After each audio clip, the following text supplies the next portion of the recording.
Please take your seats. Our program is about to begin. Thank you.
Please welcome President and Chief Executive Officer for the Atlantic Council, Frederick Kempe.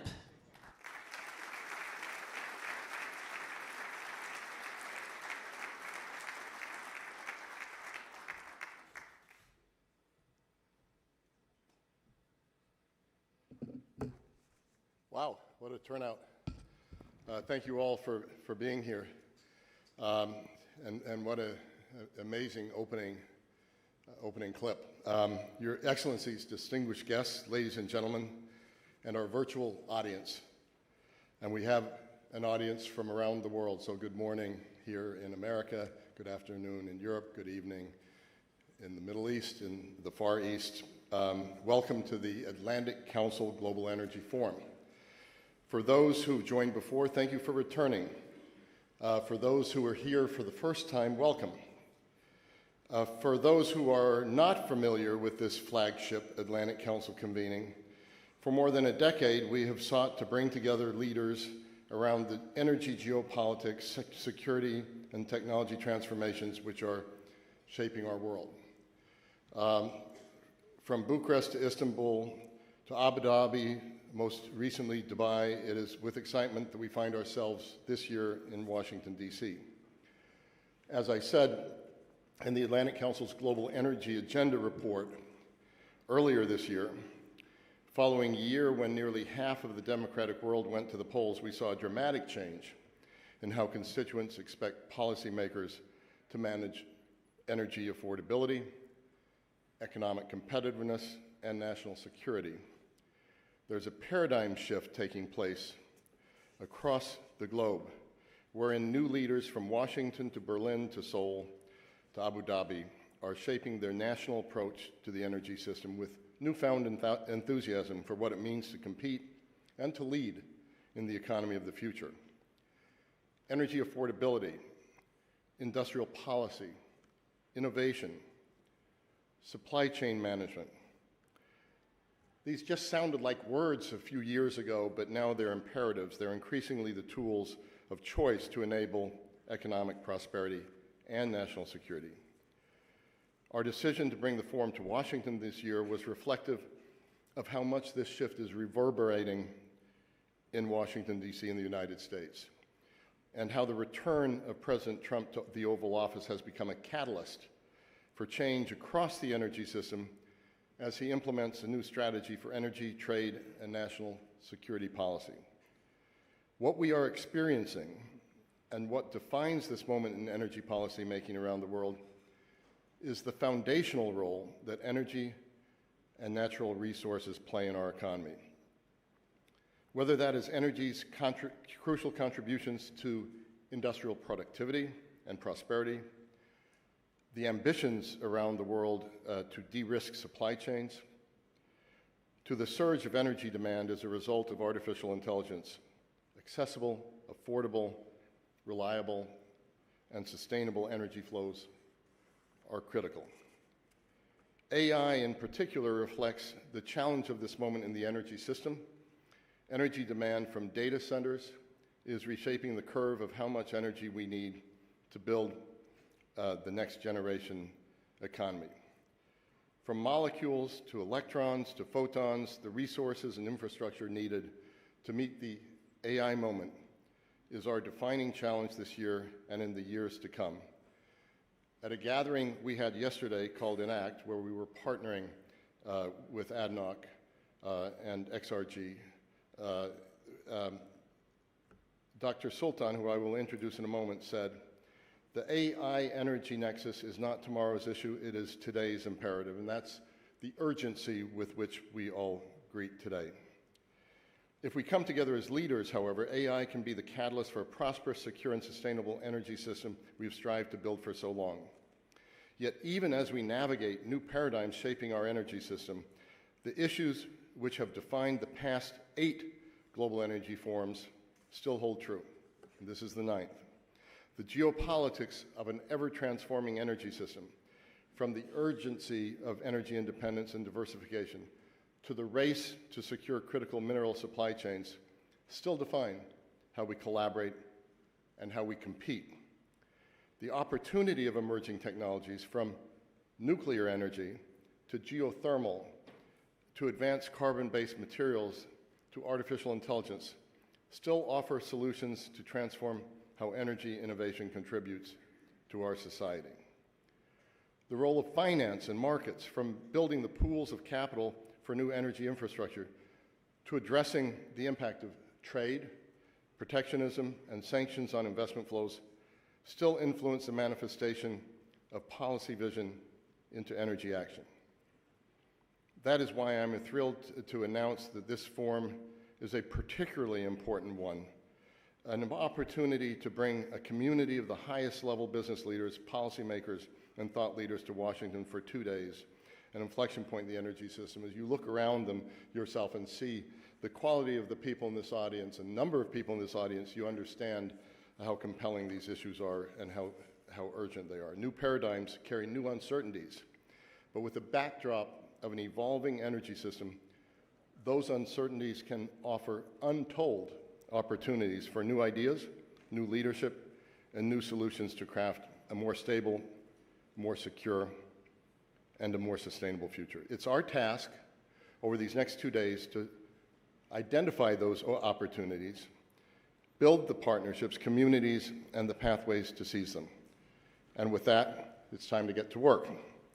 I'm excited to kick off the forum introducing a leader who embodies the core vision of this year's forum, His Excellency Dr. Sultan Al-Jaber, a partner of ours throughout all of these energy gatherings. Secretary of Energy Chris Wright regrets that he can't be with us this morning. He's been called to be with the President at a moment of great stress in the Middle East, as you all know.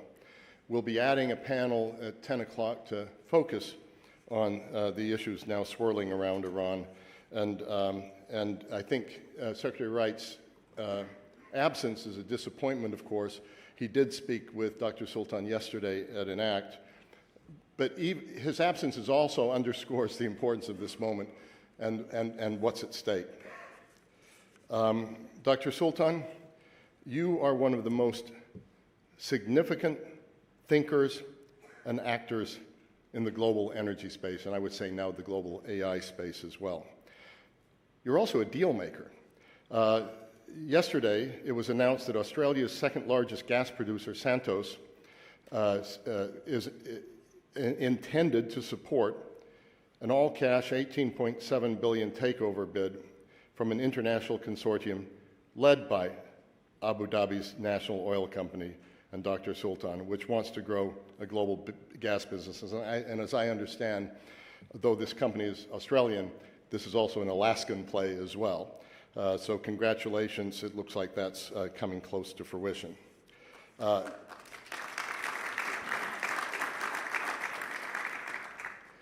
Your personal investment in building an AI-empowered energy system is reflective of your long-standing commitment to push forward the horizon line for the energy system, to be in front of others.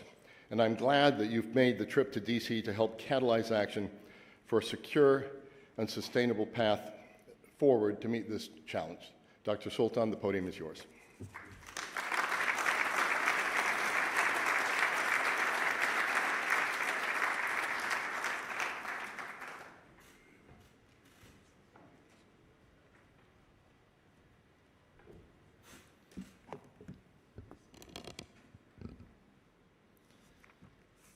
Good morning, everyone.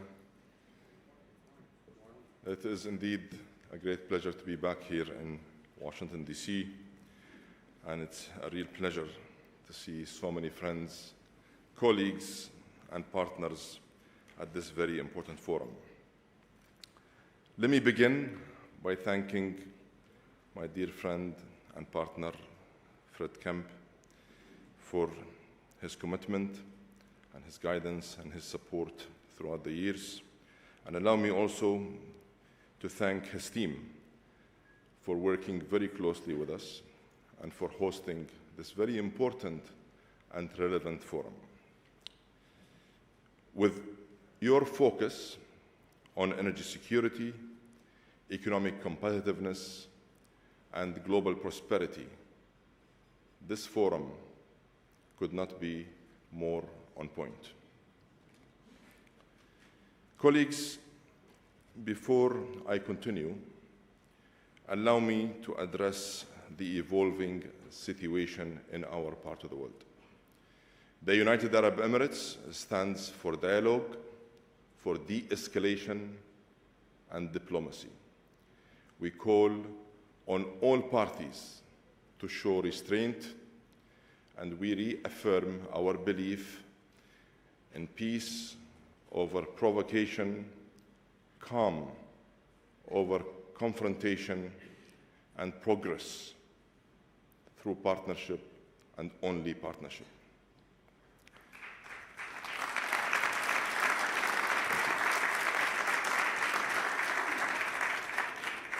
Colleagues, moments like these remind us that energy is not just the engine of progress. It is a cornerstone of peace, stability, and ensuring prosperity.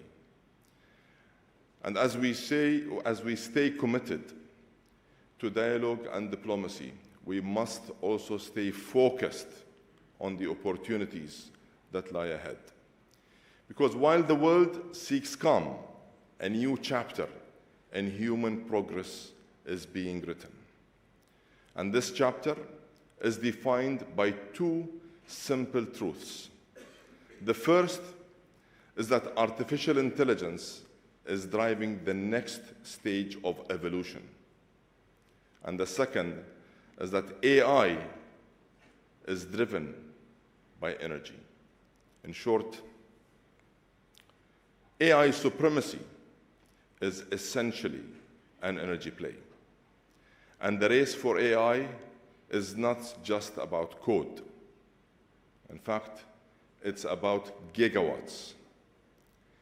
Every advance in AI uses more energy. A single ChatGPT query uses 10 times the energy of Google search. AI-generated video, 100 times more.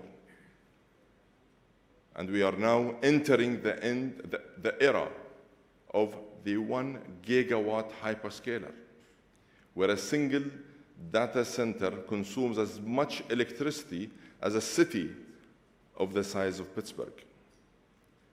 And over the next 5 years, the US alone will need anywhere between 50 and 150 gigawatts of new installed capacity. And meeting this demand is not just a technical challenge. It is a once-in-a-generation investment opportunity. In fact, it is an opportunity that will require a system-wide shift with energy, technology, finance, and policy all operating in sync. That's why yesterday, and here in Washington, D.C., and in partnership with the Atlantic Council and MGX, we brought together leaders from all these relevant sectors to the second ENACT Forum. And we do this in an effort to answer the fundamental and pressing questions and to help build an integrated roadmap for a system-wide action. Our first recommendation may seem obvious, but in my view, it is very urgent. In the age of hyperscalers, we must hyperscale energy. That means reliable baseload, like gas, renewables backed by storage, breakthroughs from SMRs to fusion, and perhaps most critically, a pragmatic pause on early retirements of existing power plants, while we bring back nuclear to be part of mainstream energy mix. Power generation is only half of the story, though. getting the power to the end user is the other half. And in fact, it's the more complex part of that equation. The fact is, you can't run tomorrow's technology on yesterday's grid. And that's a fact, many of our grids were built for a completely different century and a completely different circumstance. Wait times for key components like transformers and turbines can take more than 3 years to make them available. And this is not just a supply chain problem. It is a bottleneck to industrial growth. And that's how we should view it. It is a bottleneck to economic prosperity and to industrial growth. And solving it will require an investment surge of up to $300 billion annually in the US alone. We must de-risk major capital investments. And here, policy can and must help. Policy cannot hold up progress. And we must take the gridlock out of the grid.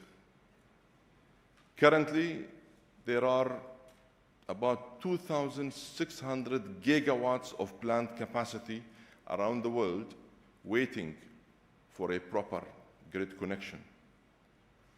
We must fast-track permitting and unlock that great potential. Let us train the 1 million electricians needed for a 21st century power system. And let's not forget that AI can unlock its own energy challenge by managing peaks and dips in demand, optimizing grid flows, and supercharging operational efficiency. Friends, colleagues, and partners, the opportunity ahead is massive, but the window to act is very narrow. And the key to success is cooperation and true partnership. That is why the UAE is wasting no time in taking our powerhouse energy partnership with the US to the next level. Over the next 10 years, we plan to grow our US energy investments sixfold from the existing $70 billion to $440 billion. And we will do this through XRG, our international energy investment company. We are an anchor investor already in the largest LNG plant here in Texas, and we produce specialty chemicals across the United States of America through Covestro and Nova Chemicals. And through Masdar, we have developed 5.5 gigawatts of renewable energy and storage capacity from coast to coast. And we are just getting started. And to help harness our ambition, we just opened and activated our XRG Masdar offices here in Washington, D.C. Because for us, the United States is not just a priority. It is more of an investment imperative. This is not just capital. It's conviction in a shared future. Partners, colleagues, and friends, to realize the full power of AI, we must give it the power it needs. And this starts with a coordinated roadmap, a holistic approach, a comprehensive, cohesive roadmap that can be applied locally and scaled globally. We need policy that clears the path, infrastructure that carries the load, and investment that meets the moment. AI and energy are the twin engines of human progress. Two engines, one direction, fast forward into the future. And I am here to invite you all to help shape that future together. I thank you.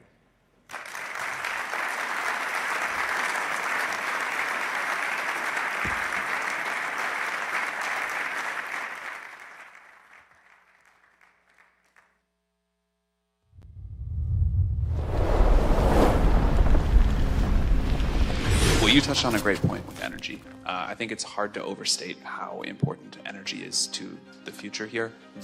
Eventually, chips, network gear, that will be made by robots, and we'll make that very efficient, and we'll make that cheaper and cheaper. But an electron is an electron. Eventually, the cost of intelligence, the cost of AI will converge to the cost of energy. It'll be how much you can have, the abundance of it will be limited by the abundance of energy.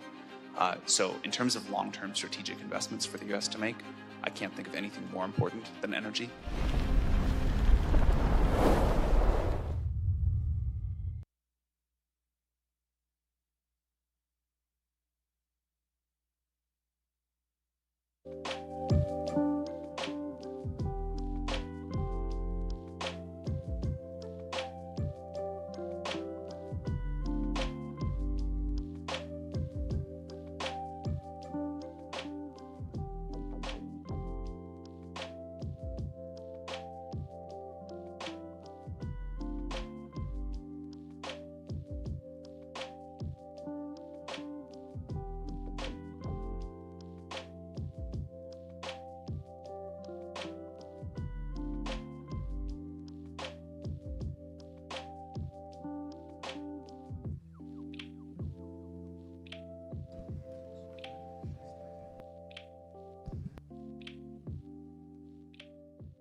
Please welcome members for the opening panel on Thinking Big and Building Bigger, Financing Energy and Infrastructure in the Technology Age, moderated by the Senior Director and Morningstar Chair for Global Energy Security of the Global Energy Center at Atlantic Council, Landon Darrence.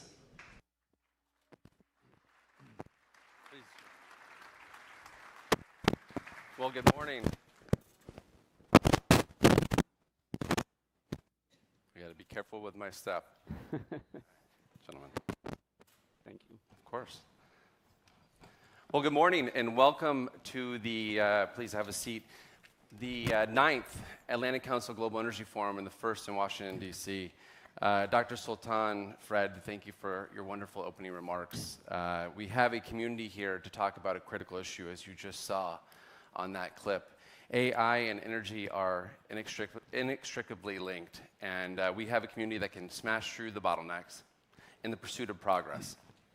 I'm honored to moderate a panel conversation, and it's entitled Think Big and Build Bigger, Financing Energy and Infrastructure in the Technology Age.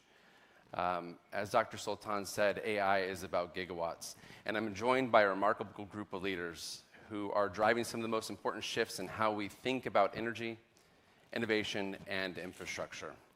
Her Excellency Miriam Al-Maheri, Group Chief Executive Officer of 2.0 and Chairman of the International Affairs Office of the Presidential Court of the United Arab Emirates. Welcome. Chris James from here on CJ, out of convenience, because we do have two Chris's on the panel. So Chris James, Founder, Chief Investment Officer, and Chairman of the Board at Engine No. 1. Chris Lehine, Chief Policy Officer and Vice President of Global Affairs at OpenAI. And Chase Lockmiller, great to have you all here. Chase is co-founder, chief executive officer, and chairman of the board and directors at Crusoe.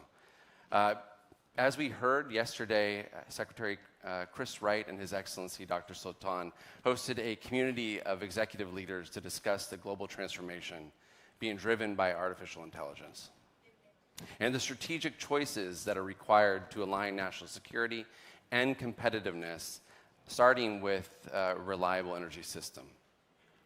In this pivotal moment, the growth curve of AI isn't just steep, it's exponential. And that growth comes with a very real infrastructure and energy demand forecast. So we want to jump into this and have a discussion to really tackle these challenges. And I want to set a baseline. Chris, maybe I can start with you. The UN projects a 25-fold increase in the AI market over the next decade. From OpenAI's perspective, how steep is that adoption curve really going to be, and how do you project compute demand and energy evolving from here? Give us a sense of scale. Yeah, first of all, thanks for having me. This is an incredible panel, Your Excellency, Chase, who we've gotten to spend some time with, and CJ, who I go back to pre-K with. Our kids went to preschool together, so it's awesome to be up here. And what an audience for this morning, both here in the room and around the world. Fred, thank you for being a great convener, and Dr. Sultan, really over the last 2 days, you know, an incredible set of conversations that you and your team have been really able to put together, and really appreciative of your opening comments. I love the idea of getting the lock out of the gridlock. But let me answer the question. A little bit of context, maybe through the OpenAI perspective on this, and want to be, you know, cognizant of being humble on this. When ChatGPT, which by the way is ChatGPT 2.5, there had been earlier versions of it, was released in November 2022. You saw 1 million people join the platform in 5 days. We've grown to today well over 500 million just regular users, fastest platform in the world to 100 million users. But those are a lot of just sort of fancy statistics. You know, what is really underlying this is that this technology is really a productivity-driving technology. There's a variety of reports out there, you know, that indicate what the impact will be on GDP here in the U.S. Those range from a couple points compounding daily, you know, up to double digits compounding annually, sorry. Even if you take the lowest end of that, that's trillions of dollars of economics being injected into the economy. And what that really is at the end of the day in the core of this is about creating economic opportunity, economic productivity, critical to the social contract, critical, I think, to successful, flourishing democracies. And the way we think about this is, you know, we are building technology that is allowing us to create tools and put tools in everyday people's hands that is creating the ability to scale learning, thinking, creating, and building. And as your video showed, you know, Sam Altman, our CEO co-founder, has talked about the idea that there are two interrelated drivers of what we call this age of intelligence that's going to drive this productivity. One is electrons, energy, which then creates intelligence, creates all of this opportunity. We're actually releasing a report today called Ideas for Powering Democratic AI. And, you know, in the report there's a bunch of ideas about how we think about creating access to this so that everyone's able to participate in this. But that only happens if we have the energy. And so we have this concept that infrastructure is destiny. And what that really means is that at the end of the day, we need to have chips, we need to have data, we need to have talent, and most importantly, we need the energy to be able to put it all together. In this country alone, there's a variety of reports from next 4 or 5 years, we're going to need maybe a low end of 40 gigawatts, as was mentioned. That's the city of Pittsburgh or Portland, Oregon, you know, up to close to 100 gigawatts. So just to people to appreciate the scale that we need to be operating on. And so if we're going to really make this successful, if everyday people are going to be able to benefit from this productivity, if countries are going to be able to benefit from it, from a nation-building perspective, it is ultimately, do we get the infrastructure piece right, and at the core of that is energy. Well, I'm glad you bring up infrastructure, because this isn't just something in the ether. It's not just electrons on a transmission line. And Chase, you're building mega factories at Crusoe, and I wanted to come to you next because I think it's important to think about the infrastructure component of this as well. Chris is talking about 40 gigawatts to 100 gigawatts. You know, my experience here in Washington, D.C. is people are thinking this is the higher end of the range. Are we doing enough, and what's the infrastructure build-out looking like? Hear me? Sorry. Yep, you're good. Okay, I was having some mic issues. First of all, thank you so much for having me here today. What a wonderful group to convene and discuss. You know, I loved the concept of the twin engines of driving human prosperity with, you know, energy and intelligence. That really resonated with me, Dr. Sultan. So thank you so much for those incredible opening remarks. At Crusoe, I mean, to answer your question, I think from the conversations that we're involved in and kind of what we're seeing, the estimates looking forward, they're big, they're ambitious. People are seeing these large numbers of growth around energy and data center infrastructure. But I do believe that we are going to undershoot this. I think the demand is well in excess of, and just to be clear, I think the demand is well in excess of that.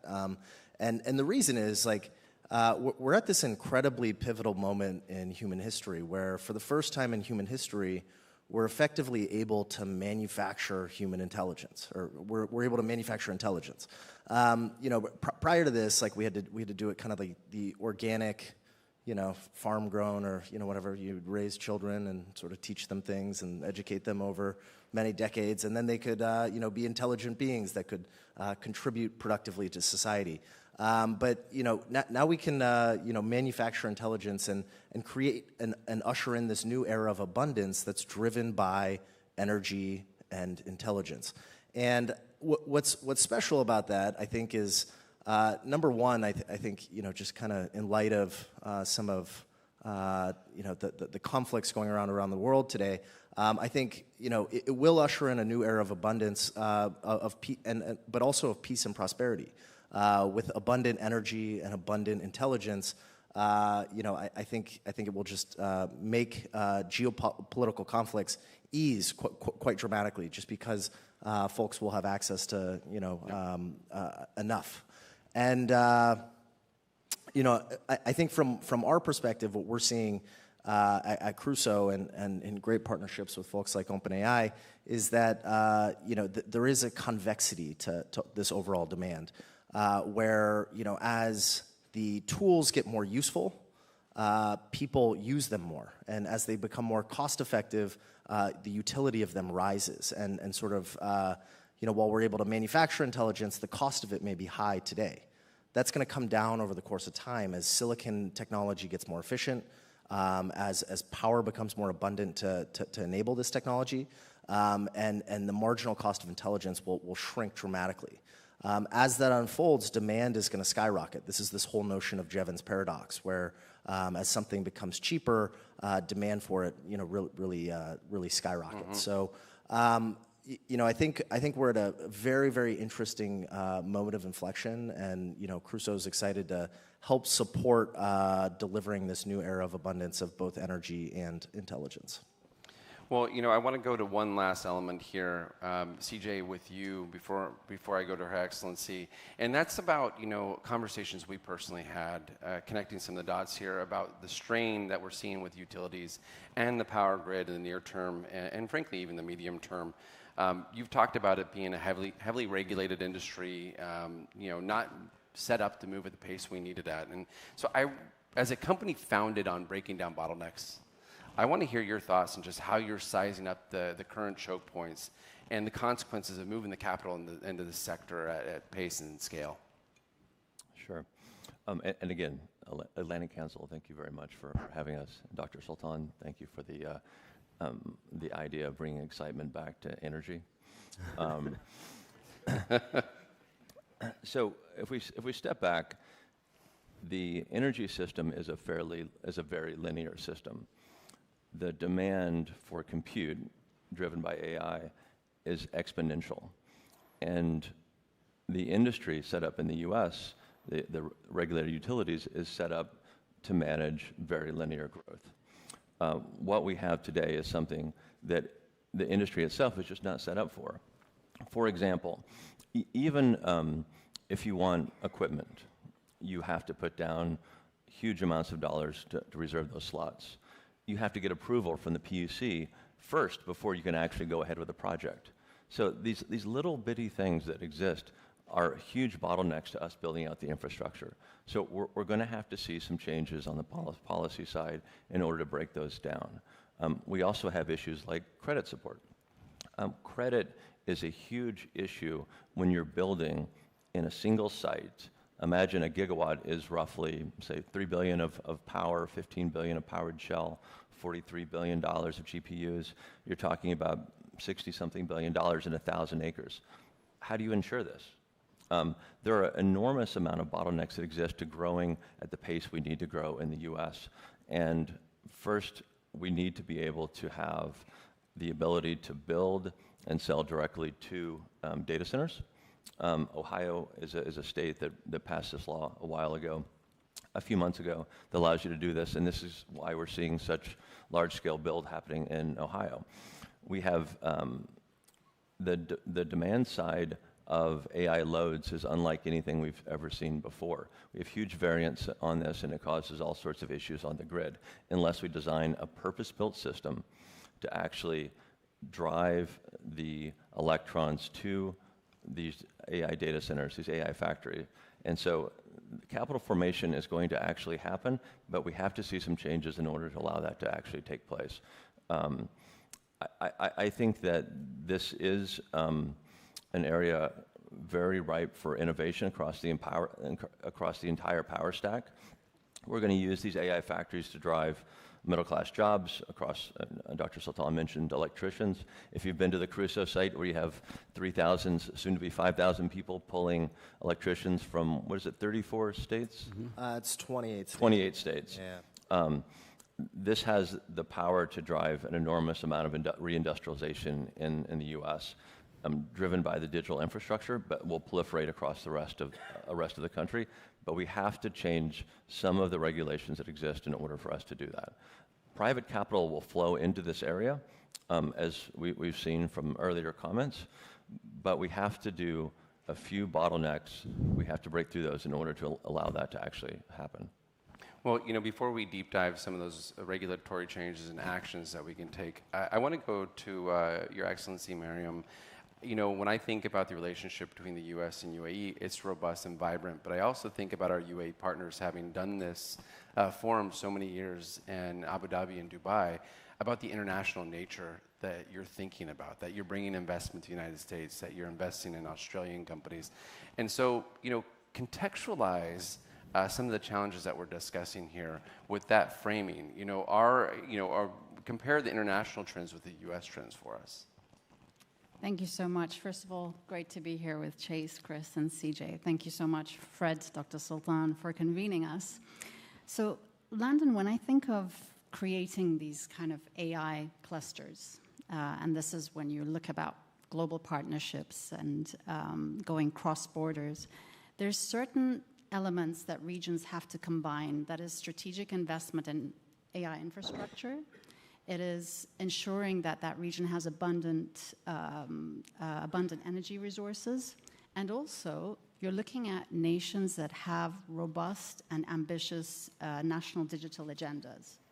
When you take those, it's basically your components as in political will, land, water, energy, of course, and then looking at things like how agile are the regulatory frameworks, how's the connectivity, how's the access to labor, talent, and also looking at unlocking capital.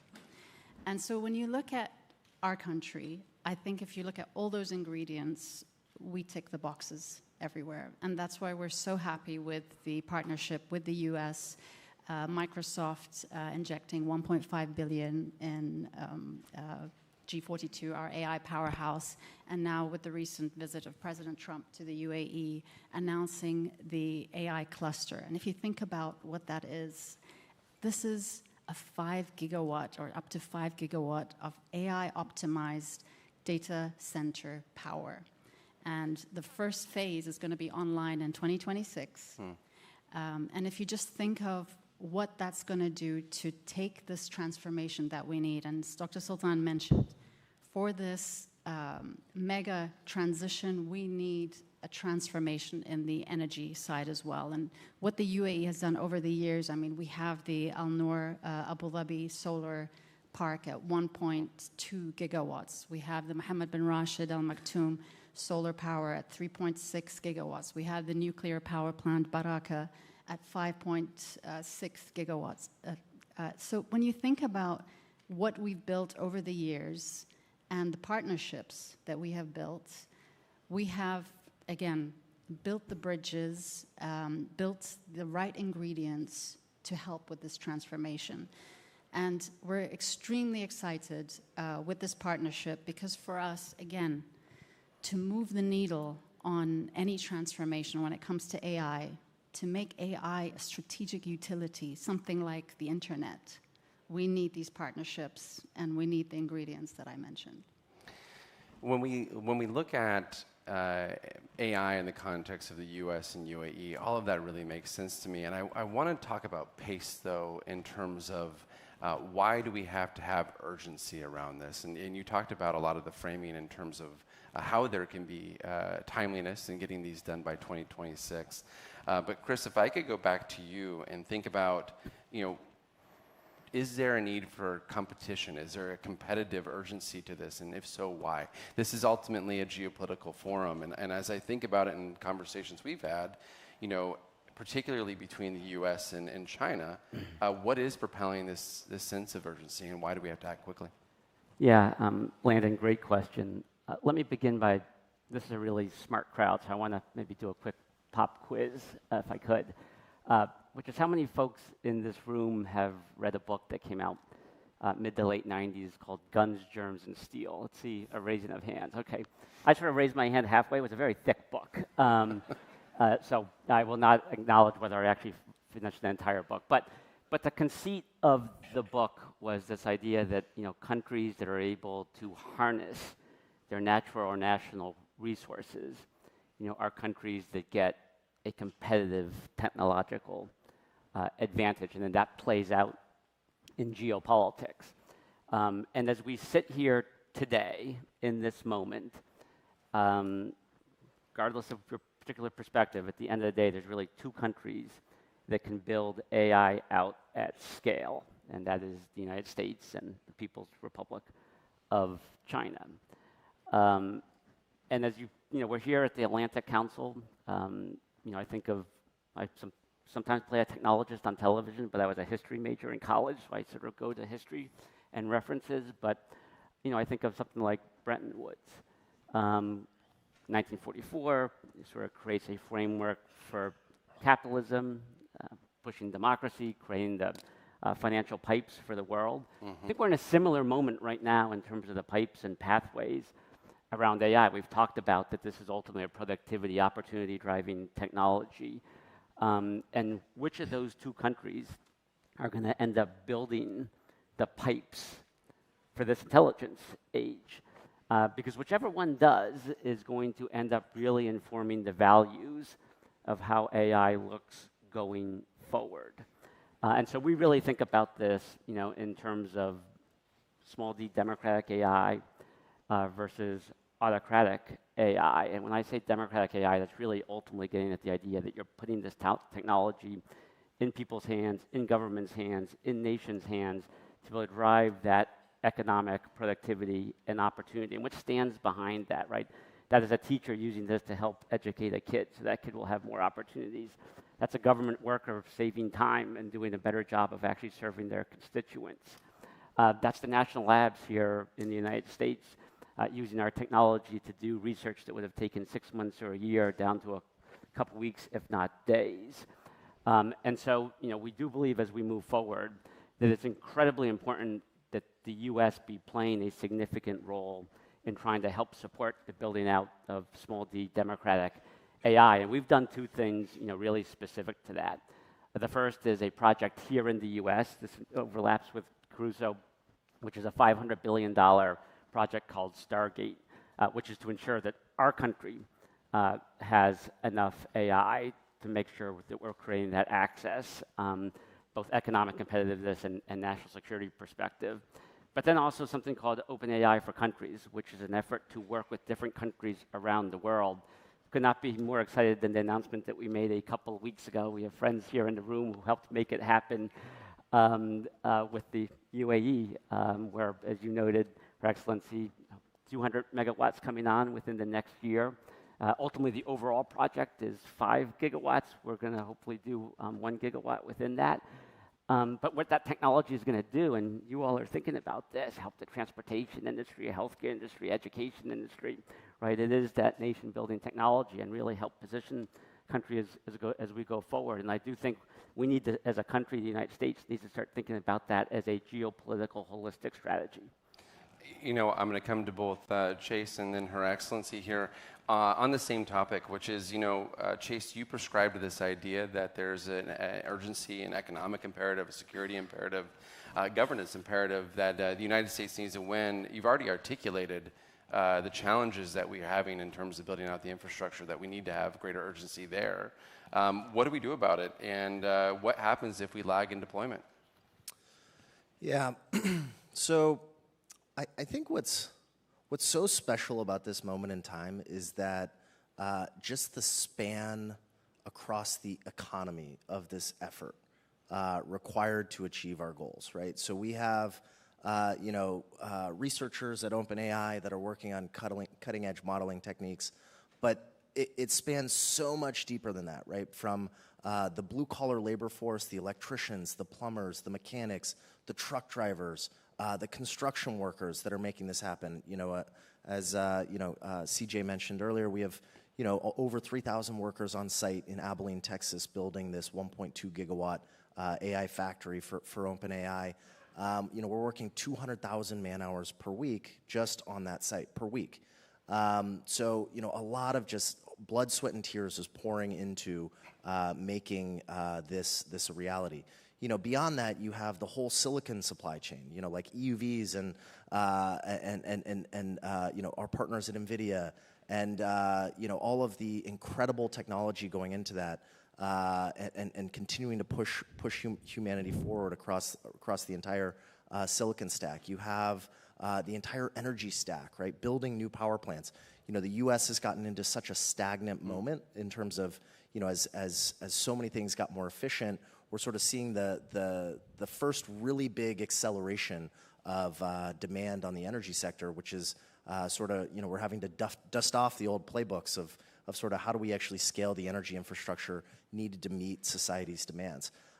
So it really is a team effort. It's across the board. It's every aspect of the economy that this is going to be impacting on sort of providing the infrastructure to make it happen. And then every aspect of the economy is going to benefit because we're going to have intelligence embedded in everything. And it's going to drive massive efficiencies across the economy. And I'm very much in favor of this, more Western democratic approach to AI that's going to, influence the future of humanity. The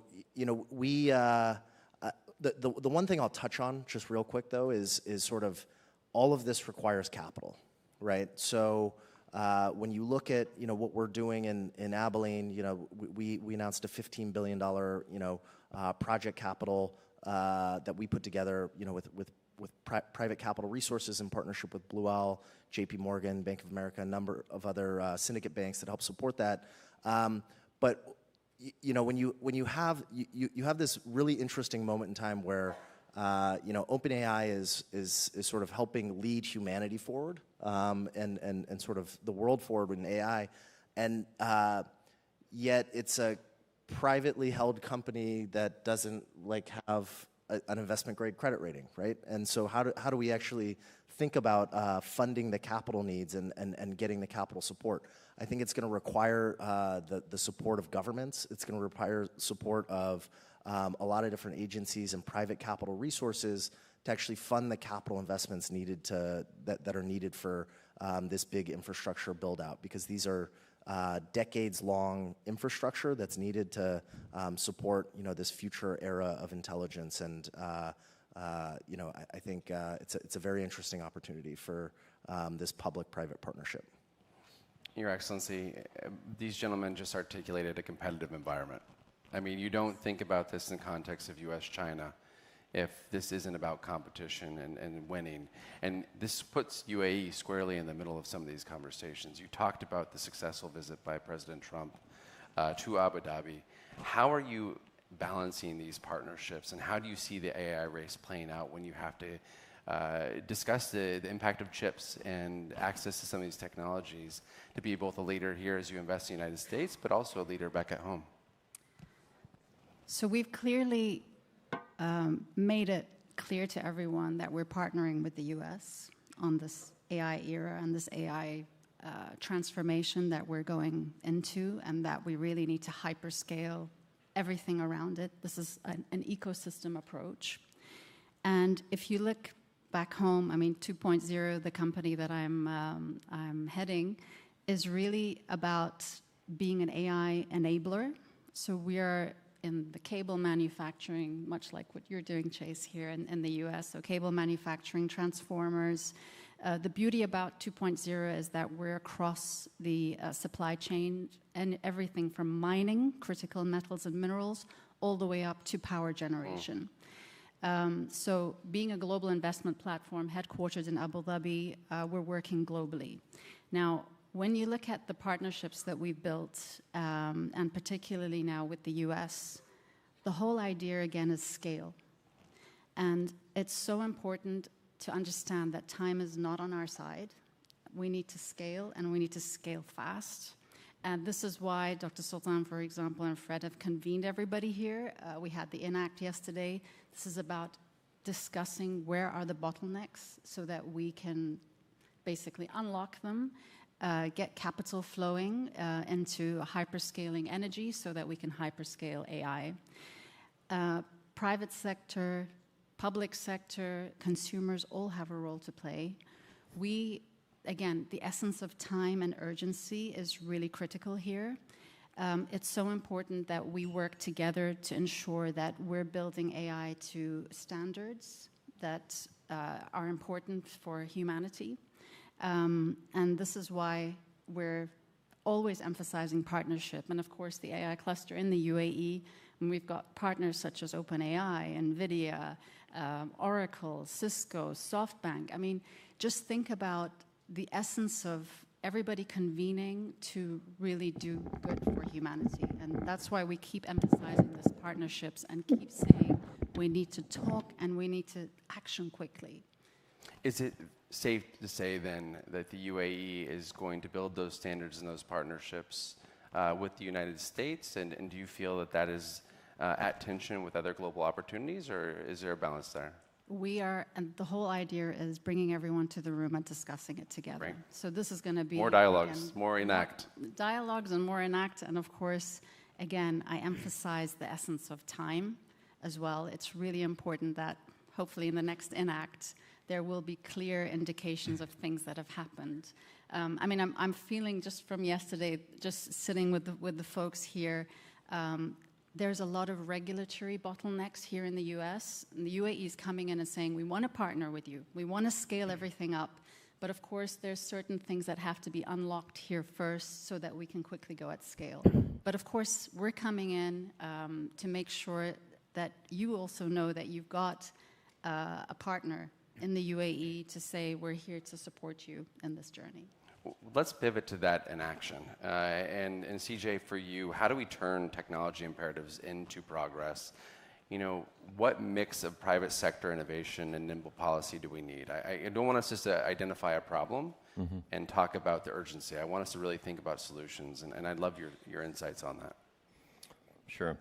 I think what we're all hearing here is the age of intelligence is incredibly resource intensive. And this resource intensity is where we're seeing the bottlenecks. Bottlenecks exist in turbines, transformers, switches, permitting, and regulatory bottlenecks like the inability in most states to be able to co-locate power plants with and sell to multiple data centers. That's a very simple fix that we need to be able to do, which is to be able to do large-scale behind-the-meter in a very short period of time. We need major air permits in 3 to 6 months in the states in which we want to build, and be able to sell to multiple data centers so we can have a very efficient microgrid. The microgrid and co-located data centers is an imperative in order to build at this size, scale, and speed. And so we need to do that in each of the states in which customer demand actually exists. On the financing bottleneck, there are some very innovative solutions that we're seeing, but we ultimately are going to need some sort of credit support for some of these mega centers. If you're talking about building a 4 to 5 gigawatt data center, you're talking about $250 to $300 billion in a single location. Like I was talking about earlier, things like insurance are going to be bottlenecks, but they're also going to be bottlenecks on equipment, on people, and energy infrastructure in order to deliver what we need to a specific location. So I think that like, if we step back and think about just resource intensity, I remember when I visited Stargate, I asked them how much copper they're going to use, and it was like 250,000 tons at Stargate in Abilene. And that's the first gigawatt site. I think what we're all talking about today is multiple multi-gigawatt sites. Like, how are we going to actually build this when we have so many different material constraints? So I think, this administration has shown very adept at problem solving some of these, and so I think we're seeing some, and we have some really talented people like Secretary Wright and Secretary Burgum in the administration who have solved problems of this size, of this complexity. I guess no one's ever solved anything of this size before, but this sort of complexity, who fundamentally understand that energy, power, and processing is compute, and compute is the foundation of this intelligence. And so we also have some very unique problems associated with what Chase said, which is OpenAI has dominant market share, and they are not a credit that you can project finance. Now, that's just the project finance market in the U.S. has completely disappeared and is dominated by European and Japanese banks, because we haven't built in this country at this size and scale in decades, really since the end of World War II. And so we have to dust off a very old playbook, and then that playbook is then moved to done on steroids. So there are a lot of people who are focused on solving components of this, but if we step back system-wide, we have to realize that we're going to have to take an entirely an incredibly aggressive approach to be able to meet the demand that exists. I think right now OpenAI they're compute constrained. We see this every day now. It clearly requires a comprehensive solution set. And as we conclude this, I see the clock is ticking out of time here. There is going to be a report from the Enact conversation yesterday coming out with some solutions. But I'd ask you, if you had one solution that you could push through right now, would it be behind the meter?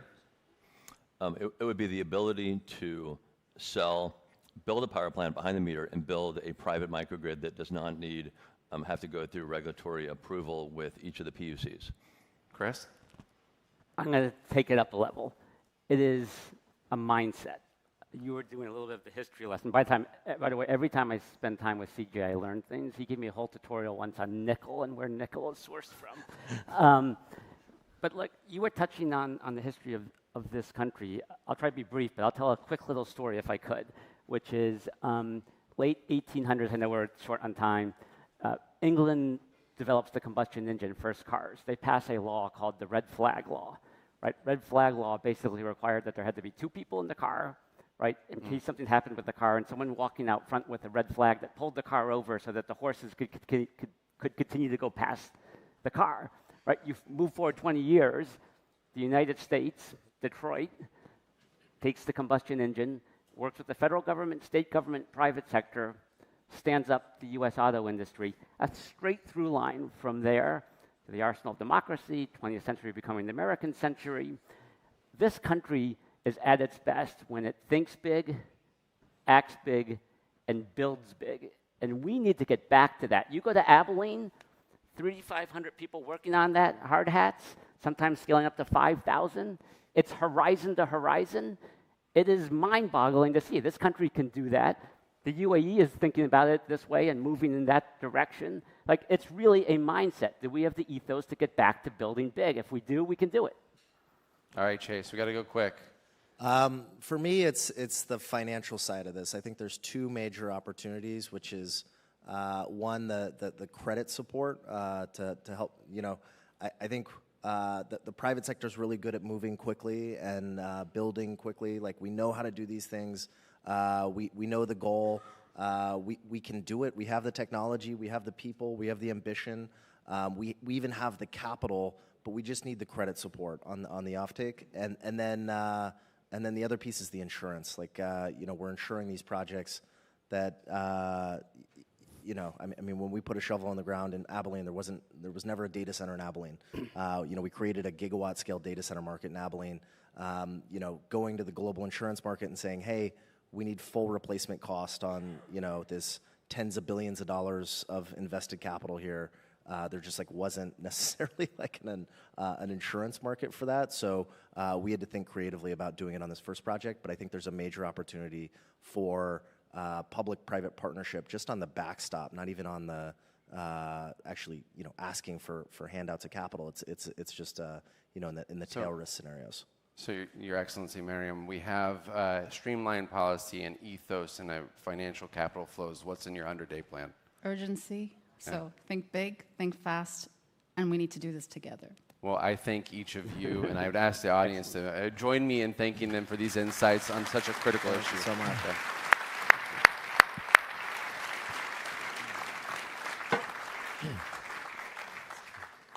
Thank you. Thanks so much. Go, please. Yeah. Thank you.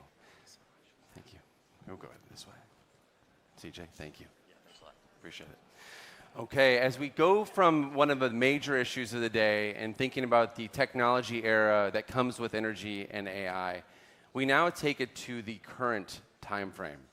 As Fred Kempe, our CEO at the Atlantic Council, said this morning, Secretary Wright was disappointed to miss this event. But as we sit here, the National Security Council with the President is together at the White House for a very critical reason.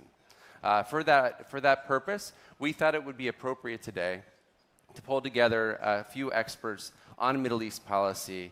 And for leading that discussion, it's my pleasure in a moment here to welcome my counterpart for Middle Eastern policy at the Atlantic Council, the Senior Director of that program, Will Wechsler, for a discussion with Brett McGurk and Helima Croft on the current crisis in Iran. So stick around one moment and we'll get kicking off. Thank you.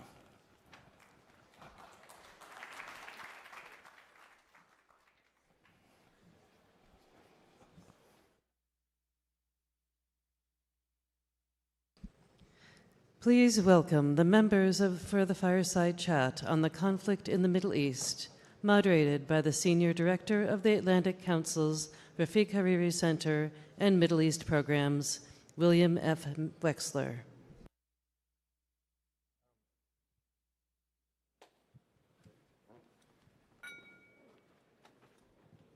Hello, everyone. Microphone working? Okay. No?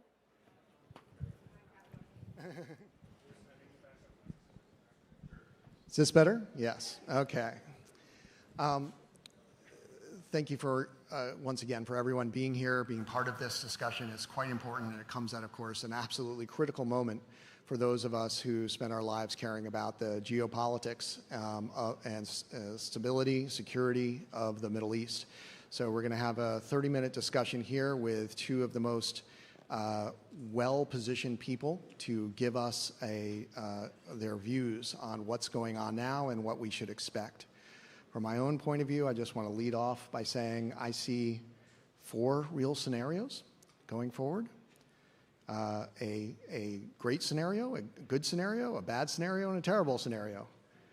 The great one is that the military objectives in the current campaign are met, and that, if that happens, that might open up the possibility of the Iranian people taking matters into their own hands.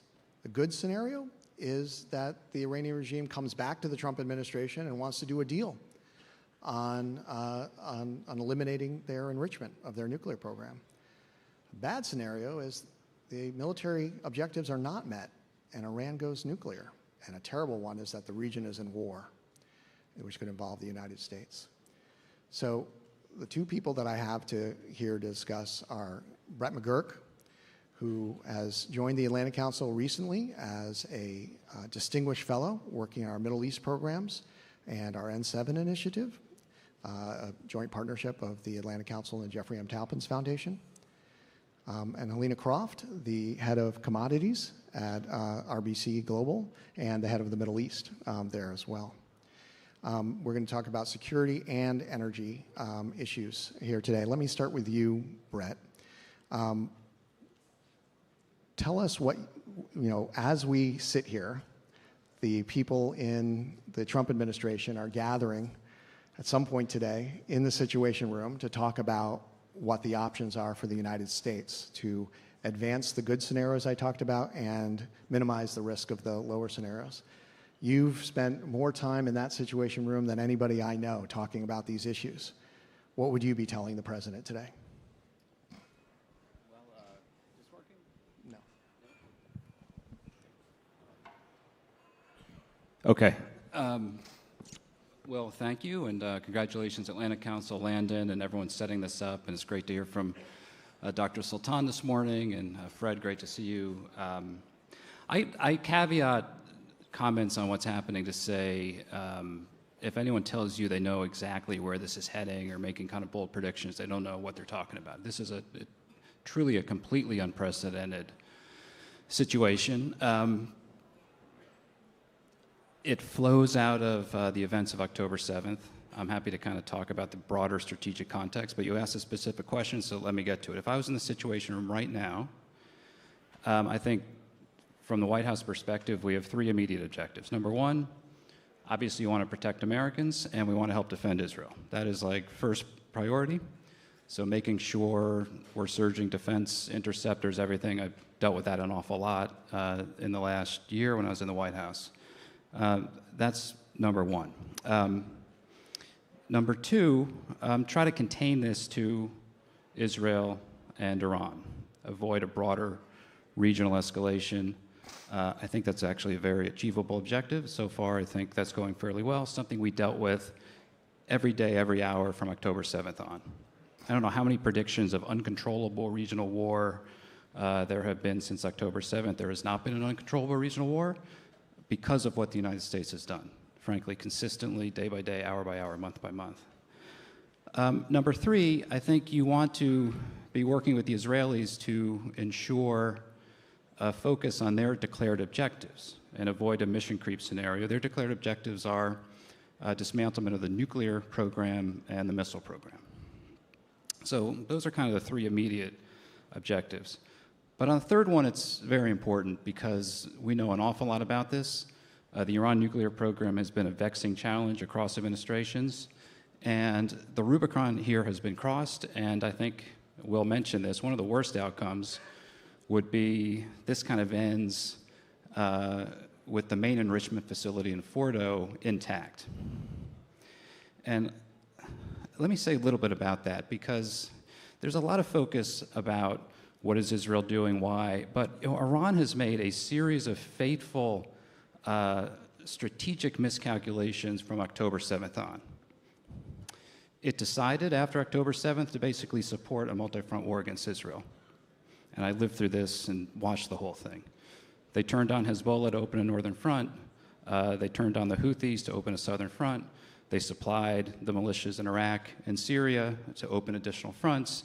They directly attacked Israel twice in April and October. That is October 7th miscalculations. What happened? Hezbollah was basically knocked out. You have a new government in Lebanon. The Assad regime collapsed. You have a new government in Syria. We had a ceasefire in Gaza and hostages coming out. I'm hopeful we can still get back to a ceasefire there. You had the militias in Iraq declaring a ceasefire, relations in the Gulf very strong, and Iran in its weakest position since October 7th. So that's kind of where things were left. On the nuclear side, Iran continued to escalate its program.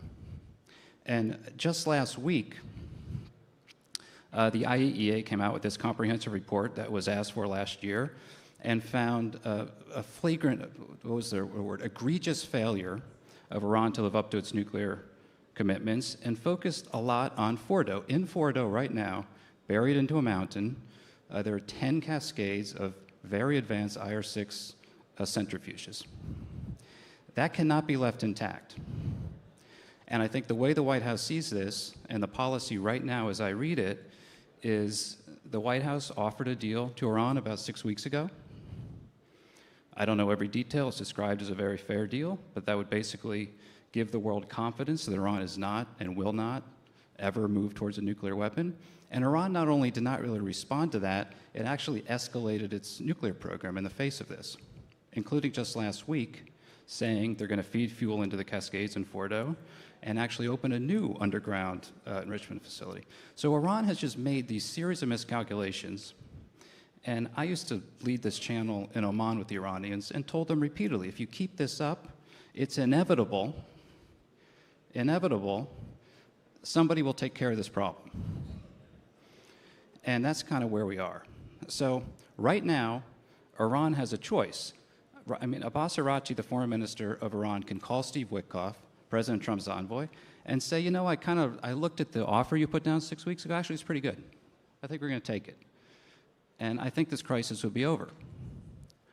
Or they could not do that, looking at the possibility of a U.S. strike on Fordo. And I'm just saying that as an analyst. But in any case, to Will's 4 scenarios, this has to end without Iran's nuclear enrichment program intact. And hopefully that can end diplomatically. That option is still available. There's still an off-ramp. Or the military campaign is now joined. The Israelis have a lot of options. And the U.S. has a big option when it comes to Fordo.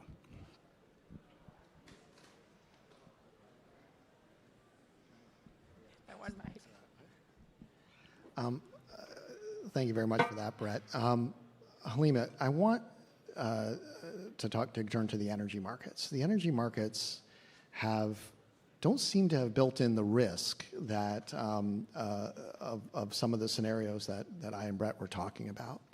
Can you help us understand why that is? What Iran could do that would change the market's views, and then how OPEC and others would react, and the United States would react to that? Great, thank you so much. And Fred, thank you so much for convening us again. And Dr. Sultan, what an extraordinary open to the conference today. As you mentioned, well, I think the market is very sanguine about the risks entailed in any type of escalation in the Middle East at this moment. I think a lot of it goes back to the Russia-Ukraine war. There had been this expectation right away. Remember what oil prices did right after the Russian invasion of Ukraine? We shot up. We were running to 130. Analysts were talking about potentially $200 a barrel price of oil. There was an expectation that we could see 3 million barrels of Russian oil off the market. And when that did not materialize, I think a lot of market participants were like, we have overplayed this risk. A number of prominent investors were burned betting on a Russian supply disruption. And they were like, I'm no longer going to price in risk of disruption. You can tell me about it, but I want to see it before I start pricing this in. And we have a situation right now in the market where we are well supplied. You know, U.S. production has been strong. Production out of countries like the United Arab Emirates, the investments that ADNOC has made in expanding spare capacity means that we have ample supply on the market right now. But the question is, well, and we talked about this, if we were to see even a repeat of what we saw in 2019, if we saw attacks on tankers. Remember, in 2019, after we reimposed maximum pressure sanctions in May, we did have tankers hit off the coast of Fujairah. They were not sunk, but they were damaged. We had drone attacks on key pipelines over that summer, including the East-West pipeline. And then in September, we had the attack on Abqaiq, the world's largest oil processing facility. And to some extent, because that did not yield sustained disruption. And well, we talked about that. You know, was this a ceiling of Iran's disruptive capabilities in 2019? Could they have done far more damage to Abqaiq if they had chosen to do so? But a lot of market participants were like, we've seen the worst out of this. And if it did not yield a sustained disruption in 2019 when Abqaiq was hit, I really don't need to be worried about it now unless it actually happens. Now, people would say the risk is potentially low. I've heard many experts say the risk of this spilling over into energy is low, but it's not zero. And if you did have a situation, even last night, where's my friend Amena Bakar? We were back and forth, on our, text last night because we had 2 tankers or 3 tankers on fire last night. And our immediate concern was, is this a repeat of 2019? Have those tankers been struck? Is Iran seeking to internationalize the cost of this conflict? Now, it turns out there was a collision. It does not look like they were actually struck by a missile or a mine, but the concern was there right away. So if we were to see some type of incident. We've already seen domestic energy infrastructure targeted. We've already seen South Pars struck. We've seen attacks on the important Haifa refinery in Israel. We've had oil depots struck in Iran, all domestic, all kind of warning shots. But again, I don't think the market would be prepared for the export infrastructure being struck. And again, that may never happen, and the Iranians may judge that the cost of doing so is too high. The Israelis may decide not in their interest to defund Iran by attacking Karg Island, which would take off 90% of Iran's oil exports.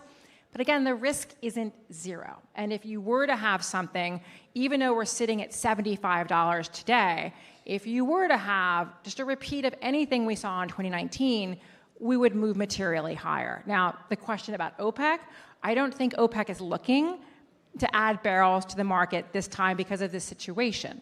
They are already unwinding a voluntary cut. We expect more rolling OPEC barrels on the market. But OPEC has made it pretty clear. They're not going to fill a gap in the market until one emerges. So I would not expect, for example, a preemptive surge of 1 million plus barrels unless we see clear evidence of a supply disruption. Thank you very much. So the implications of that is, because the risk isn't built into the markets today, if we do have this, the market impact would be much larger than it would be, and would be a shock. I think the market is taking it, as I said. I think energy markets, based on everything Brett said, like, we've had this war in the Middle East that has not disrupted energy supplies to date.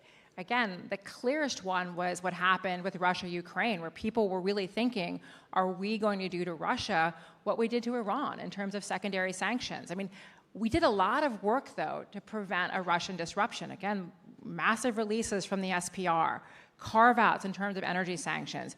We did price caps after the Europeans went forward with a 6 package of sanctions, which banned the import of seaborne oil into Europe and did a services ban. There was an active effort by the White House to ensure that the market would be well supplied. So but I think the message or the takeaway from many market participants is, call me when there is a disruption. You tell me there's a lot of risk, but I'm waiting to see it materialize.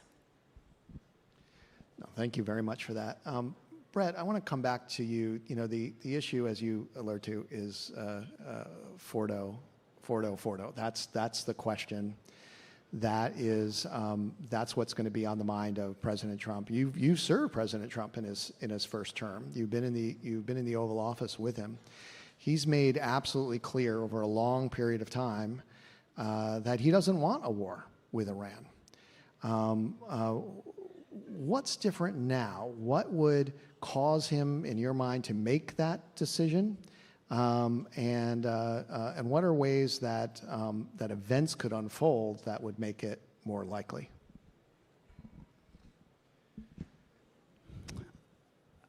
I'd say first, look, nobody wants. I think no president wants to order a military strike anywhere. Frankly, I mean, I've been around 4 presidents. It's like the most difficult decision, and anybody with the experience over the last 20 years, and if you spend time in Iraq like I did and others, like you better go at such a decision with heady analysis, prudence, calculation, thinking through every unintended consequence. The issue with Fordo, and I'm just going to, a lot of you know this, but it was a secret underground facility found by intelligence, announced to the world in 2009.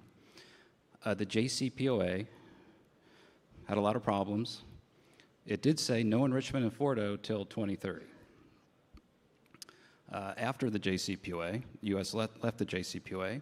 Iran started installing centrifuges in Fordo, and they eventually put in 10 cascades of the IR-6s, which are the most advanced. And they started enriching to 60% uranium grade, which can spin up very fast to weapons grade. So, and you just read the IAEA report from last week. This is a huge national security challenge. And I think the hope was that it could be dealt with through a deal. I mean, frankly, we in the Biden administration had worked on this knowing that this year, 2025, is the year to deal with this problem because there's a deadline. The deadline, again, under the JCPOA, a provision its critics like is called snapback. Snapback means any member of that deal who's still a member, basically France and the UK, can go to the UN Security Council and say all international sanctions on Iran, snap back. And they can do that until October of this year when that expires under the JCPOA. So this is always the year to deal with this problem. And the hope, again, still, is that it can be dealt with diplomatically. Now, the military option has had massive risks to it.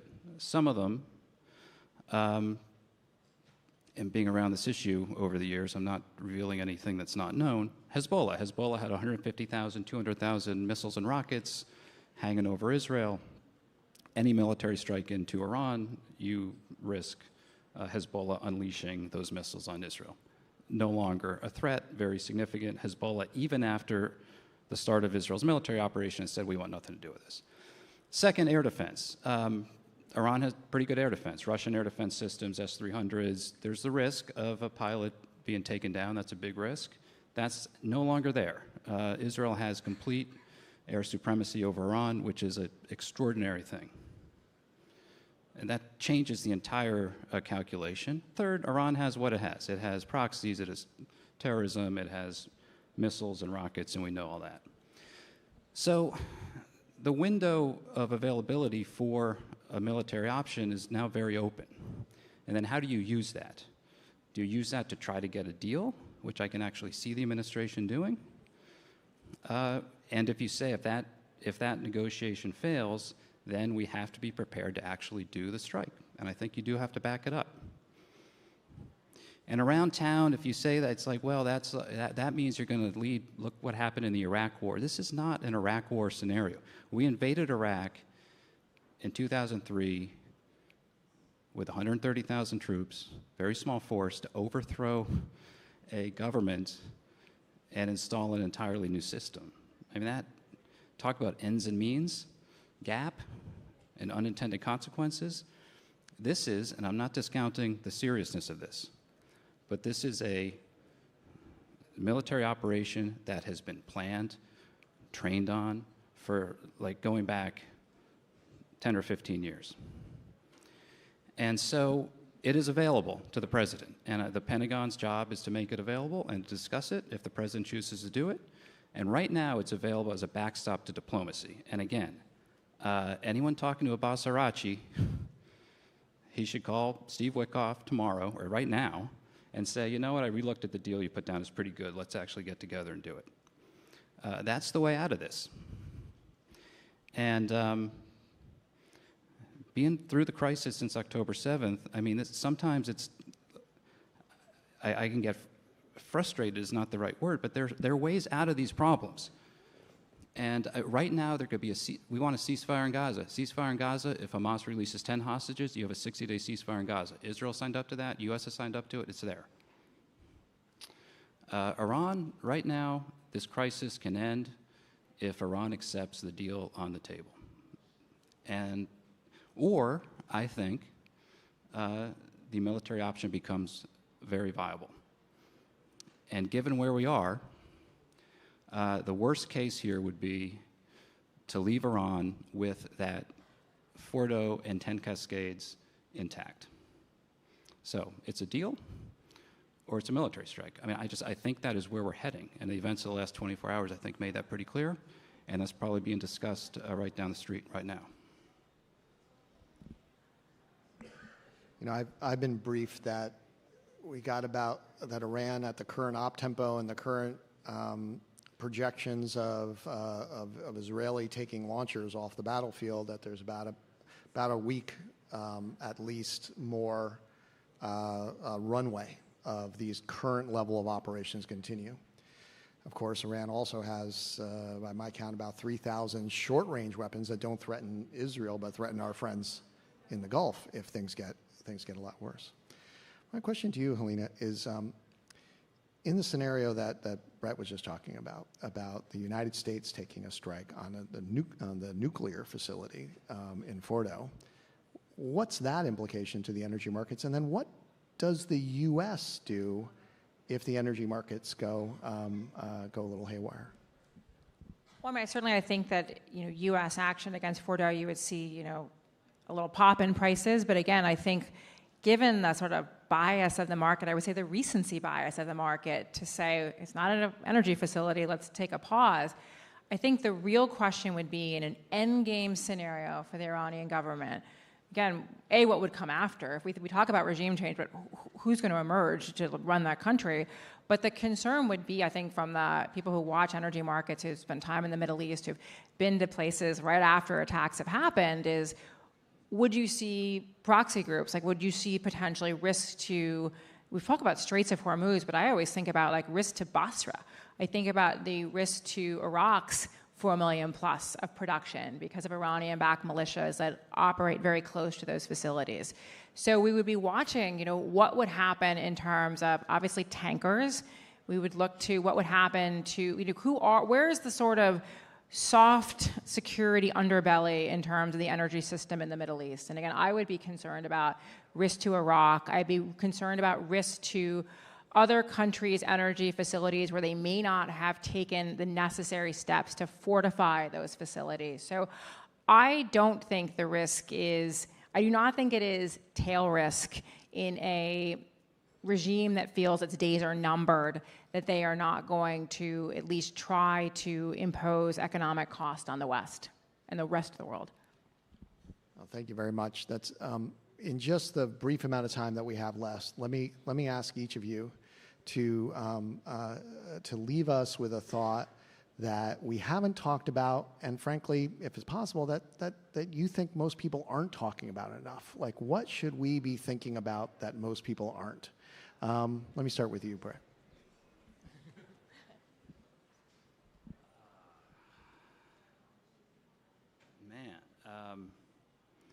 Right now, I think what we're all thinking about is what we should be thinking about, which is what is going to happen in the next week. I mean, it is, you talk about a decisive historical period, we're living in it. We're living in it. And I think the potential for Middle East, I'm looking at a lot of friends here in the audience, the potential for this region is just enormous. It is so enormous. I thought the president's trip was the right thing to do, very successful. What's happening in UAE is extraordinary, Saudi Arabia, throughout the Gulf. Everything was just talked about in this panel. And Iran has been a huge problem in this region for decades. And what has happened to Hezbollah and Iranian networks and Iran since October 7th sets conditions for a much more peaceful, integrated Middle East that we all want. And Iran is a spoiler to that. There's just no question about it. So what's going to happen here in the next week, I think, or so, is potentially quite decisive. And if we were here 2 years ago, and the question was, hypothetically, what if Israel launches a massive air attack on Iran, like tomorrow? What would happen? I think Helima would have said it's going to be all-out Middle East war and energy markets and everything else you can imagine. And actually, it's happening right now. Israel controls the skies of Iran. I mean, this is like, and I just have to say, I am proud of what the United States of America has done since October 7th, not without controversy. And these are hard calls, and they should be scrutinized. But I'm proud of what we have done to reduce the risks of an all-out Middle East conflict, to significantly weaken Iran and all of these networks that threaten so many people, and to set the conditions for a far more peaceful, prosperous, integrated Middle East region. With that said, there are going to be spoilers around and terrorist groups around and extremists around, many of them funded and supported by Iran. But an Iran without the sword of Damocles of a nuclear threshold state is a much different problem. And here we are with potential to actually resolve that, at least for a significant period of time. And I will just finish. I hope Iran finds a way to take a deal, the deal that the U.S. has put on the table. But if not, I think there's another way. So I have to answer that question, Will, by what should we be thinking about? It's what's happening right now. I don't know what else. At least that's what I'm thinking about. I will be super fast. To echo what you pointed out about the enormous progress that we've seen in the Middle East. I mean, started by the UAE with the incredible economic transformation and diversification program. I mean, Dr. Sultan, I think your portfolio speaks to everything you do in that country, just even beyond energy. And you look at the other countries, Saudi Arabia, you think about what Kuwait is trying to do, like taking enormous steps to diversify their economies, to future-proof their societies. And it's predicated on a stable security environment. And so I do think that we should be sanguine about what's at stake if we do not find a solution that enables, a stable, prosperous Middle East. And having a stable security environment is so important for the millions of young people in the regions whose futures really rest on everything that these governments are trying to undertake.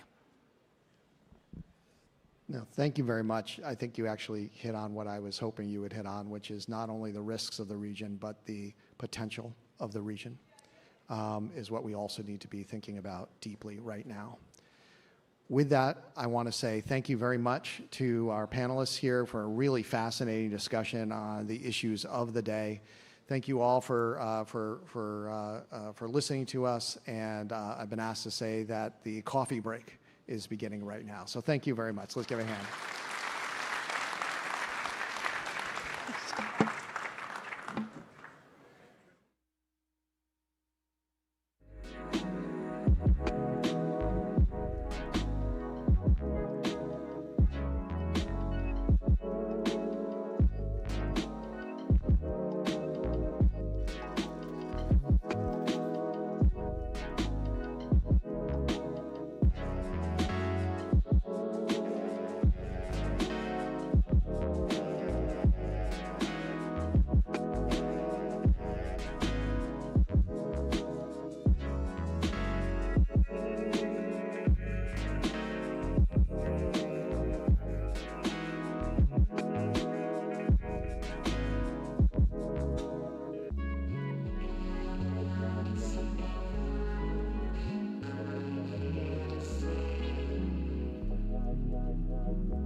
Please take your seats. Our program will begin shortly.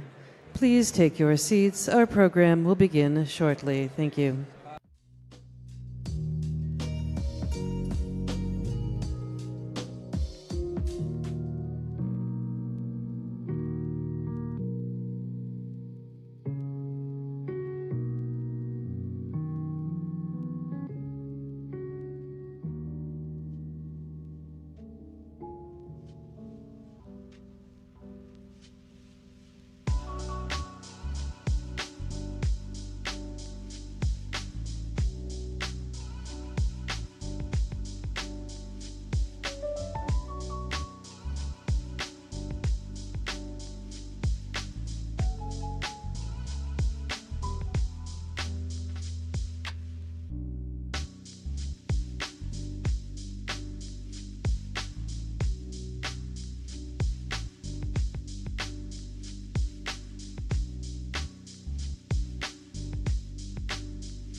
Please take your seats. Our program is starting. Thank you.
Please return to your seats. Our program is starting. Thank you.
Please welcome members for the panel on a new energy era, collaboration, competition, and security, moderated by the Chief Executive Officer of ClearPath, Jeremy Harrell.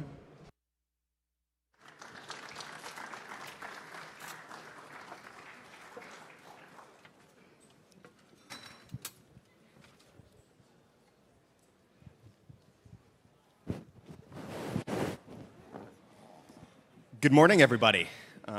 It is a pleasure to be here. My name is Jeremy Harrell, and I'm the Chief Executive Officer of ClearPath. ClearPath's mission is to advance technological innovation to remove global energy emissions. And so we work on everything from scaling new technology like advanced nuclear, long-duration energy storage, geothermal, to building blocks of the global economy. How do we make products like concrete, steel, cement in an affordable and low-carbon way? And I'm really excited today to moderate this panel talking about the rapidly evolving dynamics in the energy sector. Before I introduce our panelists here today, I want to make one public service announcement. We're trying to control the sound in the room, so if folks please be seated and stay seated for the entirety of the panel to the extent possible. It would be much appreciated, so thank you all. I am joined today by four incredible leaders in this industry who are tackling these immense changes in the energy landscape. And after decades of single-digit demand, the globe is entering an era of energy scarcity to some extent, and it is driving the need for more collaboration. It's driving the need and injecting more competition into the energy sector, and it's driving governments across the world to drive towards their economic and national security interests. And we're seeing both here in the US and globally industrial policy playing a major role in those dynamics. And so I'm excited to start the conversation here with some incredible business leaders who are in the forefront of this and discuss some of the trends as they see it in the rapidly global economy. So starting from my left, we have Amanda Peterson-Corio, who is the Global Head of Data Center Energy for Google. Amanda manages power procurement, energy policy, and energy infrastructure development for Google's global data centers. We've got His Excellency Mohammed Al-Hamidi. He's the Chief Executive Officer and Managing Director of Emirates Nuclear Energy Company. With nearly 2 decades in this role, Al-Hamidi leads ENEC towards delivery of the UAE's peaceful nuclear energy program. To his left, we have Tanya Ortiz-Mana. She's the president of Sempra Infrastructure, a global energy company that develops and builds and operates infrastructure for the energy industry.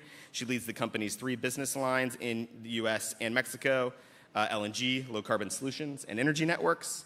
And last but not least, Andres Gluski, the president and chief executive officer of AES Corporation, one of the world's largest clean energy providers to corporations with a focus on technology companies.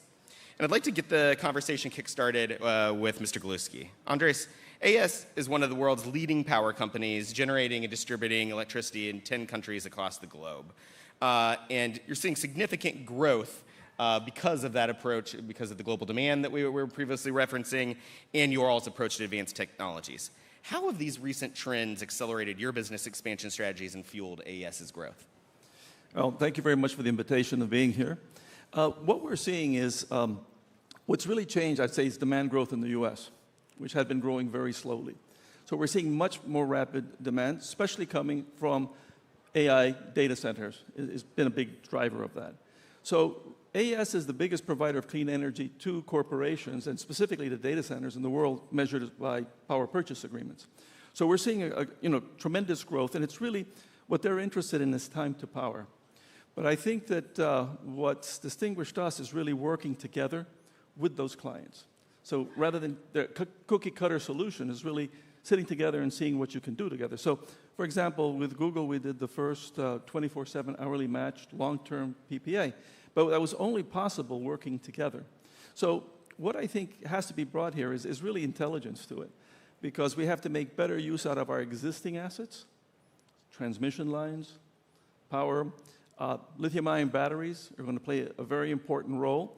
And I think there has to be realism in terms of what we can bring online when. So, for example, for the next 5 years in the States, what is in the queue? What we have the equipment, it's going to be largely renewables and batteries. Of course, complemented with gas. It's very important. And then, longer term, this can change. But it's a changing situation. It's unusual for the States. But look, operating outside, we're used to operating in countries like, say, Vietnam, where for a decade, electricity has been growing 10% per annum. So it certainly can be met. But of course, the scale and that it's not one size fits all. We have to apply really intelligence in terms of what we have, what we can feasibly achieve, and what's the timeline of that. I mean, the key is the need for speed, right? And I think you've taken a leadership role in this industry, especially the way AES plays with the hyperscalers. And I think you've published recently on this, that being able to build generation to meet this rising demand is really essential to the AI race that we're seeing across the globe. Can you talk a little bit more about that and how you all see accelerating energy solutions for that competition? Well, we have a backlog today of signed PPAs. So this is actually a commitment we have to deliver of 12 gigawatts, mostly over the next 3 years. So, and we have a pipeline of potential projects in the US of over 50 gigawatts. But I think what we really need is a sort of business certainty, because these are long-term investments. And we've had a lot of, let's say, change as the administrations have changed, over the last 12 years.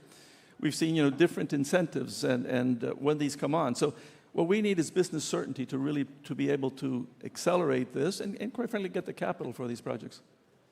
Tanya, Andres talks a little bit about the practicality here, and I think we're having a intense debate here in D.C. in the public policy area on the role of gas, and really seeing this administration lean into building out more production, but also export capacity. Can you talk about your view of how you see gas's role in this need to speed, or the need for speed to deploy new energy to meet this rising demand, not only for data centers, but also for manufacturing? Thank you, and thank you for inviting me to participate in this conference. It's definitely an honor to be here with this very talented group of people. Natural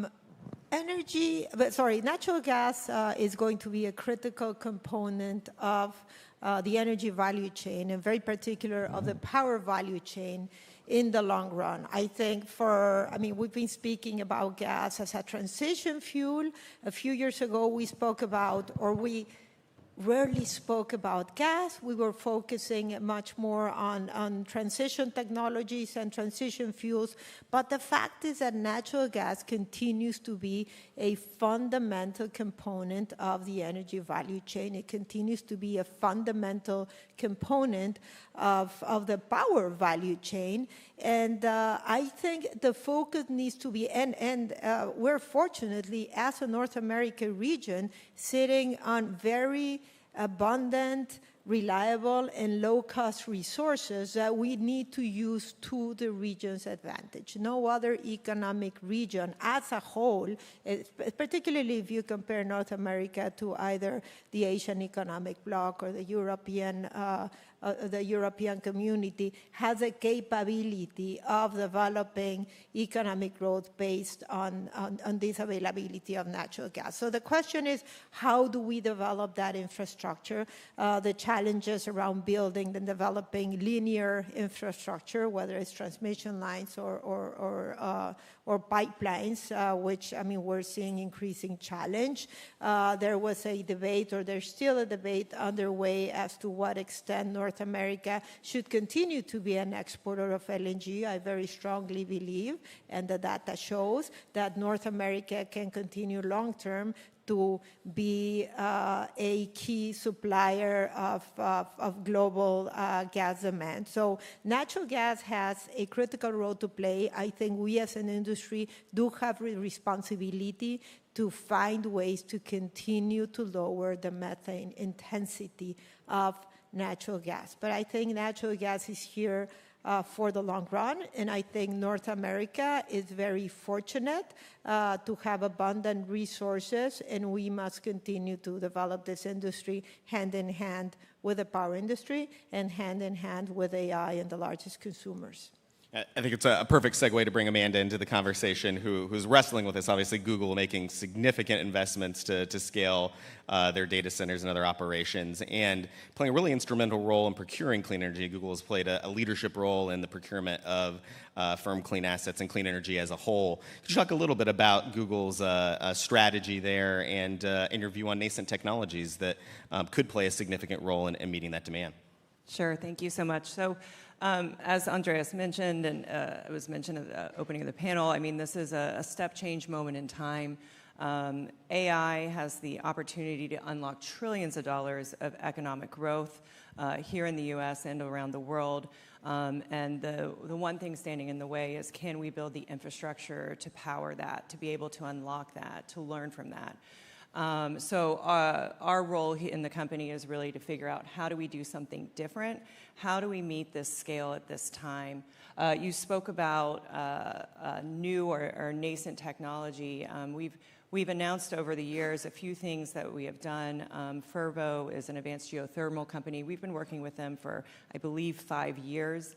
We helped them with their first demonstration project, and then last year announced a scalable 115 megawatt project that we're buying the power from in Nevada. And what we're trying to do there is really send a signal that we need to build and invest in new technologies so that they can have the potential to reach scale. We also announced last year working with Kairos. They're a Gen 4 SMR developer, and we worked with them strategically to create an order book, if you will, saying we're not just going to invest in the first reactor, but look to do together to be able to develop this at scale. We continue to look for opportunities to work with and partner with nascent, firm, clean technologies, really to plant the seeds, not for this decade, but for the next decade and decades to come, so we don't find ourselves in a situation where we're always behind the ball, that we have enough firm, clean power to meet our needs and the grid's needs. Excellent. Your Excellency, maybe a good time to bring you into the conversation here. You know, in the U.S. here, we're wrestling with policy necessary to scale new clean firm technologies like nuclear and geothermal, and the UAE has an incredible success story building 4 reactors at Baraka, and now is taking that kind of to the next step and how you play a role in the global nuclear market. What were some of the major success factors in the Baraka story, and how are you trying to work with countries across the globe to translate that to more global nuclear deployment? First of all, thank you, Jeremy. Thank you. I'm honored to be here with you today. And if I can maybe zoom out, then I will answer your question if you don't mind. If you look today at the demand for data centers over the last decade, it's been growing slowly and creeping in quickly.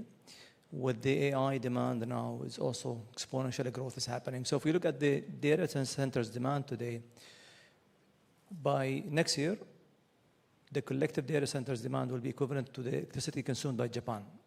That's a huge number. By 2030, the expectation of the forecast, it will be equivalent to the country of India. So just put it in a scale of perspective. And this is not to put burden on my colleague, Amanda, to find the solution, but this is a huge demand of electrons. Now, pivoting to UAE, what UAE did in the last over a decade, we went in a major change and transformation to our energy mix. We've been mainly gas generation of our electrons. We've added renewable, we've added nuclear. Today, the nuclear power plants in Baraka, they provide 25% of the UAE's electricity. That's a huge energy transition. In the last 5 years, UAE per capita of carbon consumption or per capita's carbon footprint, we are the lowest in the last 5 years. We went dramatically, thanks to nuclear as a major energy producer, 40 terawatt hours per year, compared to also the other sources of energy. So the key success has been being pragmatic, having clear policy and strategy in how to address infrastructure projects. We do major projects. We do big scale projects for the last decades in oil and gas or nuclear and other industries. And this is where UE is very good at. Clear strategy, clear directions, and we put all the resources focused to make sure the whole system and ecosystem be successful. I'm sure you heard yesterday was a discussion also in MGX and others also focusing now on data centers and going all the way from the chip manufacturing to data centers to AI all the way to power infrastructure needs. And this is how we address business in the UAE in a very systematic approach. And I would like to discuss later also how we see the US market. I'm personally very bullish on the US market. There is the electrons demand from data centers and also reindustrialization of the US. And we look forward to see how we can plug in and become an effective contributing the business development company here in the US.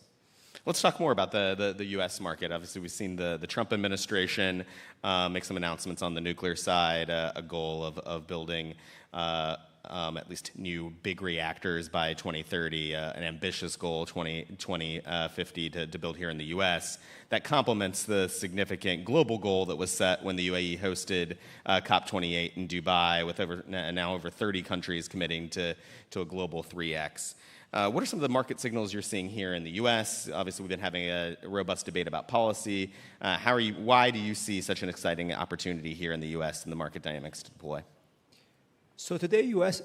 is the top innovator in the world when it comes to AI. U.S. is number one when it comes to AI innovation. So that by itself is a great market signal. Second comes the U.S. interest to continue to be a leader on the AI and innovation of technologies.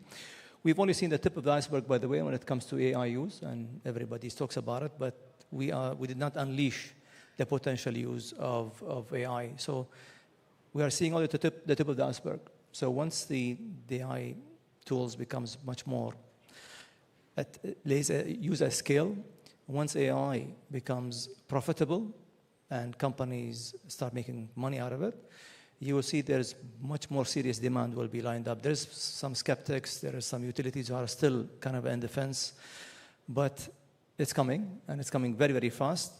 I had a chat before the panel with my colleague Amanda. I'm a utility person, so when I look at the utility, our cycle is not 60 hertz. We are even slower than 60 hertz. We want to build infrastructure for 60 years, 30 years, 40 years. The Google-like, and if I may, they operate in 500 hertz and above. So they go on a sprint when it comes to whatever projects they do. We do think of marathons. And to build the nuclear reactors in the UAE, we proved to do it in 8 years for an asset that will run for 60 years. For the data centers or the AI ultra-scale users, they are in a sprint. And they are in competition, by the way. So whoever have the biggest volume of electrons at the right locations with proper infrastructure and regulations, they will be the leaders and will beat everybody and will become more successful. And that's why, for me personally, I see the US as the biggest market that will be very successful. And the current point you mentioned about the current president who want to quadruple nuclear, and COP28 we had tripling of nuclear, and everybody says, wow, that's too much. The president here in the US announced quadrupling of nuclear, and the World Bank just recently, last week, also endorsed nuclear to be part of the financeable instruments, which is great. Yeah, it's fantastic. Andres, to double down a little bit on that, on accelerating electrification and electricity deployment to meet rising demand. We've been having a robust conversation in DC over the last 5 years on industrial policy, seeing big bipartisan bills like the Bipartisan Infrastructure Bill, the Energy Act of 2020, the CHIPS and Science Act, and then the robust debate on tax incentives, both enacted over the course of time and then enhanced in the Inflation Reduction Act. Congress is debating some of those things now. What broadly, as you think about U.S. policy and getting to that, what you laid out of the race to deploy, what do you think is really critical for industry players like you that are trying to meet the pace necessary for rising demand? So in the States, I'd say for more than a decade, there's been some volatility in the policies. And it's not only something like the IRA, but it's also in tariff policies. It's also like UFLPA, sort of things that have affected the supply chain. So that has made some of the rollout, quite frankly, more difficult because we need business certainty. What I think is interesting in this conversation with AI is that AI is part of the problem, but it's also part of the solution. So, for example, it happens with Google. We work together to make Tapestry, which is the first sort of digital twin of an ISO in the case. This is Chile, which has a very advanced regulator. So with that, you can actually build out the grid more efficiently. You can operate it more efficiently. So I think that, again, there's great opportunities to build things out, and we need more power. But at the end of the day, people don't consume kilowatt hours. They consume compute. They consume light. They consume heating. They consume cooling. So to the extent that we can make that more efficient by applying, quite frankly, AI, and or not only advanced materials, but things like, for example, building solar farms. We have an AI-enabled robot that's actually operating now, made in the States, which right now is 2x the productivity of just a manned crew. It can get to 6x. So those are ways that we're going to make it possible to meet these very aggressive goals. And I also think it's an all of the above, because I think it's silly to think about just a technology vector. It's like, again, what people want to consume is compute. They want energy with this carbon intensity, this shape. Okay, how do you best get that? How do you best combine sources? And then there's the time frame. I'm very bullish on nuclear, but quite frankly, that's something for the 2030s, when you can really massively deploy it in the States. Massively, where it's like 30, 40% of the new build. So that's what I'd like to say, is sort of realism and having a perspective in terms of what's the ultimate goal. And the ultimate goal is to help people compute, is to help people, live better lives. And it's going to have a different solution in different parts of the world, quite frankly, because they're different prices. You mentioned that, for example, the States is very blessed in certain natural resources. You have to do it what makes sense for that country. So, putting solar in Alaska doesn't make a lot of sense. So we have to be careful about incentives that promote inefficiencies. Yeah, an approach to drive investment into all new energy sources, and I think really important to lean in and try to accelerate some of these nascent technologies. I think new nuclear can be faster than the mid-2030s, but it's not just new generation as well. It's about the infrastructure we need to support the grid and support our energy infrastructure as a whole. So, I wanted to ask you, because Google has really leaned in on the innovation side, not only in these generation technologies, but on grid-enabling technologies, and I think you all had an exciting announcement over the last couple of days. Would you touch a little bit more on high-capacity conductors? Yeah, sure. So I was actually talking to the panel backstage. One of the most interesting things about the job that I hold and sitting in this position is being at a tech company explaining infrastructure. And one of the things is it's really hard to explain to a tech company how our infrastructure hasn't changed and how we deliver infrastructure and the way that we evolve. We don't use dial-up internet. We don't talk on rotary phones, yet our grid fundamentally looks the same as it did 30, 40 years ago, and we're still using the same technologies we did back then. There's a lot of things that we can do with our existing grid infrastructure, as Andreas mentioned, to have it be much more efficient without having to belabor permitting reform, as we love to debate in these circles over and over again. Like, we can actually do more with our existing grid, whether that's Tapestry, which we announced with PJM, partnering with PJM to figure out how can we do better, how can we bring AI to long-term system planning and obviously the interconnection queue, which continues to be a challenge. How can we make that grid smarter? It's the smart grid of 2007, but we're in 2025. But how can we actually do that now? And then just this morning, we announced that we're partnering with CTC Global to really think about how can we bring advanced reconductoring to our grid. This is simple hardware that we can use on existing lines to increase the capacity without having to build new lines. So we're launching today an RFI to look at where there are opportunities in the U.S. where this could unlock capacity and how can we work together and be a part of it. helping to pay for technical studies, helping to pay for training and trained electricians, and also as a customer, how can we create the avenues where we can actually incentivize this innovation and to bring that to the grid and move it along the line much faster. Because as you mentioned, generation, obviously at the end of the day, we're going to need more generation, but there's a lot of, I don't want to say low-hanging fruit, but there's a lot of capacity still available on our grid. We're just not using it efficiently. Yep, absolutely. Yep, absolutely. Yeah, if may I add a point, then that's very important when it comes to the grid and the grid design, electrons. Electrification, we've been talking about it for over a decade now, and it's happening. So between cars and the demand for electrons. I was using, by the way, the Gemini app, AI tool, and looking at what are the best books were written here in the US in the Congress Library. And I stumbled across a book talks about Benjamin Franklin in 1751 or so, when he was experimenting with electrons and electricity. So this is how old this technology is here in the US. And transformers are transformers, wire are wires. You cannot digitize them, to make them to go and become more efficient or make them more efficient.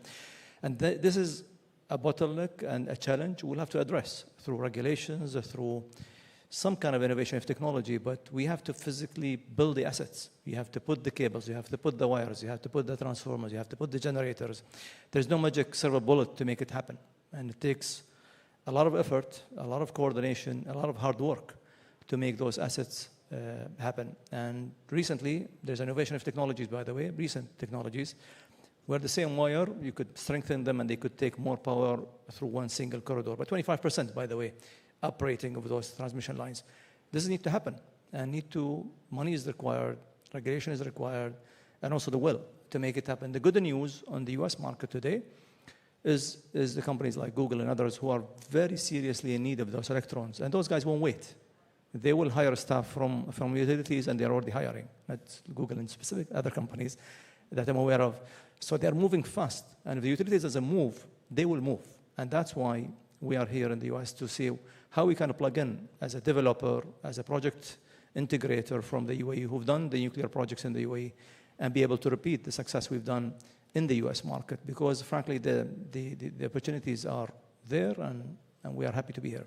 Tanya, how are you all approaching this, especially in this moment where you're seeing the administration wanting to put significant energy behind administrative regulatory reforms, accelerate LNG export approvals, and build out more infrastructure? I mean, you all play a critical role in the North American gas infrastructure. Okay, thank you. I think Andres made two very important points. First, this should be an all of the above solution. It's not one source versus the other. We need more of every source of energy. The question is, how do we do that, I would say, effectively and efficiency, right? I've heard my colleagues talk about the efficient use of the existing grid, the efficient deployment of new infrastructure, but very importantly, efficient consumption. It's something we talk about, but I don't think we're doing enough in general, and I'll speak to North America in particular. I think there's a lot more that can be done for the effective and efficient use of energy. Now, with regards to permitting reform, what we need, the companies like Sempra that invest in energy infrastructure, we run 30, 40, 50-year scenarios. So we think long-term, and we're always optimists. We don't give up. We don't think short-term. We think long-term. So the one thing that we need is certainty, reliability, consistency. We work in different jurisdictions. We work in different countries and in different continents in the world. And the rules may vary, but what we look for is consistency. We'll find a way, because energy infrastructure is so fundamental to any economy that we'll find a way to make those investments. So what we're looking for is certainty and consistency today in North America, but in any region in which we invest. I mean, I would want to go back a little bit to the nuclear conversation. You referenced the Kairos partnership and your confidence in the procurement of their reactor design moving forward. What led Google to that decision? What made Google confident in the predictability, the regulatory environment, and the pace of technological innovation to be a first mover as a procurer of new nuclear? I guess I would say there's a lot that we cannot be confident in. That's outside of our control, but what we can be confident in is if we don't start making bets and planting the seeds today, then it will not be there. And I think one of the big things, I mentioned this before, trying to explain in a tech company why it's so hard to do all these things that we need to get done on the infrastructure side. We have to be the force that shows, like, this is what taking a risk looks like. This is what innovation looks like. If we don't start to do these things today, it will not change, right? And so I've worked in power and infrastructure my entire career, and we are a very conservative, the system is designed to keep the lights on. That is first and foremost the most important thing, especially for customers, but it doesn't allow the right value incentive for change. And so what I can say that we're confident in is that the world in 10, 20 years will not look the same as it does today, and anyone that thinks it does is wrong. Okay, so we have to make sure that we're prepared for that world 20 years from now, and that looks like making investments, taking risks. Are we sure things are all going to work out the way we want? No, but that's part of it. And so that's what we're trying to do, is really seed that. Your Excellency, is that the same view you all have at the global market? You talked a lot about your excitement here in the United States, but how are you looking at emerging markets, and do you see those rapidly changing dynamics and the need to take a big bet on nuclear?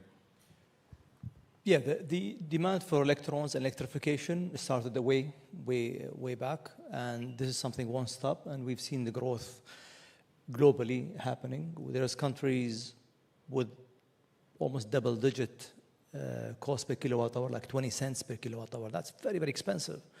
Some countries, over 700 million people without electrons, and those people will come and consume electrons.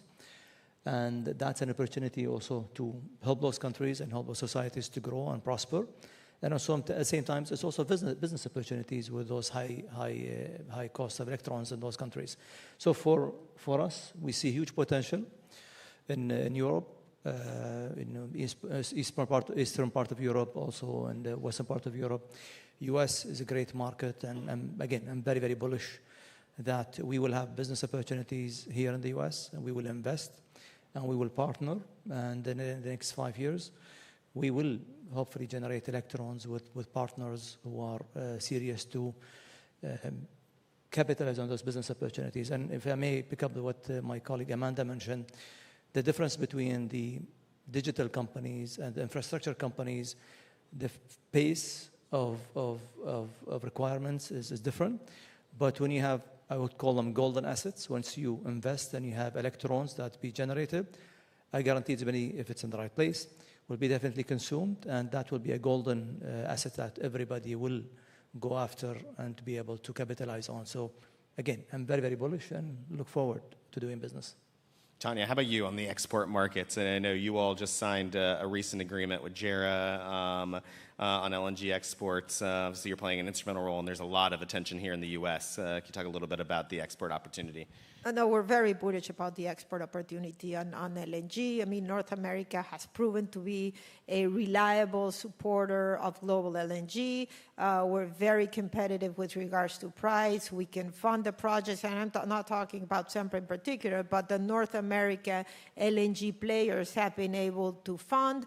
We've been able to innovate. We've been able to capture the long-term agreements with a high-quality off-takers. So we're at the front of this wave. We see a lot of short-term demand in Europe, without a doubt. That was triggered partially by the situation in Ukraine, but that we see as ongoing. But there's also an underlying demand in Asia that needs to be met, something very particular about our LNG portfolio at Sempra is that we have liquefaction facilities under construction, both in the U.S. Gulf Coast, but also in the Mexican Pacific, where we're taking gas from the Permian Basin into the Mexican Pacific that'll be supplied into Asian markets. So we continue to see very strong demand, and we have not even scratched the surface on LNG demand in the developing world.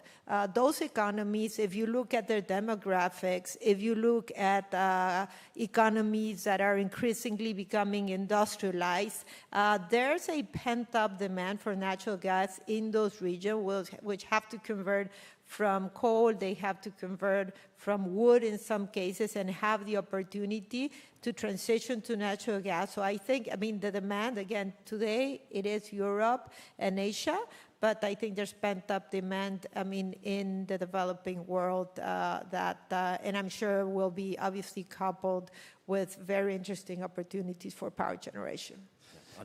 AES is actually one of the biggest buyers of U.S. LNG in Latin America. And it's really transformed those economies because, take, for example, Panama. It used to be totally reliant on hydro. So if you had a drought, power prices would spike. Now with U.S. LNG, you have stable prices over the long term. The same thing happened in the Dominican Republic. So what really interests me is how you can combine these things, again, to have the optimal result. So about 15 years ago, AES really invented lithium-ion batteries for grid stability. We started it off in Chile. But that's a little bit like a hammer. So people tend to think of it, well, this is just for renewables. No, it's not. It's a transmission asset. There's a project in Germany to bring offshore wind from the North Sea down to Bavaria over existing power lines in Germany. And you can do that with batteries. You can also, again, do, round-the-clock renewables. But I think what's very important is how you combine natural gas, you combine batteries. You can use your gas plants differently if you combine it with batteries. You can even have nuclear plants work more as peaking plants if you're able to store some of the off-peak power and inject it in with batteries. So you don't think about it, but it's a multi-purpose tool. And, getting back to what Amanda was saying, look, our transmission lines, that copper is probably operated at 50% of capacity, right? If you read Václav Smil, you're going to see we don't have enough copper to build out based on, traditional ways of doing things. But again, using batteries, by using dynamic line rating, by reconductoring, you can make much better use out of the existing lines today. So those are the solutions we need now. Our, let's say, clean energy business supplying data centers is growing at more than 25% a year. And what they always talk to us is time to power. And so we have to use what is there, the new technologies, what's available, and not try to define it a single technology or, quite frankly, a solution, which may take some time off. All these solutions are good, but we have to think about the time frame. Well, I really appreciate the perspectives we've heard today. What I heard kind of three key themes here. We need an all-of-the-above approach. We need to deploy what we can today and make big bets on what we know that we're going to need here in the future. Demand is driving these investments not only today, but driving some of these bigger bets, knowing what we're going to need for the future of the global economy. And I'm excited to see how each of you and your companies ultimately continue to make those investments and drive our global energy future. So I want to thank you each for taking time out of your busy schedules to participate in the Global Energy Forum today, for a great conversation, and look forward to future ones. So thank you.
Please take your seats. The next panel is about to start.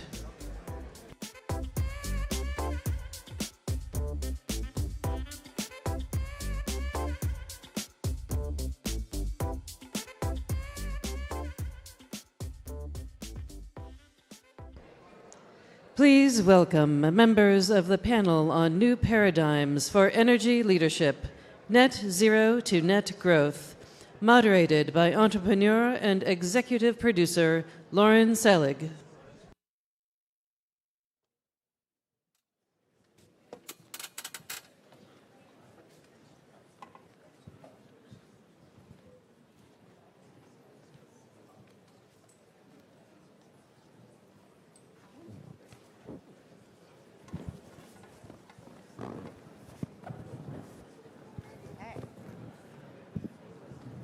Thank you all for being here, and thank you to the North Atlantic Council for having us.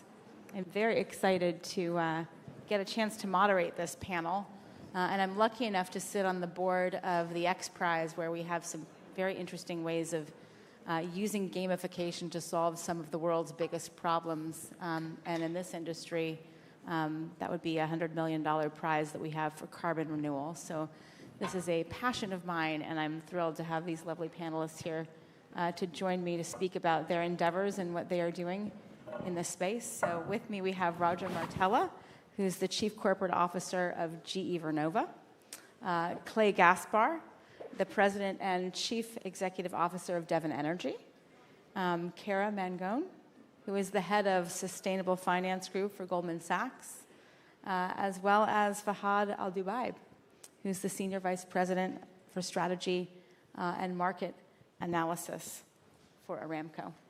Thank you guys all for being here. So I want to dive right in because we're going to talk about net zero to net growth, which is going to be a very interesting topic of conversation. It seems to change every year what the definition of those things are. So I think, Roger, I will start with you. As the Chief Corporate Officer of GE Vernova, we are seeing a very interesting new generation of energy leadership taking the stage right now. So can you share with us what shifts you're seeing in global policies and markets as we navigate the start of this new era? Well, thank you very much for the question, and thank you for including us, and congratulations to the Atlantic Council for such a successful event here in your hometown in Washington, D.C. You mentioned the word era, and I think era is the way to say it, this new era. So GE Vernova is a 135-year-old company founded by Thomas Edison, who started the electrification revolution. So we've kind of seen it all after 135 years. We help produce 25% of the world's energy with our equipment. We're the only U.S. headquartered company that manufactures the full suite of energy technologies. It's about a third of the world's energy ex-China. But even with that legacy, what's happening around the world as a company that's in 100 countries is very much unprecedented for our lifetimes, for our careers. We go back to World War II was the last time we've seen this much demand for electricity. And there's different reasons for that. This is an Atlantic Council environment. You probably don't need to hear from me, but whether that's energy security in the European Union, if you look at the president's recent trip to the Middle East, Saudi Arabia, UAE, leading on nuclear, leading on innovation, Vision 2030 by Saudi, trying to incorporate more renewables, the Asia's emphasis on becoming leaders in innovation, an innovation pipeline, or the U.S., which has put, under President Trump, energy security, energy issues front and center of his economic policy. These are trends we're seeing all around the world. 25% of the world's population went to the polls last year, and everybody who was elected on a platform of economic development. And electricity is prosperity. Electricity is core to that. So every conversation we're having is these governments are putting electricity front and center in their economic development policies, in front of their domestic policies and geopolitical policies. So we're in the middle of those conversations. And just this morning at 9:30 a.m., to hit the point, I think in connection with the Atlantic Council, we announced 3 goals on how we're going to be responsible in delivering on that. First, we announced that by 2030, we want to contribute another 150 gigawatts of capacity onto the grid to help meet the world's demands for growing electrification. So that's what we're going to work to do between now and 2030, 150 gigawatts of capacity. But it also matters where we build that capacity. We don't want to just pick up the phone in the order in which it rings. So we've also made an ambition that of the capacity we put on the grid, at least 30% of it should be in emerging and developing countries. So making sure we're helping serve people who are underserved by access to affordable, reliable, and sustainable electricity. So we have the capacity, we have the communities we're trying to serve, but it's also how do you train the people who are going to be part of this era, this electrification supercycle. So we've also made a commitment for workforce development to reach out to 30,000 students between now and 2030 so we can create the pipeline of future leaders. That's the part we're going to play. I imagine everybody here has a role in that so that we can deliver on those things. So that's how we're looking at the world globally, the commitments we have to come up and serve, and the diverse pipelines of technologies we want to bring to the table. Thank you. I love those goals, and I hope that all of us can be part of helping you manifest them. So appreciate that. Fahad, I'm going to jump to you over there. So we're seeing a very interesting new phase of global energy systems emerge right now. And many countries are taking very different approaches to their energy security and economic competitiveness, and also their sustainability priorities. So I'd like to ask you, what core principles guide Saudi Aramco's ability to stay the course, and what is that course? Well, thank you very much for having us on this panel, and I'd like to congratulate the Atlantic Council for a successful event. A lot of people think of Aramco as an oil company. In reality, we're in all forms of energy. We're in oil, we're in gas, we're in refining, petrochemicals, CCS, hydrogen, and renewables as well. And we're also a technology and a digital company at the same time. And probably I'll talk about the last two later on. But in reality, I think what has served us very well is we have always been pragmatic in our approach. We move at the speed of economics and science. We look at technology, we look at affordability. Even when we pursue some strategic sectors, we take a gated approach to it. And we feel that this has helped Aramco very well navigate the ups and the downs of the industry, whether it's the shift of the pendulum too far on the sustainability front, away from affordability and reliability, or back into any of these triangles of the angle. For us, the future looks at expanding our gas further. By 2030, we would have expanded our gas by 30%. We're building, in addition to our 11 gigawatt conventional power, around 14 gigawatts of renewables. We're developing CCS and hydrogen. Of course, hydrogen, we were hopeful for the demand to materialize, but given the lack of offtake, we elected to wait and see and take an approach along with the customers who will be lifting. We're shifting around 4 million barrels of our oil production into chemicals. We're upgrading our refining as well. And we're also piloting some e-fuels and direct air capture with many of our partners. And this has helped us and positioned us very well to stay the course on our net zero ambition by 2050. We have always been talking about the reality while being ambitious. A good example is hydrogen. When everyone was interested in hydrogen, we pursued some engineering, and we didn't go beyond that until offtake materialized. I think we were very prudent in our approach. We always combine facts, economics, and science in pursuing strategic sectors, while growing to meet the demand by our customers.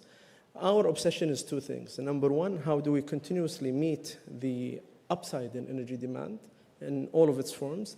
And number two, how do we decarbonize the current energy system? I'm proud to say that we have among the lowest upstream carbon and methane intensity, and this will definitely position us very well to meet the demand by some of the customers who want a differentiated product, whether it's oil and gas.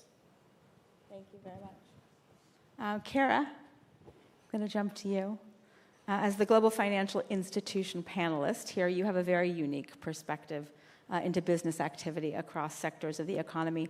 So I'd like to ask you, what are your observations on how capital flows into energy decarbonization solutions, and how has that evolved in recent years? Thanks, Lauren, and it's great to be here. It really is such a privilege to be part of such an important conversation on energy security, affordability, decarbonization, all topics we spend a lot of time on at Goldman Sachs. I'll start by saying talking about business activity in this environment right now, I think you have to start with this connection between what's happening in the technology sector and what's happening in terms of energy demand and power. And there's been so much discussion on this today. I'll just focus specifically on global power center demand globally, which we see increasing 160% by the end of the decade. That's equivalent to a top 10 power consuming country. And so you can imagine capital flows with our clients are very focused on how we can help facilitate that growth. If you look at the utilities sector alone, we've seen CapEx double over the course of the past decade. So it's very significant growth, and that's where we're spending a significant amount of time across all energy sources, right? To meet this level of demand growth, as Fahad said, for their business, we're seeing very similar types of discussions with our clients across both traditional fossil fuels, renewable energy sources, and low carbon areas like nuclear, for example. In terms of where we've seen evolution, I would say on the decarbonization side, where I spend a tremendous amount of time with clients, either corporate clients who have decarbonization strategies or sustainability goals, or on the investor side, right, where in our business we help raise funds or deploy capital, invest on behalf of our clients, and things like our alternatives business. There really is a significant range in client preferences on this topic.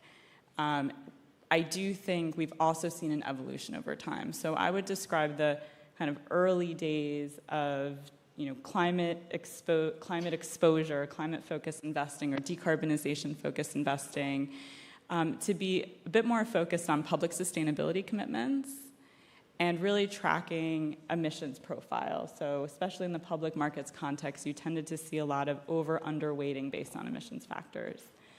Fast forward to today, and there is a very, very heavy focus on if you want exposure, again, to climate, that's a focus of yours in decarbonization. There tends to be a very heavy focus on track record and financial performance.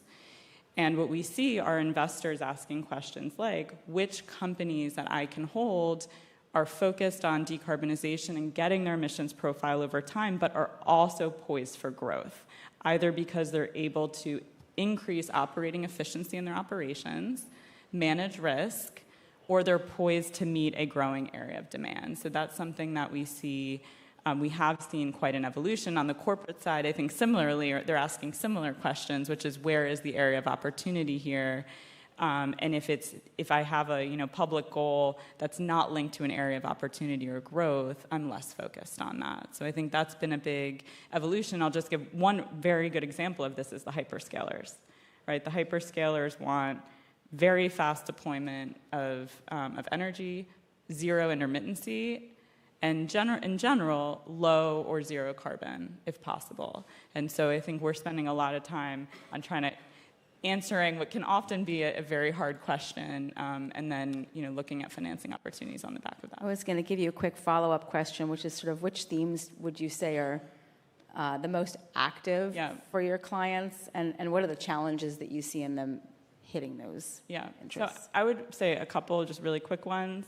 I mean, certainly, as I was getting to on the hyperscaler point, I mean, we see nuclear as a significant opportunity. We were part of a group of large financial institutions and banks at the end of last year who expressed a commitment to help finance a tripling of nuclear capacity by 2050. We do see this as a really compelling part of the solution, so that's certainly an area. One of the earlier panels talked a lot about just implementation and execution and grid, and that's another area where we spend time is grid infrastructure. There are ways that we can de-risk those kinds of investments. Obviously, policy plays a really important role. And then the third area I'd point to is battery storage. I mean, if you look at the scale up of renewables, which we are continuing to see in the market, you really, when you have this innovative technology like generative AI, there really is zero tolerance for the intermittency component. So battery storage tends to become a very important part of that equation. It's a very big scope you have to wander through. I like it. Clay, my friend over there, I've been waiting to hear you speak and I have some questions for you. I have some answers for you. Great, I'm ready. As we navigate a very competitive priority area around energy and security and energy management and economic growth, I would like to know what energy pragmatism means to you in this new era, as we talked about era, and what roles do technology and innovation play in that? Well, first of all, energy pragmatism and those two words being used in the same sentence just like warms my heart as somebody who's dedicated his professional life to energy and the production of energy. I think this newfound focus on reliability, affordability, and we have to do it exceptionally well. I think that is, one, not just the right order, but I think all three are fundamentally important. I think when we were maybe a little complacent with abundant, very cheap energy, I think we kind of lost our way a little bit on the importance of that reliability aspect of it. So we play a significant role in that. We produce just under 1 million barrels of oil equivalent at Devon Energy. We're domestically focused. We've taken our environmental responsibilities very consistently and very pragmatically, control the controllables kind of an approach. But we also believe that, look, all forms of energy are incredibly important. 25 years ago, of the world's energy source, about 58% was oil and gas. After 25 years and trillions of dollars investment and transition, today it's about 56% of the world's energy is oil and gas. But that's a 45% increase from 25 years ago. As we extrapolate that forward, we know all forms of energy are incredibly important, and we need to think a little bit more globally. We need to think a little bit more fungibly about energy. When we produce energy from one source, that frees up other sources from the need to being able to fill those gaps.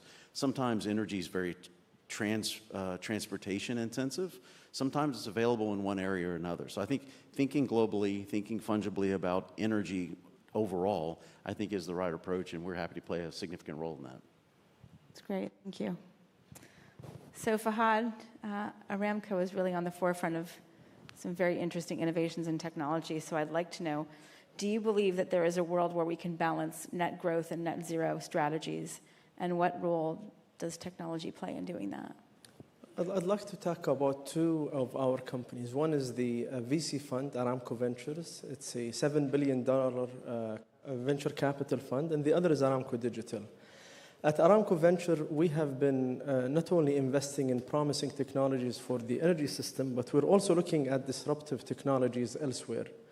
We have an investment philosophy that believes that innovation is at the periphery of different disciplines. I'll give you an example of two companies that we're working with. One that has an AI platform for drug discovery. We're using their AI platform to develop materials for our direct air capture, MOFs, to give you an example. That's a healthcare company that's helping an energy company develop materials that can help us with direct capture. The other company is also a healthcare company that has some advanced, non-invasive procedures to get into the human body. We're looking at their solutions and ways of enhancing our drilling activities. So as you can see, we're an energy company, but we're not shy to look at companies beyond our domain of expertise or sector and search for technologies that can hold the promise of the future. We're using Aramco Ventures as a vehicle to disrupt ourselves, in addition to the research and development centers that we have all over the world. So that's an example of one company that is shaping the future of Aramco, using the best brains and innovation that around the company in various sectors. The VC size is $7 billion. $1 billion is dedicated for sustainability technology. And we're also looking at disruptive technologies and fintech and medtech and elsewhere. The other company is Aramco Digital, and this is a vehicle for us to deliver on our AI ambition. And when it comes to AI, we're not talking about an ambition only. We have identified around 300 use cases that will change the way Aramco does its business, whether it's in tapping into 9 decades of seismic data that can help us enhance our recovery of oil and gas, or when it comes to something as challenging as corrosion in our industry. We invest a lot in anti-corrosion, and we believe through AI we'll be able to reduce a lot of the cost on the industry. I've seen an estimate around $3 trillion are spent annually on anti-corrosion. Now, imagine the possibility of the solutions that AI can bring about, not only in oil and gas business, but even for municipalities. If you know that many of the water that goes in the pipeline leaks because of corrosion or valves. The other aspect is predicting failure of equipment. Reliability is a big imperative in a company like Aramco. We want to make sure that the energy that people need is readily available. AI is helping us anticipate failure of major equipment before they fail. At the moment, we look at pressure and temperature of some of these equipment. Soon, we will be augmenting the sound of these equipments, and we will be tapping into a backlog of data that can improve our accuracy in forecasting failure for some of these equipment before they happen, by which we reduce the interruption cost on the company. We're really excited by technology and AI specifically. We believe that's a reality more than just a far-fetched ambition. And with AI, we're taking a unique approach by educating the frontliners who are the users of AI on the possibility of AI and what can it offer them, and then matching them with the data analysts who understand the technology and know how to go by in helping them adapt and use some of these technologies. I think the next 2 years will see a huge opportunities and disruption that come about by AI. Companies that are mature and have their data architecture at the right place while having access to chip and the developed workforce that can help take these use cases into reality stand to benefit greatly, not only for themselves, but even for the industry and their customers. I love the open-mindedness and the cross-pollination of industries to come up with solutions. Very interesting. So Roger, given that we're seeing a very unprecedented demand right now in projections because of the proliferation of AI and data centers, both in the United States and around the world, how is GE Vernova approaching all of these challenges, and what opportunities do you see ahead to help move innovation forward for you? Well, certainly, data centers, AI is the space race of our generation, and you can't talk about data centers without talking about the electricity to provide them, to enable them to work. And if you think of artificial intelligence as not only a competitiveness issue, but a security issue, having access to the energy to enable the data centers and the artificial intelligence to do the work is just as important. So it's probably not a surprise, and it's been well documented that we're partnering with all the hyperscalers when it comes to taking a holistic view of how do you align energy, access to energy, with access to data centers while serving all our other needs of energy access as well as decarbonization. So when we think about the challenge of data centers, we kind of think of it with 4 lenses. And the first is dispatchable power. You need dispatchable power now, and you need as much dispatchable power as possible. And so what we're doing there is we're investing in our supply chain. So we've announced, I think, a $9 billion investment through 2028 for our supply chain. This year we've announced $600 million in the U.S. Take one of our factories alone, Greenville, South Carolina, where we very proudly produce the world's most efficient gas turbines. We've invested $300 million there, about 1,500 jobs that basically double the capacity over about 24 months from 2025 to 2026, so we can meet the demand for dispatchable energy, both for data centers as well as for the other things I talked about earlier. We can talk about small modular reactors. I know that was a focus of the last panel. I'll come back to that in a second, please, but that's also nuclear increasingly a source of dispatchable power. The second is kind of how do you invest in the grid itself and electrification. I mentioned the Middle East and the president's recent trip there, which I had the opportunity to join in Saudi Arabia. I thought they made a very strategic investment in some of our equipment, not only for gas turbines, but for something we call synchronous condensers. And if that's not something that rolls off the tongue, it's critical to how do you turn renewable energy into acting more like dispatchable energy? How do you make renewable energy put inertia onto the grid? So I thought Saudi was being very strategic and saying we're not only going to invest in gas, but to meet our Vision 2030 goals and be competitive with data centers, we're going to invest in this grid technology. Meanwhile, the UAE is investing in SMRs. And so you see how the investment in the grid itself is just as an important backbone. It's the central nervous system to making data centers work. The third is behind the meter, and how are we watching policies where FERC and other agencies allow hyperscalers to provide energy behind the meter and connect that. I think we're in the early days of that, but that's something that certainly can be very complementary to providing power for AI and data centers. And the fourth is innovation, and I appreciate the comments on innovation. This can be an opportunity to drive innovation, small modular reactors. We look at the European Union, the UAE, the great work that Synthos in Poland's doing to have the EU lead in small modular reactors, the work in Canada, here in the US, all of that tied to data centers to some extent, but carbon capture, hydrogen, and more integration of renewables. So, and then ultimately you look at AI, how do you solve for sustainability, how do you solve for net zero? I think the next step of the equation. Very, very much. Clay, I'm going to go back to you on this one, and sort of given the little bit of the same question, but how is Devon positioned to help meet the surge across the United States, and what's the role of conventional energy sources in meeting those new targets and supply? Yeah, I appreciate Roger's comments. I'd say kind of our perspective on that. I think about the challenge caused by AI and the solutions presented by AI, and there's a bit of a circular reference. You think about, wow, we're going to need so much energy to supply AI, but you think, how do we do that? Well, we use AI and leverage the amazing attributes of AI to provide that. Then I think about the circular reference of, wow, what we really need is a build out of infrastructure. And like, okay, to supply the energy. Well, guess what? The build out of infrastructure requires an incredible amount of energy to actually be able to accomplish that. So there's a really interesting circular reference. We are all of above the policies. We're mainly oil and gas production. We have an investment in geothermal as well. We're supportive of thinking about, this holistic, I love the title. This is the Atlantic Conference Global Energy Forum. So it's very global and it's very holistic from an energy standpoint. Our own piece of the equation, we think about that balance of reliability, affordability, and doing things the right way. And I think we're well on our way to achieving that. Fahad, what does the energy transition look like for Aramco, and how does it shape your approach to the energy trilemma? Well, if you look at the current energy system today, it's around 325 million barrels of oil equivalent.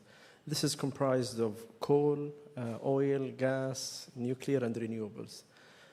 Fossil fuels are around 80% of that system.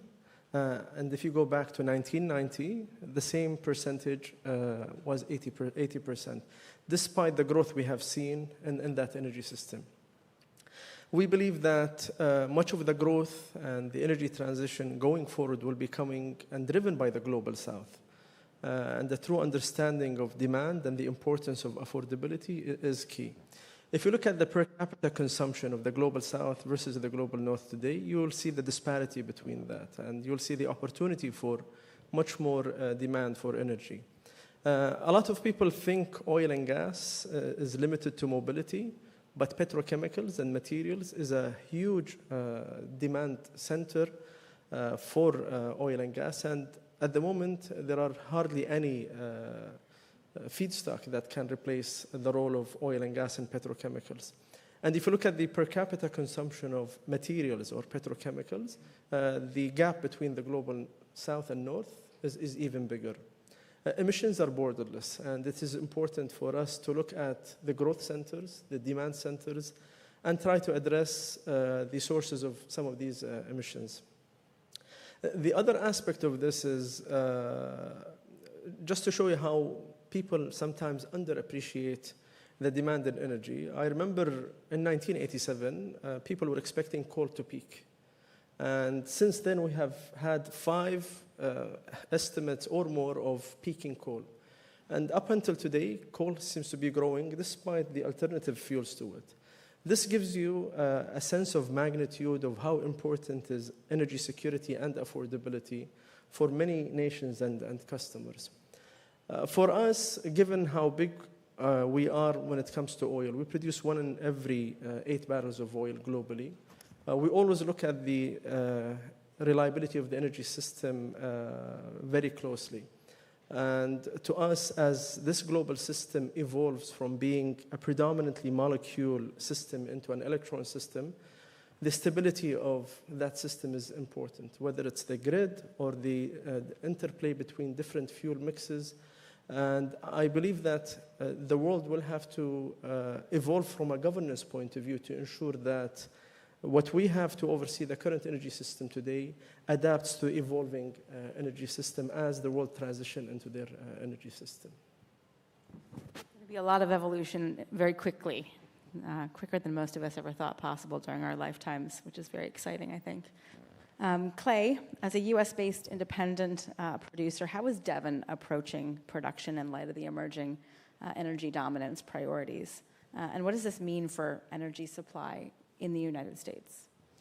Yeah, again, I appreciate the question being energy, because when we think about the constituents of what we produce, we don't see the incremental call for oil from the U.S. producers. So from an investor standpoint, we're a publicly traded company here in the U.S., and our investors are really calling on us to remain in a maintenance capital mode, basically generating, we produce about 385,000 barrels of oil a day, keep that relatively flat, really evaluating and critiquing us on the depth of the portfolio, how long can we continue to do that, the profitability, how much value can we extract, the efficiency, and those pieces. We also produce a tremendous amount of natural gas and NGLs. As he pointed out, the feedstock requirements and what we are able to do as a society with those, that continues to grow. And so we're very pleased to be part of that feedstock as well. When I think about going forward and we think about how do we provide the growing demand for energy overall, it does come into different regions, and then we think about the different components.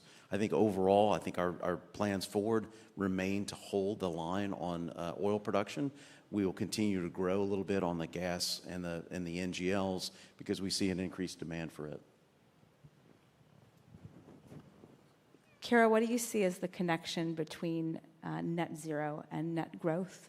Can you kind of jump into Goldman Sachs' role in that and facilitating those two pieces in technology and innovation? Yeah, look, I'd sort of echo what Clay said a bit at the start in terms of my response, which is, right, we're in and to connect to what Roger said, we're in an era, right, of energy growth and abundance, right? At the start, I talked about what we see within our client base and where we see a lot of activity in the power sector, the connection between power and technology companies. Policy plays a very important role and has always played a really important role in the energy complex. And so as a financial institution, right, sort of policy governments focus on being able to balance all of these different objectives. How do you ensure reliable energy? How do you ensure affordability of energy, sustainability of energy supply, kind of doing things in the right way, to Clay's point? As a financial institution, and at Goldman Sachs specifically, where kind of our opportunity and the role that we play is really working with clients on the back of that. And so, as I mentioned at the top, we have clients across the spectrum. We have clients, doubling down on decarbonization strategies, and we have clients doubling down on kind of current production, and it really spans the gamut. I think what's really critical here is if we take a kind of longer-term look back, take a step back, and we look at the commercial viability and economics, which is where I tend to spend a lot of time with clients on this topic. We know that it's kind of two different stories, two different things happening. We have, on one hand, we have solar in many parts of the world is cheapest form of energy today. If you look at new electricity that was generated in 2024, 80% of that came from low, zero carbon sources, nuclear being a very dominant part of that, and renewables as well. And so the commercial viability and economics have actually come down significantly. That said, here's the other side of the story. Our research shows that if you look at kind of the full picture of what's needed to really decarbonize economies in line with global goals, more than 50% of those technologies are not yet at commercial scale. So I'm talking about sustainable aviation fuel, I'm talking about hydrogen, and lots of other areas. And so for us at Goldman Sachs, given that backdrop, what we really need to respond to is where the client demand is. And what we see as an opportunity, certainly via policy, but also via de-risking and things like structured finance solutions, where we can work with clients to figure out ways that we can help to reduce those risk profiles. But I do think this link between kind of policy and finance is really, really important. There may be things today that we can't finance where there is limited growth, to get to your question on net zero lower emissions, just may not be financeable today. And in 10 years it may be or it may not, but that is, that's how important the energy system is. It's really heavily linked to these objectives of growth, and we have to figure out how to navigate within that based on what our clients' needs and preferences are. Roger, similar question for you. How do you ensure that we promote economic growth and energy management and efficient strategies for you and your company? Well, I feel super optimistic about this, and I think the numbers speak for themselves. And for someone like me, I think we've all, if you're in this room, you've been in this space for some time, and maybe we come at this from different angles, and we have different ways of getting there. But I think one thing perhaps we'd all agree on is if we're going to succeed for the theme of this panel, net growth, net zero, we need investments at scale. It's not going to happen on its own. We have to invest or it's not going to happen. And so for people like me, we've been saying for years and decades, we need investments at scale. We need investments at scale. Well, the good news is, one thing we all agree on, those investments at scale are here. They're coming, they're here, and they're happening for the foreseeable future. And what we look at is how, as a company, do we translate this electrification era to other benefits for net zero, for decarbonization, for sustainability, for prosperity, and things like that. And we see a direct correlation there that you can do both. And this is why I have this theme of optimism. And I'm just going to share some numbers. So I shared a couple goals. We have 150 gigawatts of capacity online by 2030 that we're going to contribute. At least 30% of that in emerging economies, 30,000 students we're going to reach out to. Well, last year we just produced this morning our 2024 performance. So we put 31 gigawatts of capacity onto the grid globally in 2024. That's about the size of the state of Virginia, the data center capital of the world. That's just a coincidence. We didn't actually do that on purpose, but it turns out the numbers work out that way. And we energized about 71 gigawatts of transformers in the world. That's about the size of the grid of South Africa. So that's a pretty significant impact by one company onto the global grid. How does that impact greenhouse gas emissions? So by making those investments at scale, we avoided 37 million metric tons of carbon dioxide emissions.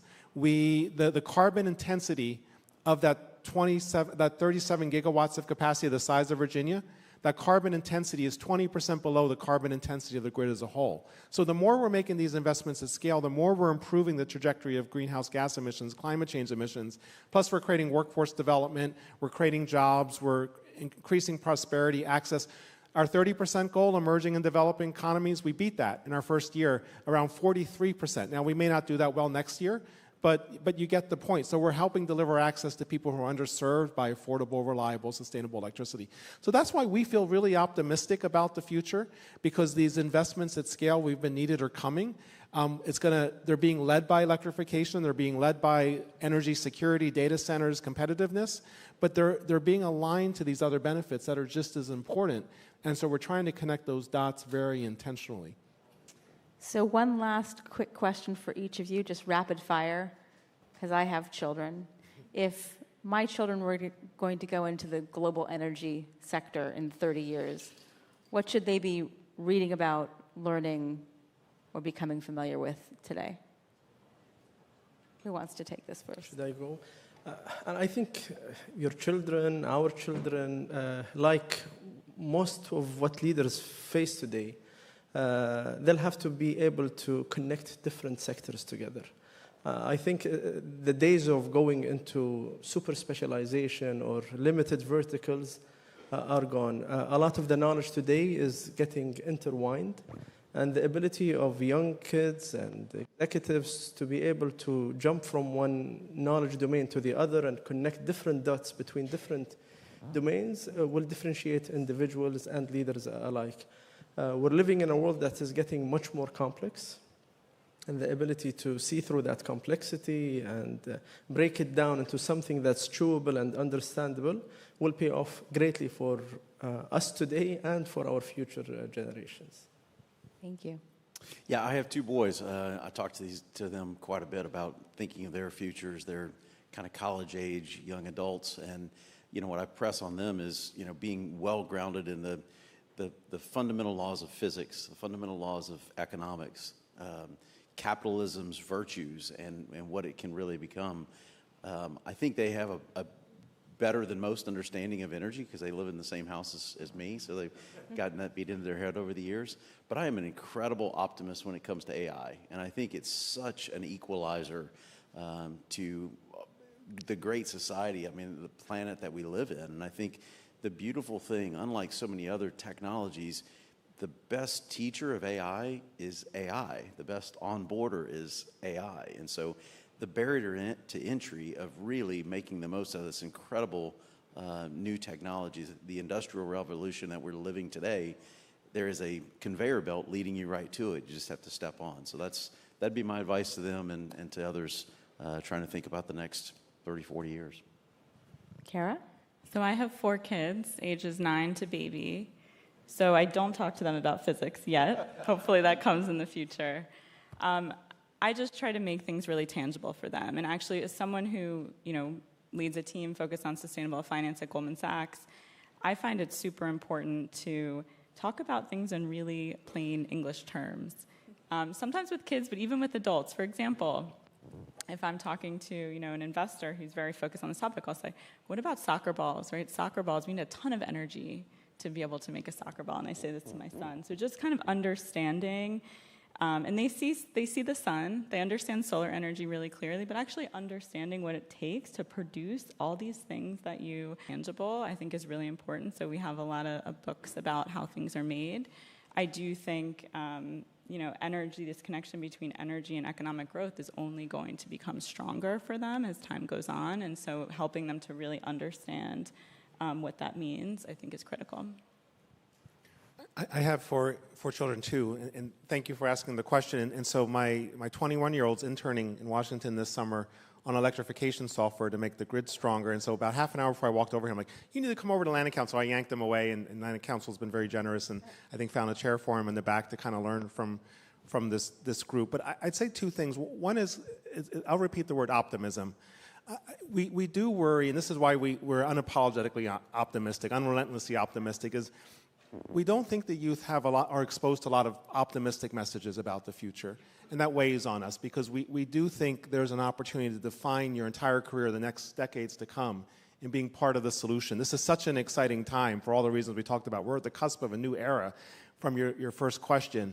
And while I get to see a little bit of that and hopefully set up some folks for success, it's really the next generation that's going to deliver on that. So we think there's a lot to be optimistic about, and we want to be very unrelentlessly optimistic and communicating directly to youth.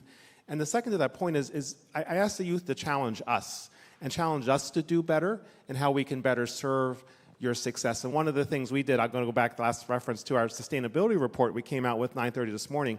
When you flip the front page or when you go to our website, we did something entirely different. We're speaking directly to the youth, and we decided the youth don't communicate the way I do. I learn by reading, my kids learn by watching TikTok and YouTube and things like that. And so we fundamentally changed the front of our report on our website. We had youth design it to speak in a language. We got to the same messages, but to speak in a way that, frankly, I don't, and communicate in a way that I don't, so that we can be kind of this beacon of optimism and not only just send a message, but send it in a way that resonates better with the way the next generation thinks about things. So this is, I think, very important for us to be invested in and committed to. So thank you for inspiring us with that question. Thank all of you for being on this panel and enlightening us with some really interesting ideas and your thoughts and what you're working on. I really appreciate it, and appreciate everybody being here to listen in, and I invite you all to enjoy lunch.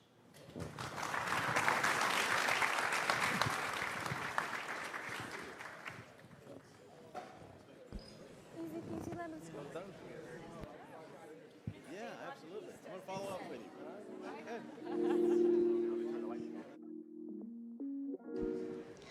Thank you for joining us this morning. Lunch is available in the lobby.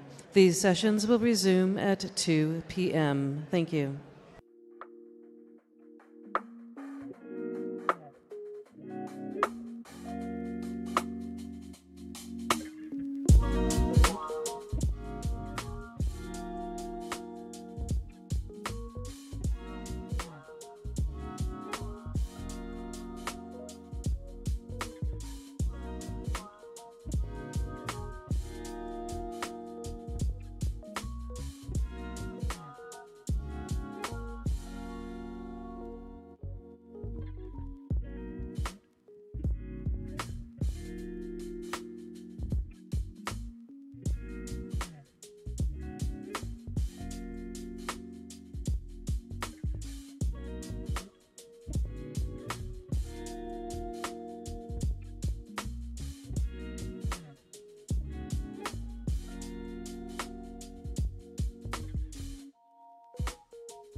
start.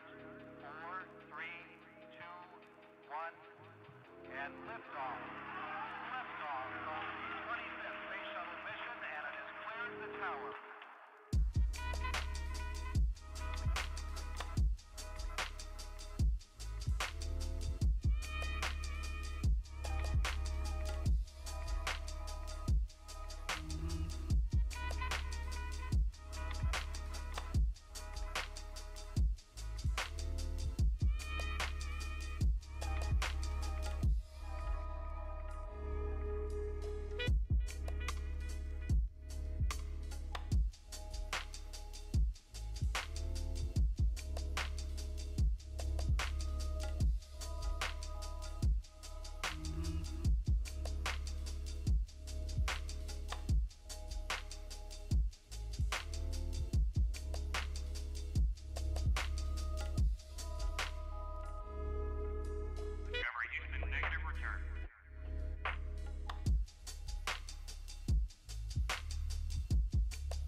Good afternoon. Please take your seats. Our program will begin shortly.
Good afternoon. Please take your seats. Our program is about to begin. Thank you.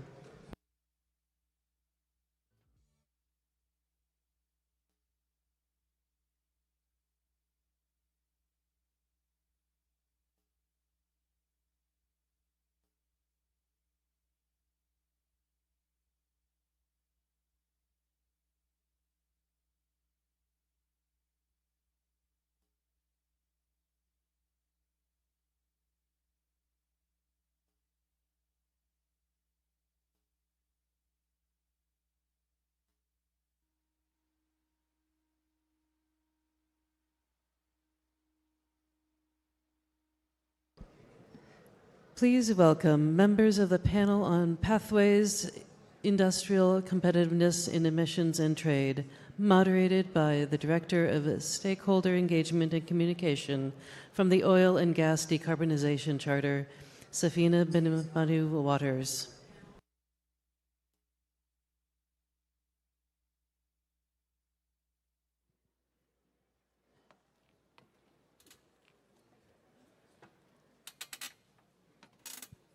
I'm going to go to the middle, right?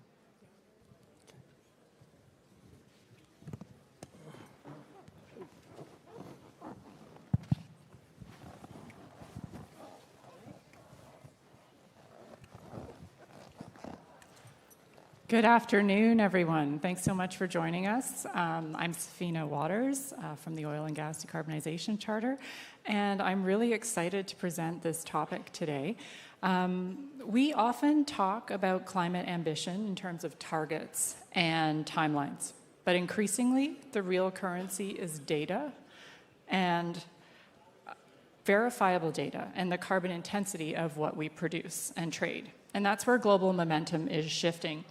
In Europe, with CBAM and Japan, across emerging markets, where new policy frameworks are evolving. And in the private sector, where companies are up-leveling beyond net zero pledges to compete on actual emissions performance. And as we're seeing markets raise the value they place on lower emissions goods, we're seeing the convergence of climate leadership and industrial competitiveness. Companies and countries at the forefront of innovation stand to benefit, but only if we can get the policy right. And getting it right is going to take a lot. We heard today, this morning, Dr. Sultan emphasizing partnership and collaboration.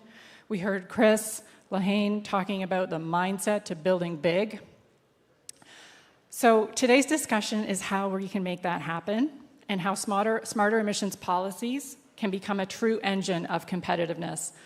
I am really pleased to be joined by this exceptional panel. We've got Sarah Stewart, CEO of Silverado Policy Accelerator, and Sasha Makler, Global Head of Strategic Policy for Low Carbon Solutions at ExxonMobil. And we are sending our regards to Dave Banks, who is unfortunately unable to join us today, and we are missing his energy today on stage, and we wish him a speedy recovery. Thank you for joining us today, and let's just dive in. So emissions policies are evolving. Smart standards have the potential to be that competitive advantage in the global markets. But we're also seeing Washington focused on reshoring manufacturing, supply chain, and energy dominance, while at the same time pulling back from international climate pledges. So what practical steps can policymakers take to advance emissions policy in a way that supports the administration's manufacturing and trade agenda? Sarah, I'll ask you first. Okay, I'm going to conjure up my inner Dave Banks to answer this question. It's a real pleasure to be here, and a big thank you to the Atlantic Council for putting this together. I think this is a really important threshold question, right? And I think it's probably on the minds of most people who are working at the intersection of emissions policy, trade policy, competitiveness policy, national security, you name it. How do we balance all of these pieces together? So, I mean, I would start from a starting point would be the US market is very open compared to other markets when it comes to tariffs. We're a very large consumption market. And over time, we have seen a real erosion of our manufacturing base as we are bringing in low-priced, higher emissions products from other countries, and we are watching the industries that we had here really be decimated for a variety of different reasons, including as a result of unfair trade practices by other countries. So we have a situation that's emerging now with the president's agenda to bring that manufacturing back on shore, right? At the same time, we've got a very big and I would say an aggressive energy agenda to support that manufacturing and to support things like AI and other things. And that makes sense, right? I mean, it makes sense to try and balance both of those objectives, and to think about how we can bring all of the policy tools together to bring all aspects of that agenda to the forefront, right? And in my mind, this can include a few different things. Number one, it could include accelerating different types of energy. So maybe it's nuclear. Maybe it's seeing around the corner to the next energy frontier like fusion, and seeing what potential supply chain choke points are going to be in our way. It could include protecting the industries that we have and the industries that we want to bring back here from unfair trade, from IP theft, and other illicit practices.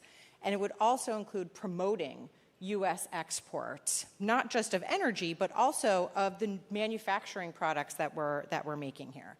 We have a strategic and economic strength. We are a huge energy market. We are going to be a growing manufacturing market. We can use that to our advantage on the global market. So in my mind, it's a three-pronged set of pillars: build, protect, and promote.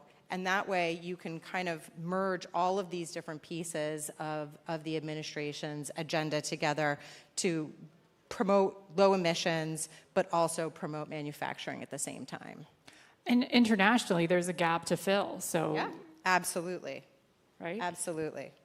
Thank you.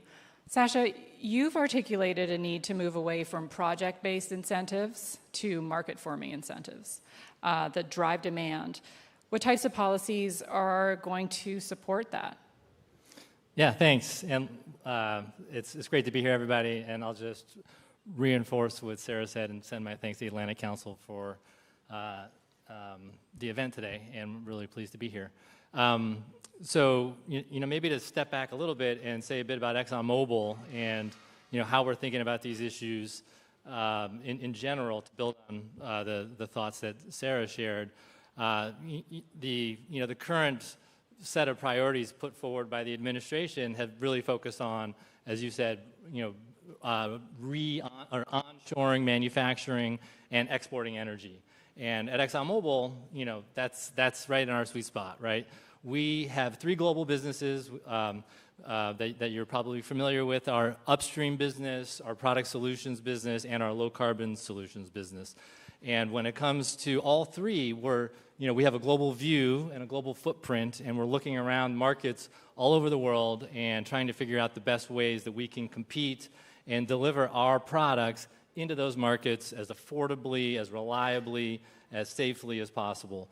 And increasingly, as we are working in those markets and dealing with our customers, the additional factor that we're building into our business plan, our business model, is the emissions intensity of our products. And across all of those dimensions, we think we can compete very effectively with all of our global competitors. Now, when we think about this overlay of competitiveness and trade and climate, there's a lot that we can continue to do in today's political environment. Namely, even if we have customers overseas that have a demand for our products, oftentimes we're going to produce it here and send it overseas. And so the carbon footprint or the intensity of those investments, sorry, my mic is acting up a little bit, will factor into the success of what we're doing. But the jobs, the steel that we bend and put in the ground, and the energy that we produce and export can happen oftentimes here. And that's good for the U.S., and that's also good for our customers. But to differentiate those products in the marketplace, we do need a system of accounting and a set of standards that can help us, compete and outcompete, the other sources and options that are out there. And so, to get back to your question, what we've articulated at ExxonMobil is a need to shift or change the framework of climate policy from one in which we have project enabling policies, which is what we have here today in the U.S. with the Inflation Reduction Act, which in our mind are essential policies to get industries off the ground. But as we're even observing this week here in Washington, they have some durability challenges associated with them, which makes it hard to factor them into our business planning. And thank you. That was getting... Hold it up here. Don't hold it down there because you're cupping the transmitter. Okay. All right. Is that better? Sorry, everybody. There's a business model problem with the IRA in the sense that there's a durability challenge, And there's also a scalability challenge because we can't be expecting the public sector to be co-investing in projects over time, even though they're very important partners in the early days to help launch an industry. So our view is that the better way to do this is to create markets for low-carbon products. And if those markets exist, we can compete. Thank you, Sasha. Now, Sarah, when we look at developing these effective policies, it's a little bit like putting together a 1,000-piece puzzle that you do over Thanksgiving, maybe with the family. And, you know, you've got different sectors, you've got different products, to Sasha's point, you've got different regulatory frameworks across international, around the world, rather. And, you know, we talk about identifying the potential inequities within those products, but also collaborating internationally to ensure that we can get this off the ground. How do you see that puzzle coming together? Yeah, it's a great question. Anybody who's done a 1,000-piece puzzle knows that, you know, it is very difficult sometimes to figure out the middle until you get the edges, right? And so I would say there's a couple of things that we need to be thinking about here, and you mentioned a few of them. You know, on the one hand, we've got domestic constituencies that drive domestic politics, right? And so that's one piece of the puzzle when we're thinking about a market-driven emissions policy. Who's for it? Why are they for it? Who's going to be against it? What are the roadblocks? We also have to think about, can we do it on our own, right? Because if we are to adopt policies domestically that our partners are not also adopting, we are just creating further inequities for domestic producers. So we need to think about, how are we going to collaborate? But how are we going to collaborate in a global sense when we're not always on the same page with all of our counterparts? Sometimes we are. We have the same shared end goal objectives, but a different path to get there. Other times, we're not even in agreement with our global partners as to what those end objectives are, let alone how to get there. So that's another big piece of sort of the, you know, I would say the border of the puzzle that's really important to get right. We also have to work with the private sector, as Sasha said. They're on the front lines, right? They are the ones that are going to be implementing whatever government policy is out there and having to work that into their business model and deal with their shareholders who are expecting, you know, a sort of inherent self-interested motive. Yeah, rate of return. Which is really important. So when you put all of those things together, I mean, you have to figure out a path that is going to both be lucrative for the companies, give them a market predictability, an environment where they can make investments here and know that those investments are going to have some durability, right? And that the government policy isn't going to fall out the other side as the winds blow.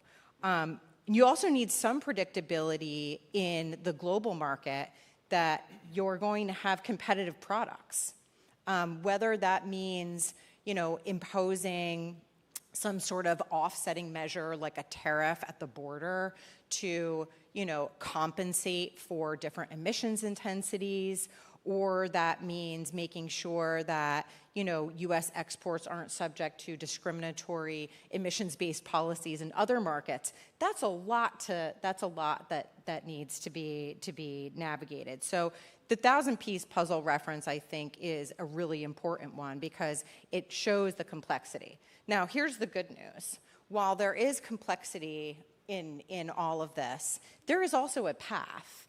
And I think that what we're seeing in the U.S. is we're seeing a path emerging on a market-based emissions policy. There's several bills in Congress. There's, you know, movement in both the previous administration and I think some, you know, relative acknowledgement in this administration that there could be a way forward here that both enables a pro-American manufacturing agenda that enables innovation, but also helps build a low emission, helps continue to build more of a low emissions future, right?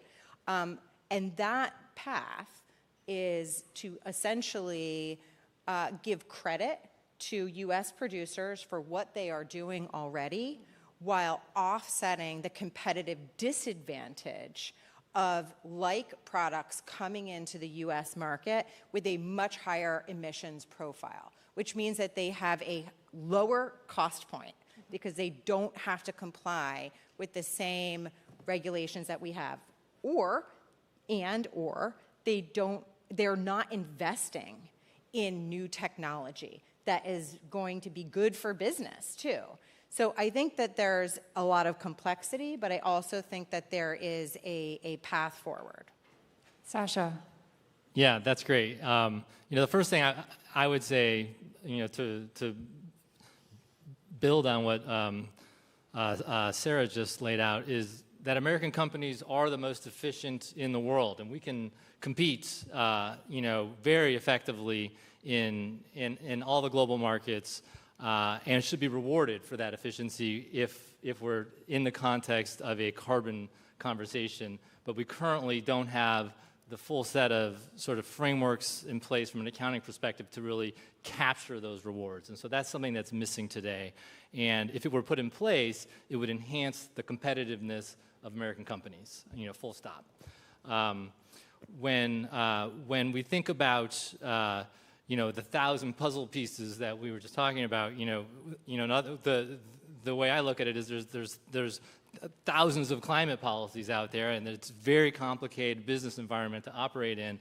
Another thing that we should be working towards collectively is a simplification of the climate and carbon regimes. It's layering on regulatory systems on top of regulatory systems is not the way that we're going to find our way to the solution here.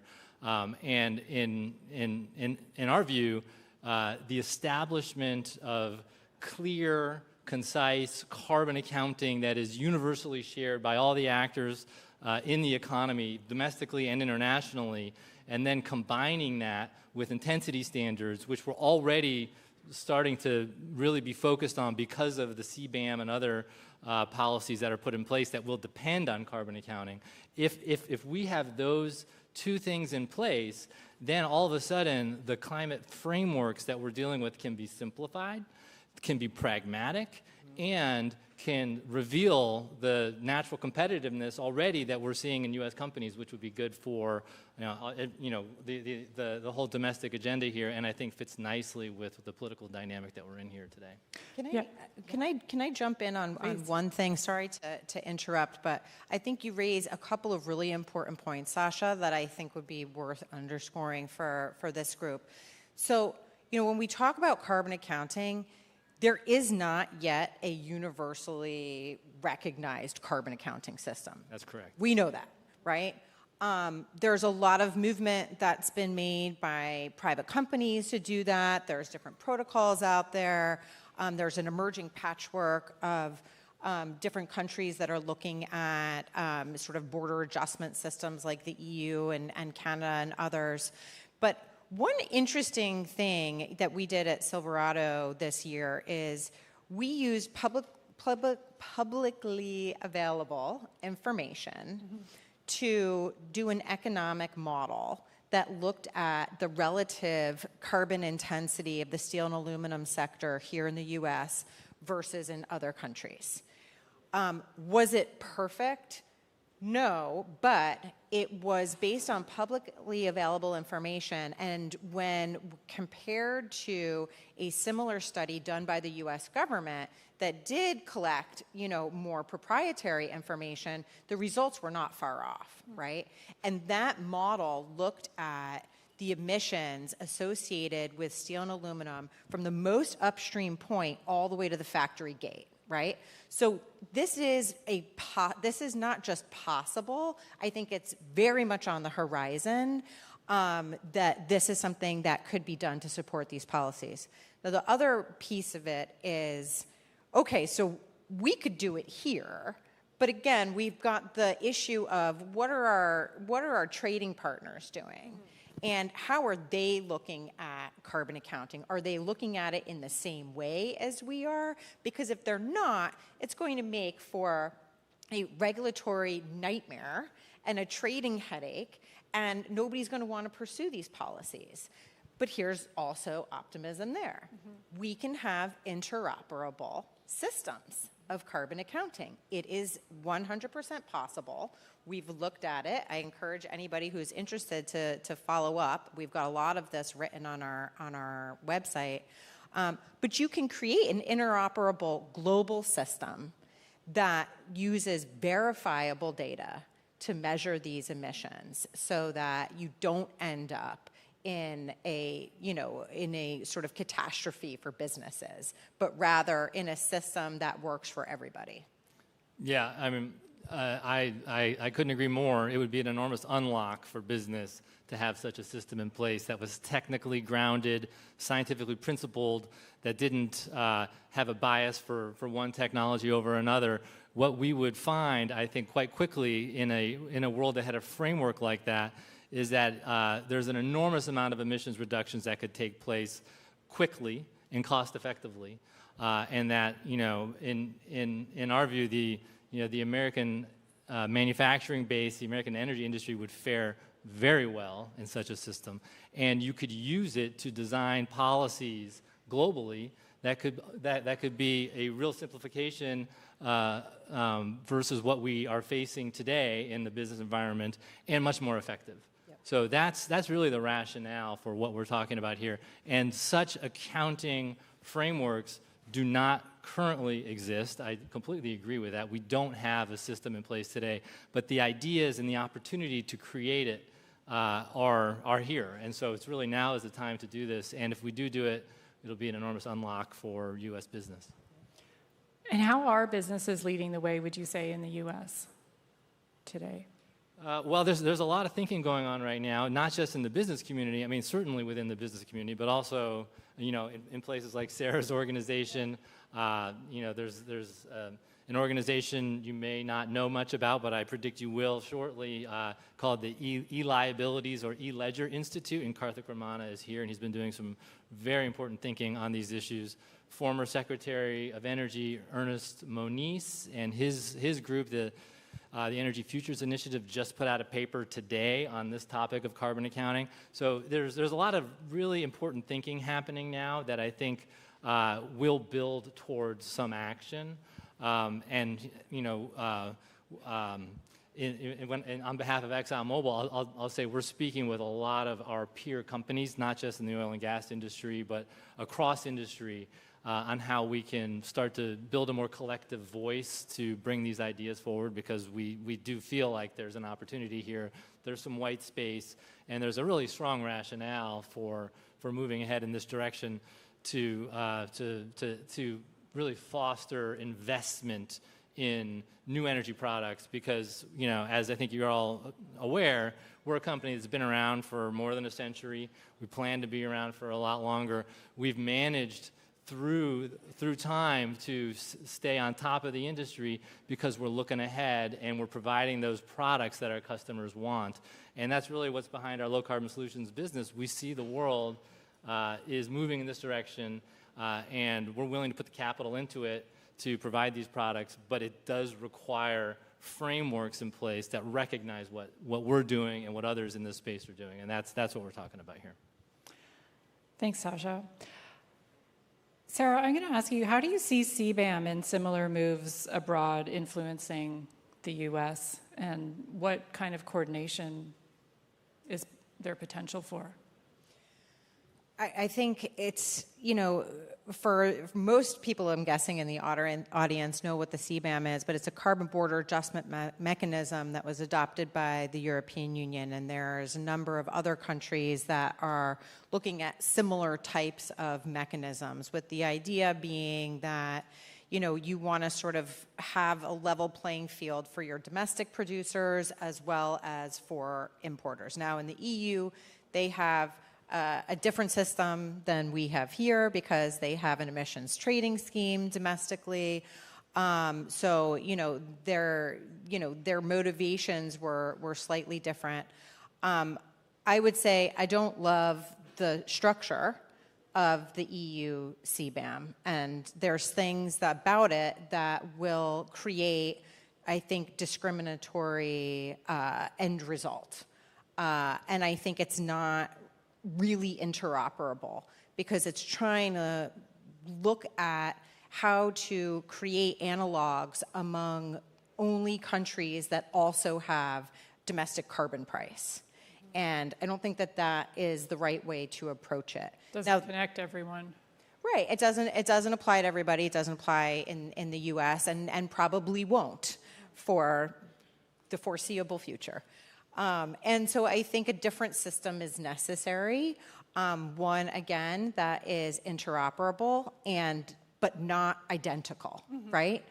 And I think that we have the moves that the U.S. has made on legislation or proposed legislation, and potentially, I think through executive action, could lay that groundwork. Now, we've lost the first mover advantage, which is not great, but before the other types of systems, like what the EU has in place, proliferate even further, there is an opportunity for the U.S. to really act in this space. But it's difficult. Yeah. Our politics, are such that we have not been fast to move on some of these issues. But I really believe that we've got an opportunity. If we don't act soon to try and, course correct from systems that we don't love, like the EU CBAM, and start to help to steer the rules of the road, we are going to find ourselves left behind having to comply with what other countries are coming up with versus putting ourselves first. And so I think that we need to really kind of accelerate the thinking that we've been already doing and think about what are the policies that can come out of the executive branch on this, and what are the legislative priorities that can be advanced in short order. And I'll just finish by saying one of the reasons that this is so important is because having a policy like a border pollution measure will not only help with U.S. manufacturing, it's going to create a durable environment. It's going to accelerate U.S. investments, but it's also a matter of national security. And I think that this is a point that gets lost a lot of times. It is a matter of national security to ensure that we have robust U.S. producers that are competing on a level playing field. When they have to compete against countries that don't have the same norms, values, standards, whatever you want to say, that is a competitive disadvantage in sectors that are highly energy intensive, that are very important to our national security and our economic security.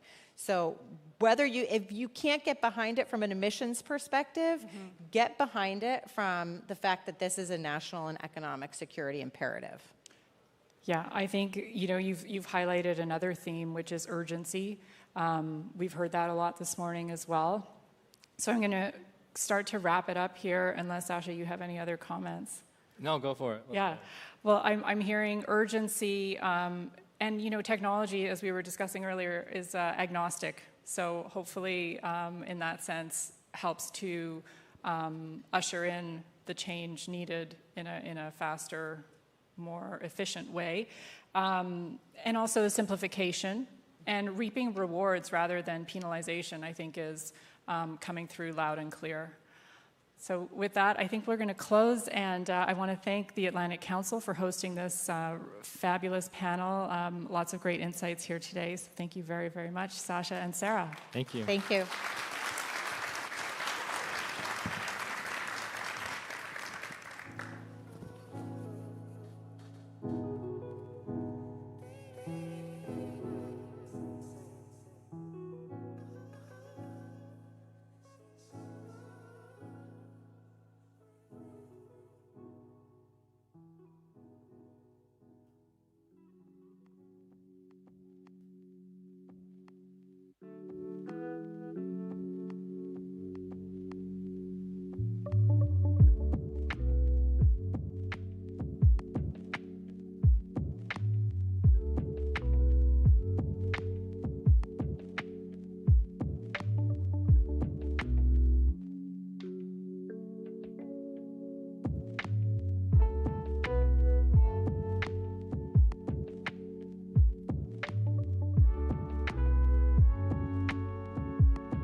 Please welcome members of the panel on Build, Build, Build, the Era of Energy Infrastructure, moderated by non-resident senior fellow from the Atlantic Council Global Energy Center and Senior Vice President and Commercial Strategy, HIF Global, Lee Beck.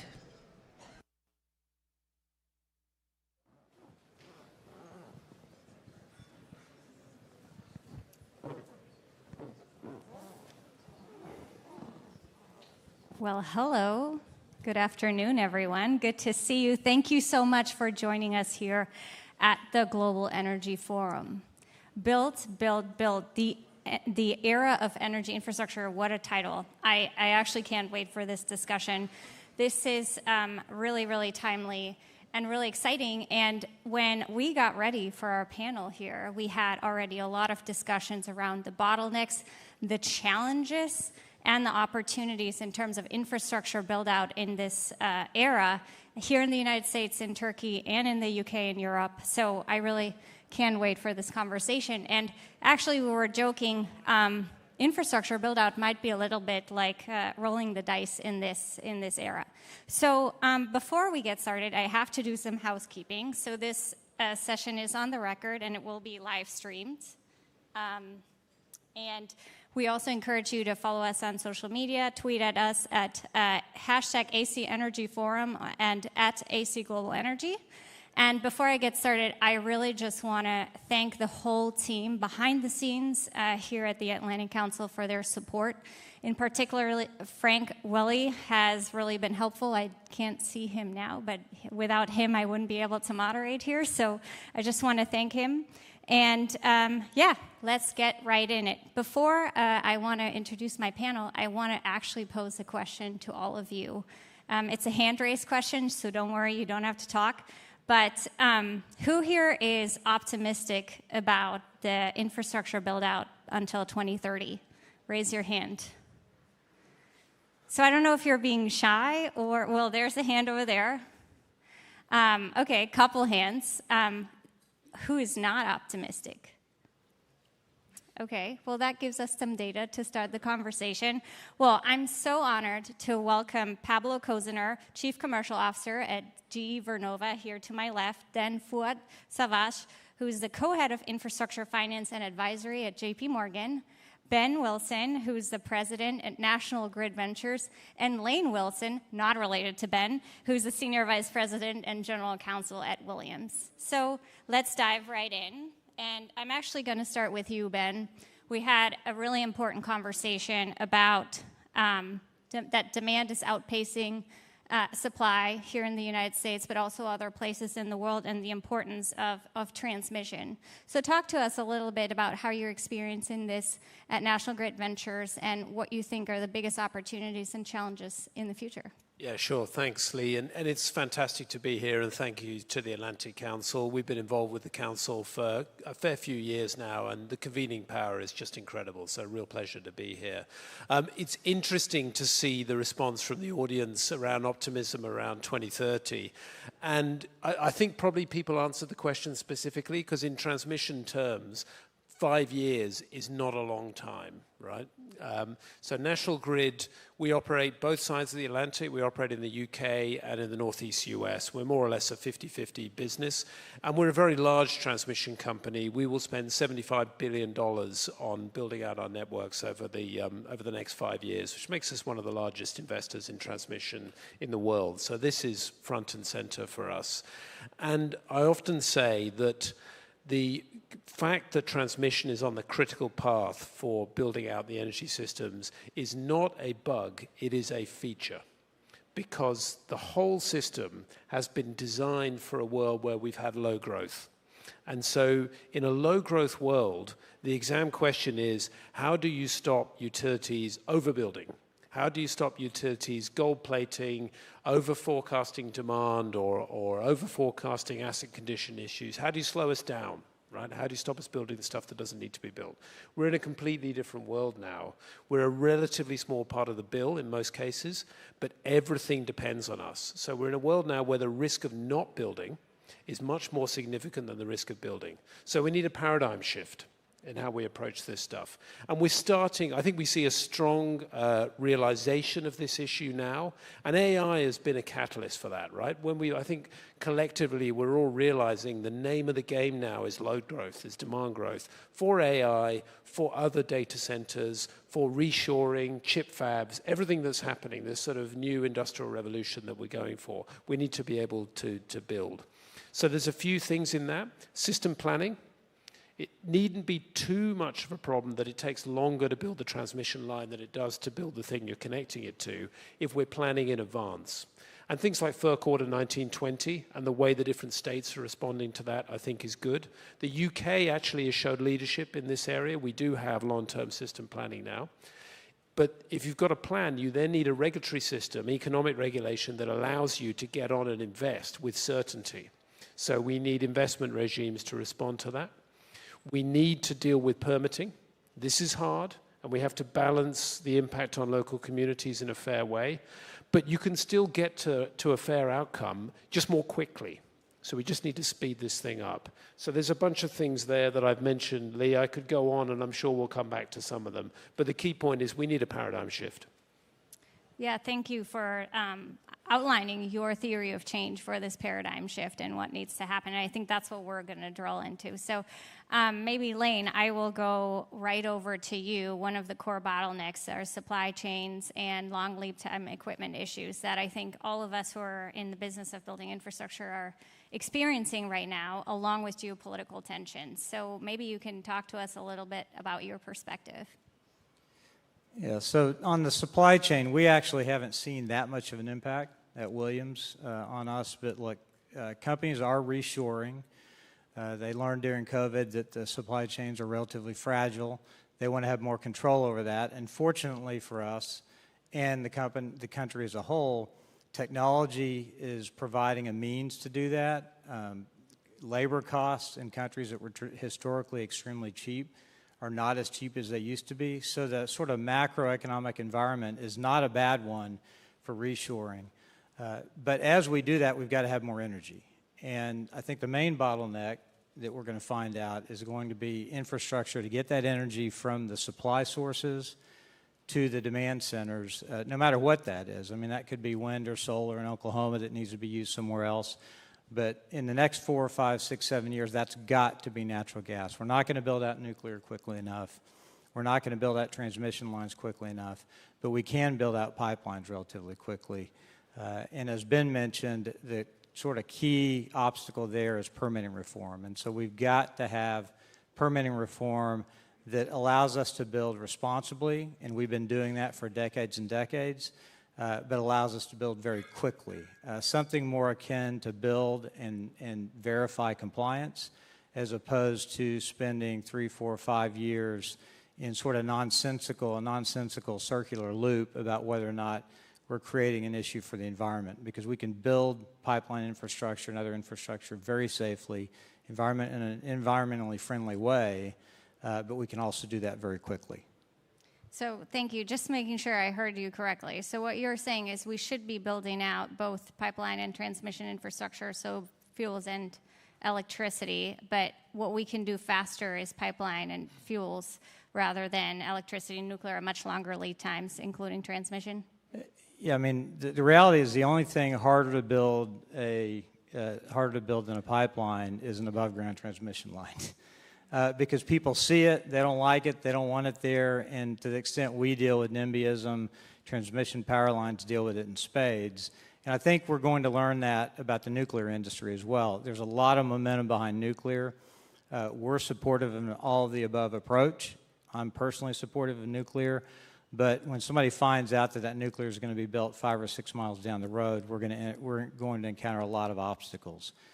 We are able to get past those obstacles with natural gas. So I do think that natural gas can be built out much more quickly. And if we can reform our permitting, it's going to be even faster than we're doing right now. All right. Well, we will definitely dig deeper into those perspectives. But first, one barrier that has not been mentioned on this panel is financing, though it's always being mentioned as the one barrier that's keeping us from building infrastructure. Fouad, maybe go to you to really assess that. How true is that narrative?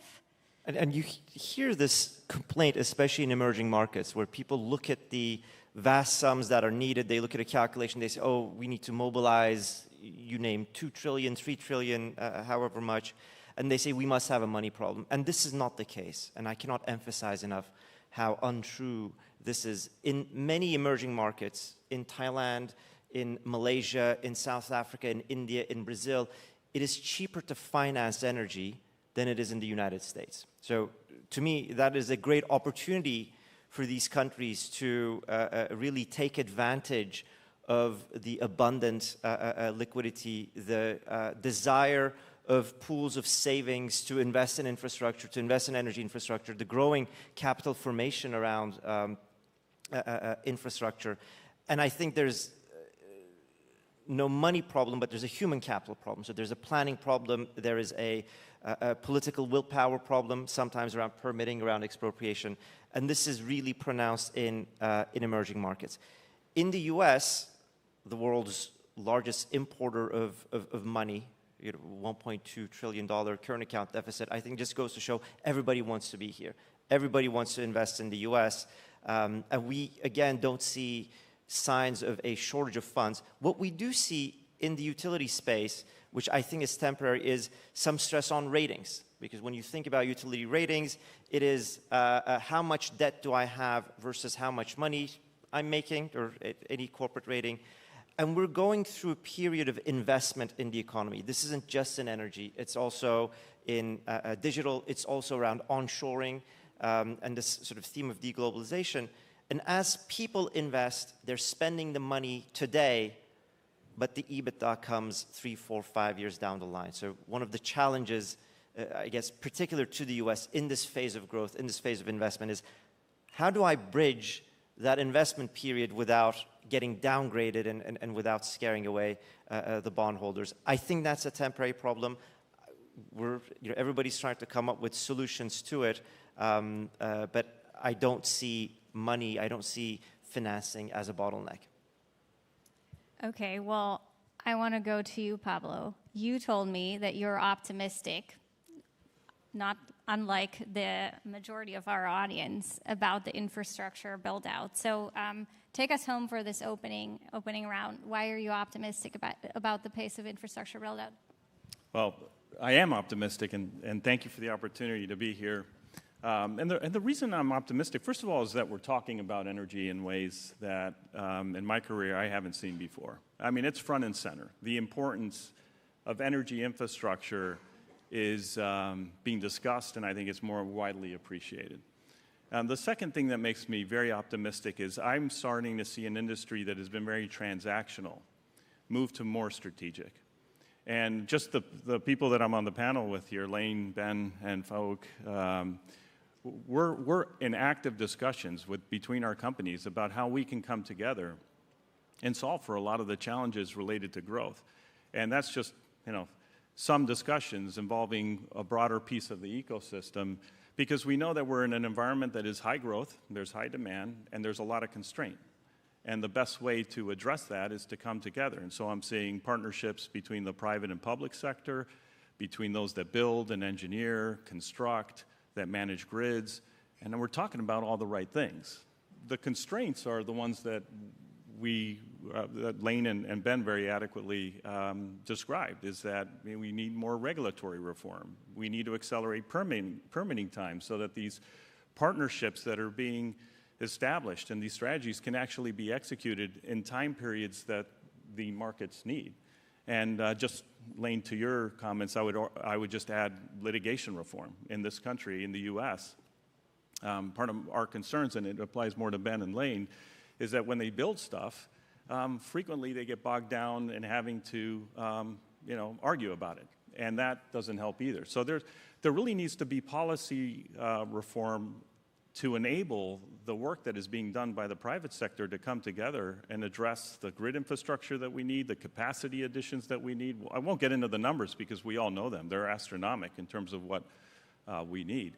But it's a very positive environment in the sense that I do see a lot more collaboration. And I think when really smart people get together and they're working together to solve for these things, good things will happen.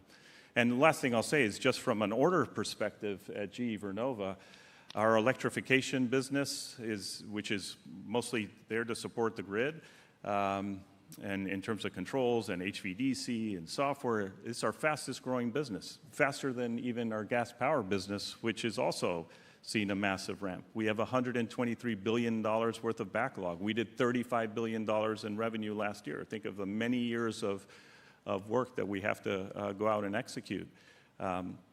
20% growth year over year in the electrification side. So we're seeing investment.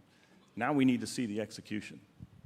$135 billion worth of backlog? 123 23 was the last public statement. Yep. Okay, that was the You last. may know something I don't. Okay, maybe I misheard, but I'm so curious about this. Tell me more. What's in that backlog, and why is it a backlog? So there's equipment backlog, there's services backlog in there. So I'll take our gas power business, and I'll frame it in gigawatts of power. So for our large industrial gas turbine business, we have 29 gigawatts that are currently on order, and 21 gigawatts of what we have under reservation agreements. And those reservation agreements are pretty solid. Those will convert into orders. So that's 50, and we expect that will move into 60 gigawatts before the end of the year. That takes us out through 2028 in our capacity. And we're investing $300 million into our gas power business, some facilities in the U.S. That includes investments we're making in suppliers. So a 35% increase in our manufacturing capability, and we think by the end of the summer, there's a good chance that we'll be talking about slots into 2029. Not that we can't do things to help in certain cases, but the demand that we're seeing is very strong. And so is that fast enough to meet rising demand? And this can be a question to anyone, but I'm just curious, if we're now talking 2029, it's now 2025, and yeah. Ben, go ahead. Yeah, I'm happy to come in. Lane used the phrase all of the above. And I think that is the way that we need to think about this, right? We will do better, we will get to where we need to get to faster if we avail ourselves of the widest possible range of solutions, right? And different solutions have different strengths and different weaknesses. So solar, for example, is probably the quickest to market. If you just need electrons, right, that is probably the quickest thing to market. But of course, they're not firm, right? And so you need gas. So every different technology has strengths and weaknesses. I think we need an all of the above solution for generation. And then, as we said earlier, we need to think about ways to build out electric transmission, gas transmission, as quickly as we can in a way that is fair to the communities that have to host them. And I want to follow up with you on one thing, Ben. You talked about planning. And the UK is a great example. I mean, the UK has been, over the past decade, I would say, consistently putting forward strategies for advanced energy tech, but also planning, investing. What do you see in the UK that you wish you could have here in the United States? So it's not done yet. It's still a work in progress, but it is, it's real and it is having an effect. What we're starting to see is a golden thread through all the different stages that I mentioned, right? So we're lucky in the sense that, we're a single jurisdiction, right? The UK, we're like a very large US state, if you like. So we've got one system operator, one, national economic regulator. So we have a concept now where the system operator produces a strategic spatial energy plan and a network plan that sits behind it, right? They do that working with the transmission companies. That identifies where the strategic demand will be, what transmission, electric, gas, and also hydrogen will be required to meet that mix. And then importantly, what that plan does, it then creates a presumption of need in the permitting system. So then the discussion is not so much about, do we need this project or not? It's already been identified as needed. It's about mitigation, compensation at that point. It triggers the backing from the economic regulator. So again, the discussion with the regulator at that point then is, well, how much is this going to cost? Not, do I need to fund it or not? So it triggers a cascade of events. And as an example of that, we traditionally in the UK, transmission, we're regulated on a 5-year kind of periodic price control basis. Every 5 years, we go back for a new rate case. We just did, outside of the normal 5-year regulatory cycle, something called ASTI, Accelerating Strategic Transmission Infrastructure, 17 new transmission lines approved by the regulator outside of the normal process, triggered by the system operator's need, and very importantly also with an ability to make long lead commitments to the supply chain. So we can go out and we can put up to 10, 20% of the project cost out with the supply chain before we've negotiated the final cost allowances with the regulator. So this is fundamental change, which is in place today now and is making a real difference. It's one of the reasons why our 5-year CapEx program is so much larger than it was in the previous 5 years. Well, thank you so much for outlining this impressive case study where I think other governments should really look. Lane, were you going to come in on this topic? Yeah, I think we need to keep in mind, one, Pablo would rather sell a gas turbine this year than next year. So I wouldn't underestimate American industry's ability to produce things faster than they maybe think they can produce right now. And we're sitting on, in this country, such massive natural gas reserves. The only thing that is preventing us from addressing reliability, affordability, and clean energy is getting the infrastructure needed, which includes Pablo's turbines, from those gas fields to the point of demand. And I think we shouldn't lose sight of what happened last year. Because of affordability and lack of reliability, we had a change in this country politically. And I think that that politicians on both sides are recognizing that if they ignore reliability and they ignore affordability, they do so at their own peril. And I think that's going to result, that's why I'm optimistic. I think it's going to result in some permitting change. I think companies like GE Vernova, I think companies like Grid, I think companies like JP Morgan who provide the capital are going to be able to give us the push we need, provide the infrastructure and the backing we need to build these things out in this country. And in the next 5 or 6 years, that's going to have to be natural gas. We will fold in on top of that nuclear at some point, and we will continue to fold in solar and wind. But if we don't do it with the resource we have now, then we're in trouble. And I think that the politicians are beginning to see that. And you've talked a lot about the U.S. domestic market, but I think the Europeans are also looking to the U.S. to fulfill some of their gas demand. Is the U.S. in a position to supply that rising demand, or what do we need to realize that infrastructure? You're smiling, so that keeps me optimistic. I'm going to sound like a broken record, but we have more than enough gas to supply the Europeans, to supply our own needs. The question is, can we get that gas, for example, from the Marcellus to the Atlantic coast to new LNG facilities, or even down from the Haynesville down south onto new LNG facilities? If we can do that, we have more than enough gas to provide the Europeans with all they need, and we will not see much of a change in gas price. Okay, and I want to talk about affordability in a second, because I think we're throwing out billions and billions of dollars of energy infrastructure, but we also need to kind of understand how to keep it affordable. But Fouad, I do want to go to you. We've talked about the UK, we've talked about Europe, emerging markets in particular. You've touched on this already, lots of infrastructure investment going on. Maybe you can talk a little bit about Turkey, which I think you mentioned has an ambition to become an energy corridor and is investing a lot in infrastructure, but also super ambitious and has some real good flagship projects. For background and disclosure, I'm Turkish, hence this question. Turkey is doing a lot of things right. So the long-term planning is there. The ambition is there. All of the above approach, from nuclear to gas to renewables to hydro, is there. And Turkey as an energy corridor makes sense. So we're at JP Morgan, and also personally, we're very bullish on Turkey. Energy corridor, you've a massive amount of renewables in Saudi Arabia. Something that happened over the past year that was very exciting is Saudi connected to the Iraqi grid. The Turks are working on connecting or increasing the connections to the Iraqi grid on their side. So you can think of a future where you have Saudi renewables basically interconnected to European grid. Gas pipelines, similarly, they're obvious for obvious reasons. Gas pipelines from Russia are on hold, but there are other Turkish gas pipelines already connected to Europe via the Trans-Anatolian system and through a Bulgarian connection.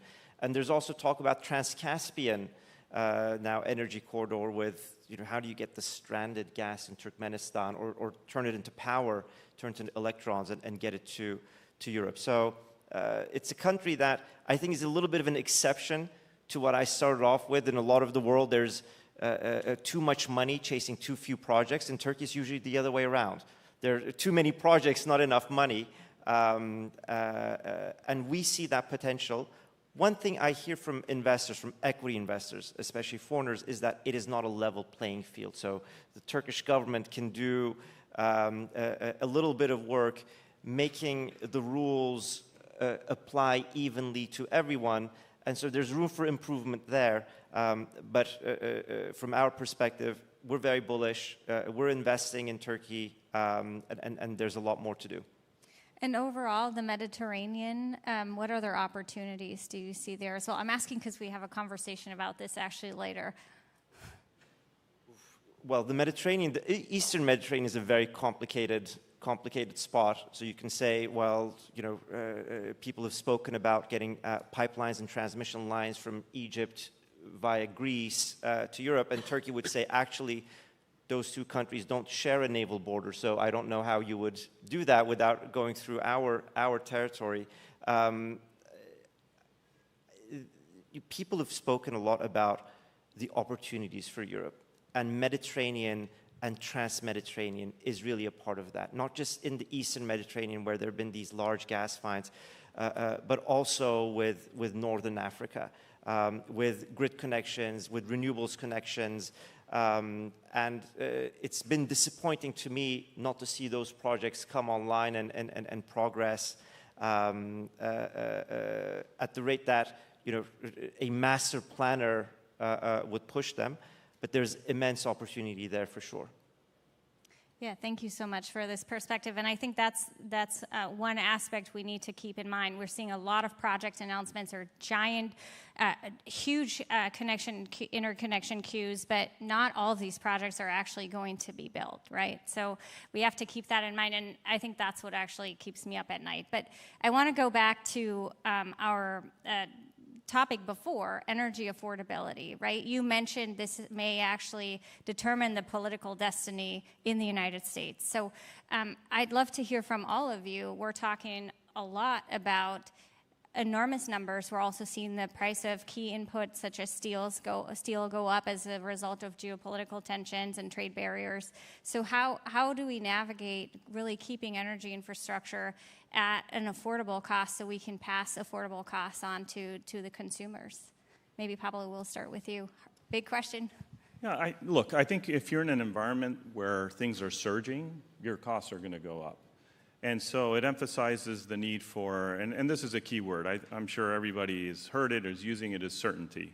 And when you have certainty over long periods of time, end of decade, going into 2040, because in our business, 2028, 2029 is a today issue. And so as we plan, if we can move into an environment where we're planning more strategically, we're planning in phases, that allows us to manage supply chains in a different way than running over to a supplier and asking for more. You show up sweating and you know the answer you're going to get. So it's just what Lane was talking about. And Ben, I think with the UK government gives you certainty. You turn around and you invest more. You're going to do it in a very orderly, predictable way that's going to help you manage costs. So when you have visibility in terms of what the build can look like over a longer period of time, when you have certainty in terms of policy and regulation, when you are able to take all these strategies and execute it in a more orderly way, that's going to help cost. Okay, let me follow up on this. Where do you feel like you have certainty right now in the U.S. context, and where would you like to see more certainty? Where we have certainty is the stuff that we can see immediately. So immediate demand gives us certainty in terms of what people need in the next 12, 18 months. But that goes back to this comment on surging. We're seeing a lot of constraint. We're seeing a lot of stress on the need for equipment and services. What I would like to see, especially in the area of artificial intelligence and data center build-out, this is an area that could use more planning in longer intervals of time. There is certainly a lot of stress on trying to get power immediately from the grid, from available resources. We see this all over. But these projects that are being, the pipeline of projects that are being built out, this is where we could have better overall system planning and a more coordinated effort in terms of how these things are brought to market and for who and how, and that is going to help with the cost issue.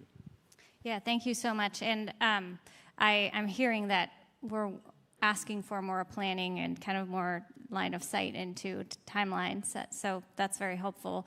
Fouad, going to you, also on the aspect of financing, perhaps how much does financing play into costs of infrastructure? I think it depends on the technology in question. So if you think about the one extreme is nuclear, where nuclear and solar share similarities.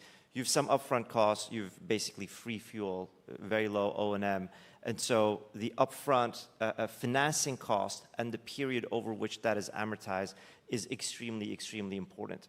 And so for solar, which is an established technology, it's very, very low risk. The private sector has realized, okay, I can lend at the cheapest rate to this type of technology. I think there are people who think that will happen with nuclear.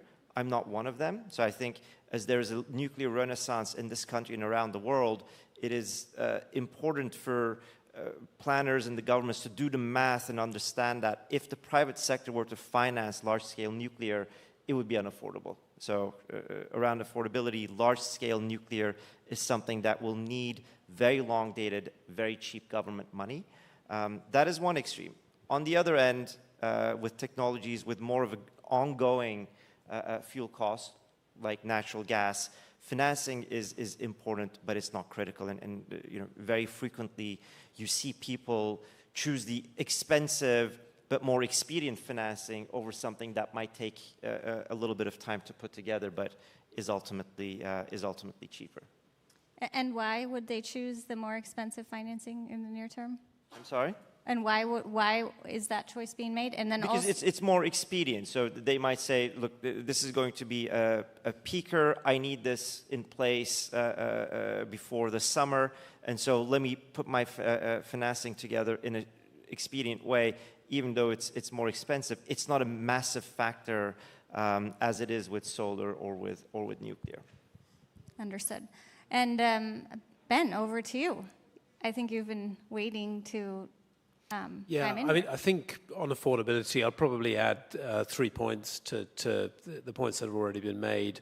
Firstly, just to build on Pablo's comments about long-term certainty, where we do get that visibility as a utility in terms of system planning and then confidence that the regulator will then follow that planning, it does allow us to put out those big orders. So we have announced very large framework agreements. We're talking 50, 60 billion pound type headline framework agreements for cables, for transformers, for HVDC technology. And what we're finding is absolutely up to 2030, 2031, 2032, there's real bottlenecks. But after that, we're starting to see a bit of daylight, actually, as the certainty that we and others have provided is starting to allow the supply chain to invest in more capacity. So we are seeing, I'd say, a bit of light at the end of the tunnel coming from that. Second thing I'd mention is, you mentioned interconnection queues. Reform of interconnection queues so that the right projects are prioritized, real projects with land rights, with offtake, with supply chain contracts, with financing, that those projects are prioritized ahead of zombie projects, which are just booking the place in the queue, right? And there's, in every jurisdiction, people are working through this. And then the last thing I would say, I mentioned that it's the cost of not building is more than the cost of building. And you might think that just sounds like a sort of nice soundbite.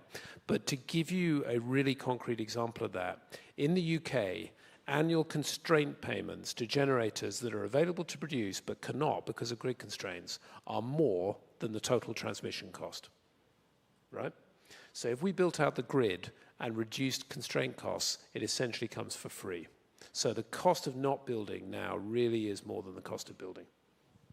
Thank you so much. And Lane, going over to you, since you brought us onto this conversation, please, your perspective on how we can keep costs low and ensure affordability. Yeah, so we spend about the same amount or more, sometimes twice as much more on permitting than we spend on steel. You look at our projects that we're building today, and you go back 20 years, it's a very similar project, going through a very similar area. We are spending 10 times as much on permitting. So that is free costs you can eliminate. And I can tell you 90% of that cost is not moving the needle on the environment. It's not moving the needle in terms of landowners. It is simply built-in costs. As a lawyer, maybe I should be happy about this, but that's who's making all the money on this, and that's who benefits. So again, we get back to streamlining permitting reform. Those are free costs you can take out of the system. We don't have a capital problem. We can finance our projects at a very low capital cost. And certainty generally isn't an issue for us as well, but the problem is that certainty is 4 or 5 or 6 years out, and it ought to be 2 years out. And all of that adds cost to the system. And how can certainty come closer to you in time? What would be some effects you'd like to see? Well, I mean, Pablo mentioned the litigation risk. We built a project in 2017, and earlier this year we finally resolved the last lawsuit. That project has been in service since 2018.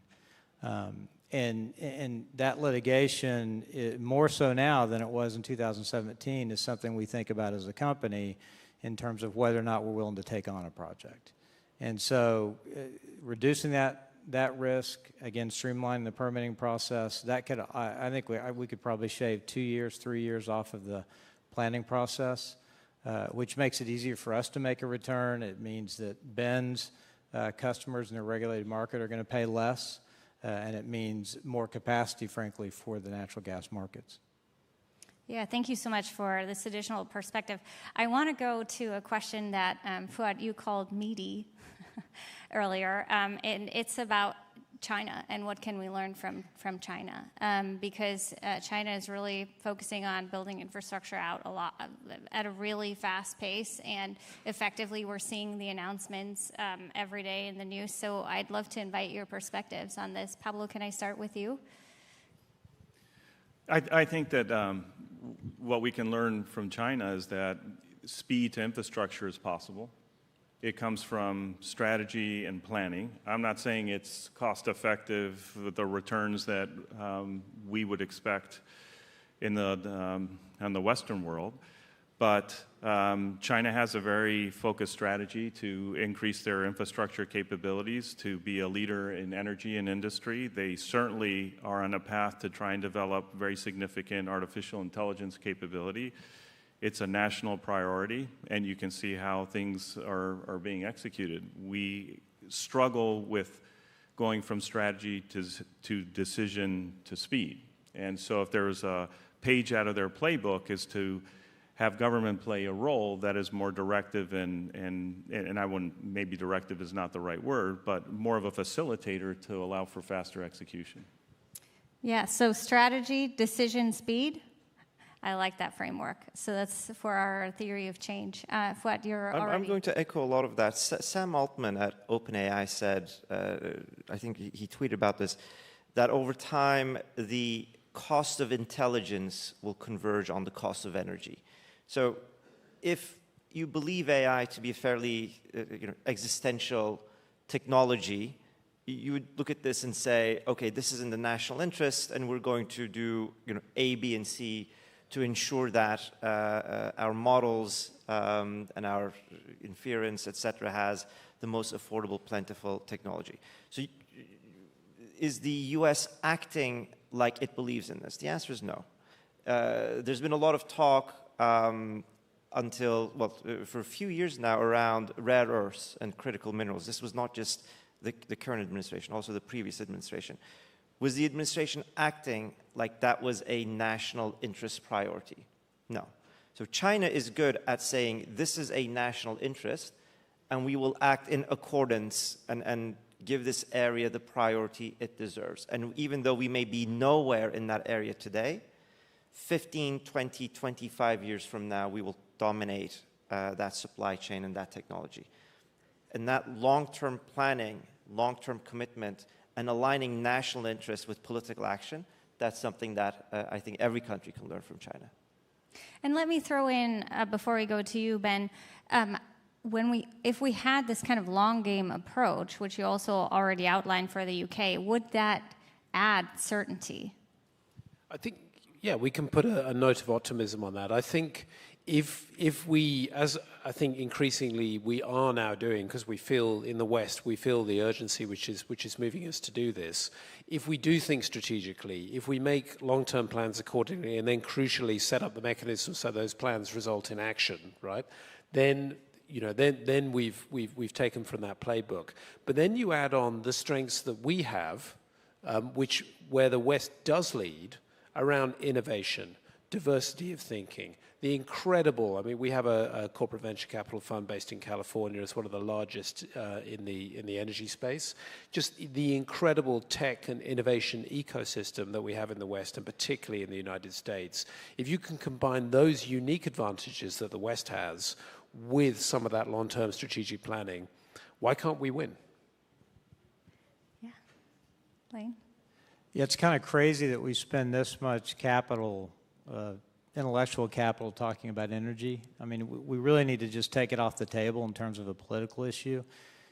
When people have more energy, more access to cheap energy, they do better, they perform better, but you better human lives, and you get better decision making, and then you can take better care of the environment.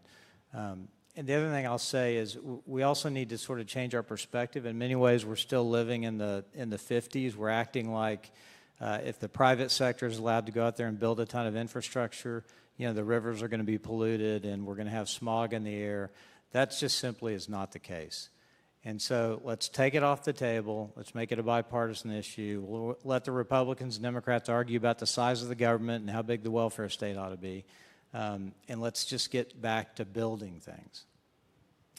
All right, so in these final moments of this panel, I do want to ask you one more lightning round question to all of you. And I'll start with you because you already kind of paved the way, Lane. But if you had one ask to the government right now, what would it be?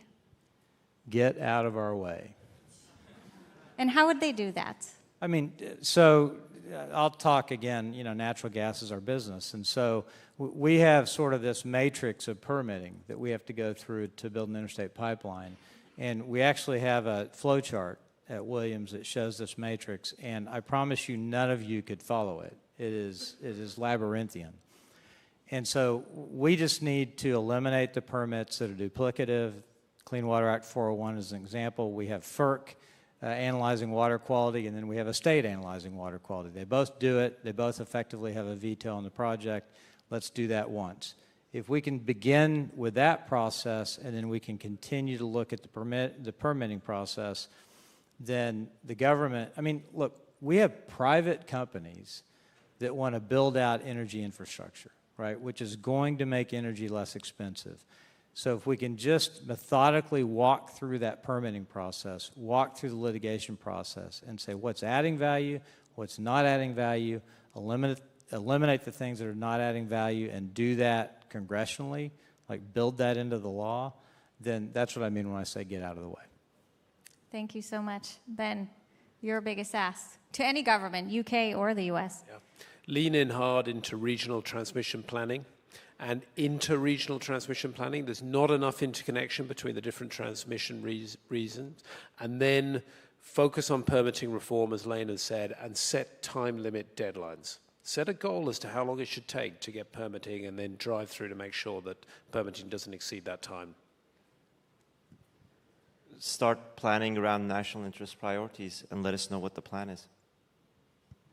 So it's a wish, but we all have seen human behavior be at its best when you're in a time of crisis. People put their agendas to the side and they come together and they get incredible things done. And so how do we create an environment where energy is a unifying strategic priority, which echoes all the comments that were mentioned before? Because if you talk to any individual legislator, politician, you typically get a very well-informed, good, rational answer, typically. The issue is trying to bring all the people together that you have to and get the machine to work in a coordinated, unified way. So my wish would be that this is taking energy, the build-out of critical infrastructure is really seen as an emergency, and that it unifies in ways that we can get things done. and I have to ask a quick follow-up. Do you think some of the recent, what we've seen in the Iberian Peninsula, the blackouts, and also in the U.S., what we've experienced is already driving some of that urgency? Or what do you think needs to happen for the government really to feel that urgency? So I thought it would. In Spain, Portugal, and the European just the infrastructure, I thought there would be a quicker call to action. Maybe Ben can comment on this. I think in Spain, they're still, trying to figure out who's going to take the blame for what happened. There's a lack of inertia in the system. There needs to be more resiliency. That was immediately discovered. But we thought that the next day, there would be phone calls in terms of, hey, we're going to do this for the grid, and let's do some studies. And I think we're still, it's that lack of a unified approach. But Ben, what do you think? Yeah, I think we're still waiting for, I think, ENTSO-E to publish some firm conclusions. But I think it's reasonably clear what some of the drivers are. I think what I would say is it is a reminder that we often talk about the trilemma, right? Reliability and availability of energy, affordable energy, and then sustainability. It is a reminder that the most important thing is reliability, right? If you don't have that, nothing else matters. That is the most important thing, and it's a serious business. And that's why we need to invest and make sure that we have reliable, affordable, plentiful energy. Yeah, just to repeat the affordability aspect of it, I mean, Pablo, I couldn't agree with you more. I thought something would happen, but I think when people start seeing $50 or $100 a month added to the utility bills every month, I think that's going to create the emergency. Fua, do you want to? Okay. Well, I just want to thank you all so much, Elaine, Ben, Fua, and Pablo, for this wonderful panel and engaging in a range of perspectives from around the world. What really stuck with me is, Ben, you opened the panel, we need a paradigm change, and we need to cut through some of the conventional narratives, in particular on financing, strategy, decision, speed.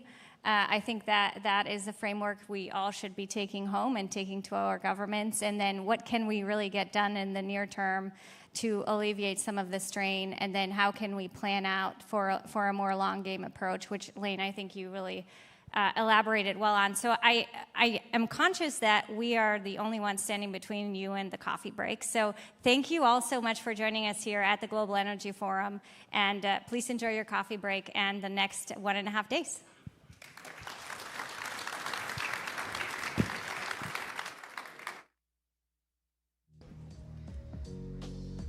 Our program will resume at 3:30. Coffee service is available in the lobby. Thank you.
Welcome back. Please take your seats. Our program will begin shortly.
Welcome back. Please take your seats. Our program is about to begin.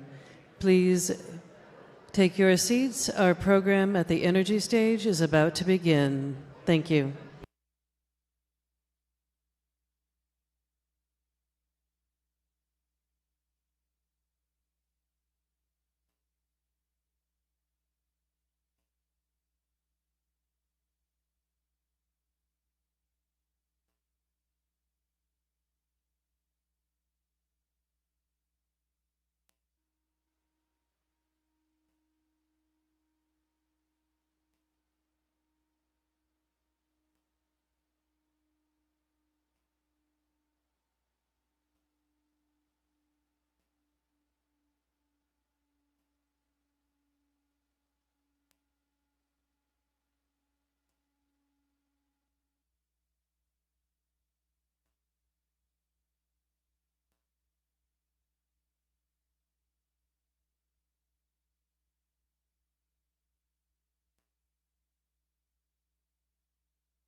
Please welcome the members of the panel on the makings of a manufacturing powerhouse, legacy, strength, and new frontiers, moderated by non-resident senior fellow from the Atlantic Council Global Energy Center and managing director at KAR Global Institute, Neil Brown.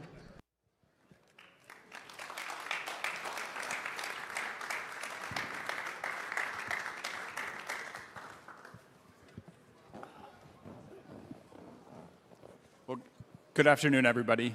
My name is Neil Brown.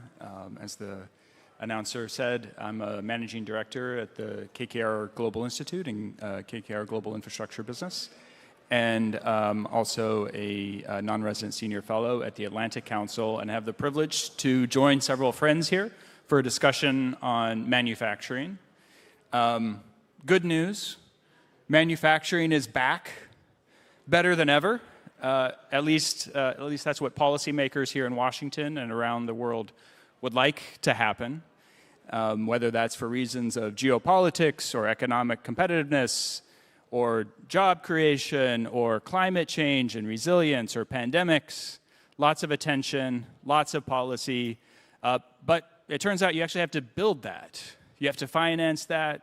You have to build sustainable companies. Economically and environmentally, and we have a number of leaders in industry who are doing that as their day jobs. So that's what we're going to discuss for the next 45 minutes or so. Let me do some very short introductions.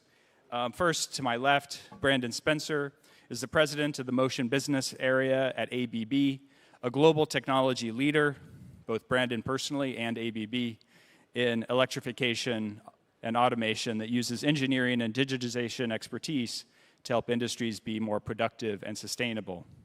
We're also joined by Catherine Hunt-Ryan. She's president of manufacturing and technology at Bechtel, one of the largest global engineering and construction firms, where she oversees the delivery of mega projects for the semiconductor, digital infrastructure and data center, and electric vehicle sectors.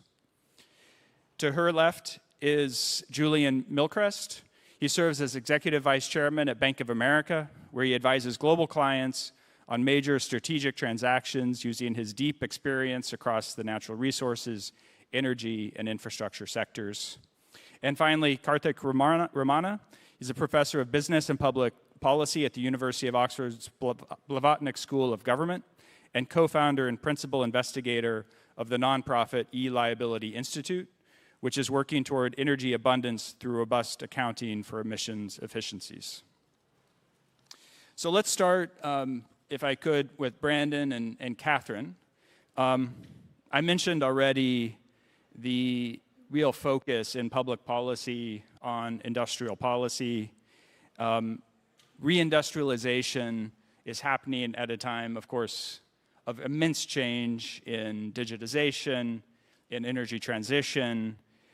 Your businesses are both literally at the front lines of this, building and engineering the infrastructure, the factories that make all of this happen. What do you think are the core ingredients for industrial competitiveness in the years ahead? It's a great question. I'll start out by saying thank you for having us on the panel. Maybe just as a start for grounding, what do we mean when we say that there's industrialization that's happening? There's an increase in scale and complexity, but what does that really mean? And I'll speak, especially in terms of the infrastructure, the capacity that is needed to build tomorrow's semiconductors, tomorrow's data centers, and a lot of the infrastructure that's needed for them. It really is an increase in scale, complexity, cost, coordination. It's more change. Just for context, it's not uncommon that a, quote, project that would be part of these industries, whether it's a large data center, it's a semiconductor manufacturing capacity, that a single project from a total installed cost perspective, if it were to appear on the Fortune 100 list, it would be about number 100, about $30 billion now that's an annual revenue for Fortune 100, But a single project is in the, can, I'll say, easily be in the $30 billion range.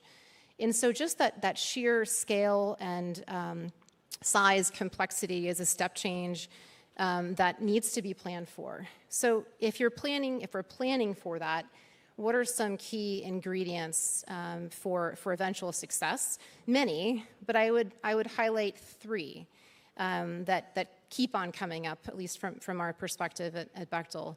The first is predictability. I like to use my hands here. The first is predictability. The second is investment in differentiation. And the third is deep knowledge and real obsession over the way that things work. So maybe just a minute on what do those three things mean.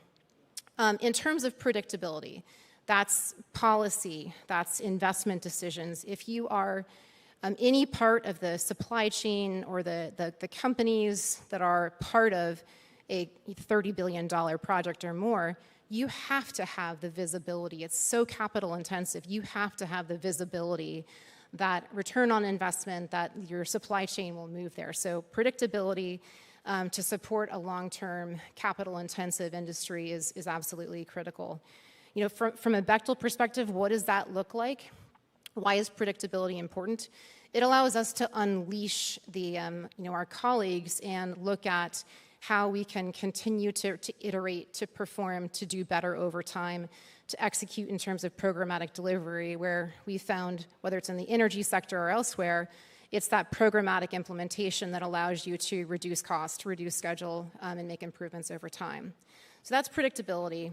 The second, investment in differentiation, and I'd say in particular, it's investment in the process differentiation.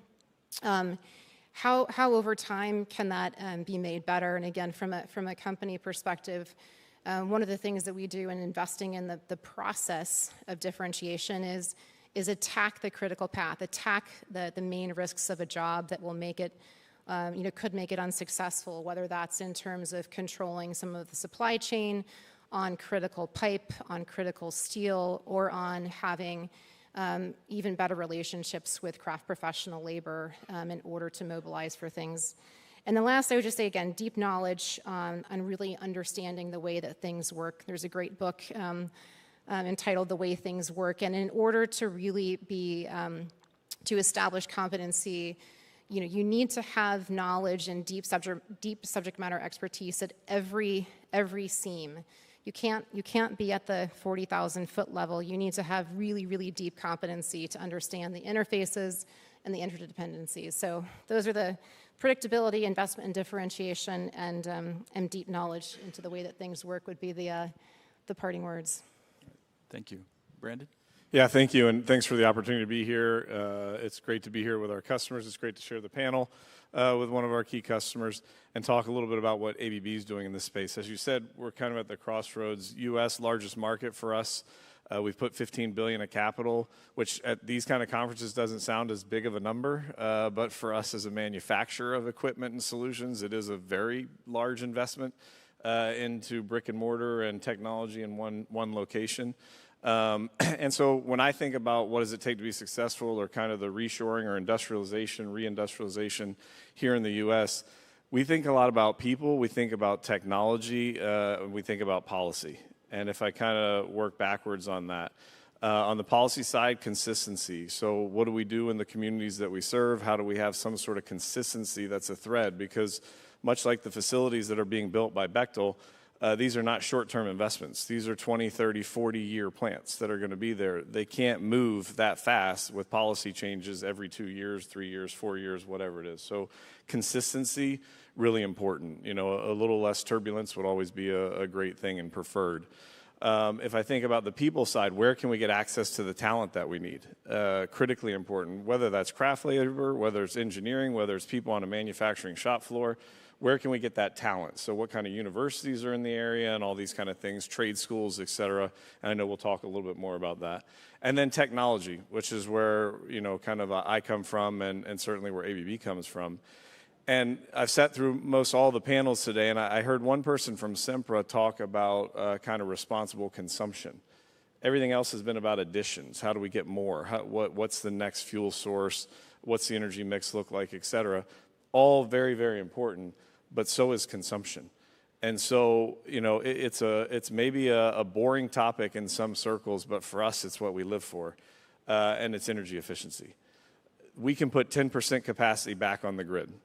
So the U.S. has 1,250 gigawatts of energy in the system currently. There's ways to get electricity back on the grid by not consuming it. And if you think about high-efficiency motors, attaching drives to these sort of things, you start consuming less and less electricity, 25, 30, 35% electricity. With the cost of electricity, your return on investment is exponentially shorter now than it used to be. And I'll give one example. We just did this at our own facility. We just cut the ribbon to a $100 million facility in Milwaukee that's going to manufacture for the U.S. We have geothermal for the HVAC. We have the highest efficiency motors and drives. We have solar on the rooftop. That facility will use 45% less energy than the facility we're replacing. And we did the investment because it's good for the wallet, good for the planet. And so I would challenge everybody in the room, especially on the end user side, let's not walk past savings that's available now for us to make these projects more financially attractive, better returns, and certainly leave a smaller footprint. And it's a good point, because I think one of the themes that we're seeing across the discussions today and no doubt tomorrow is just the absolute need for energy. And if you have energy literally just being wasted, whether that's in transmission or in the factories, why not capture it? But you both touched on policy as one input. So let's stick with policy for a minute and then come back to a couple of other themes you raised. For the last 30-some years or so, we've been essentially in a world of benign globalization, right? Basically, a little bit bumpy, but moving towards more integration across inputs. People, labor, finance, goods, services, technology, all kind of going the same direction, but that feels like that's over.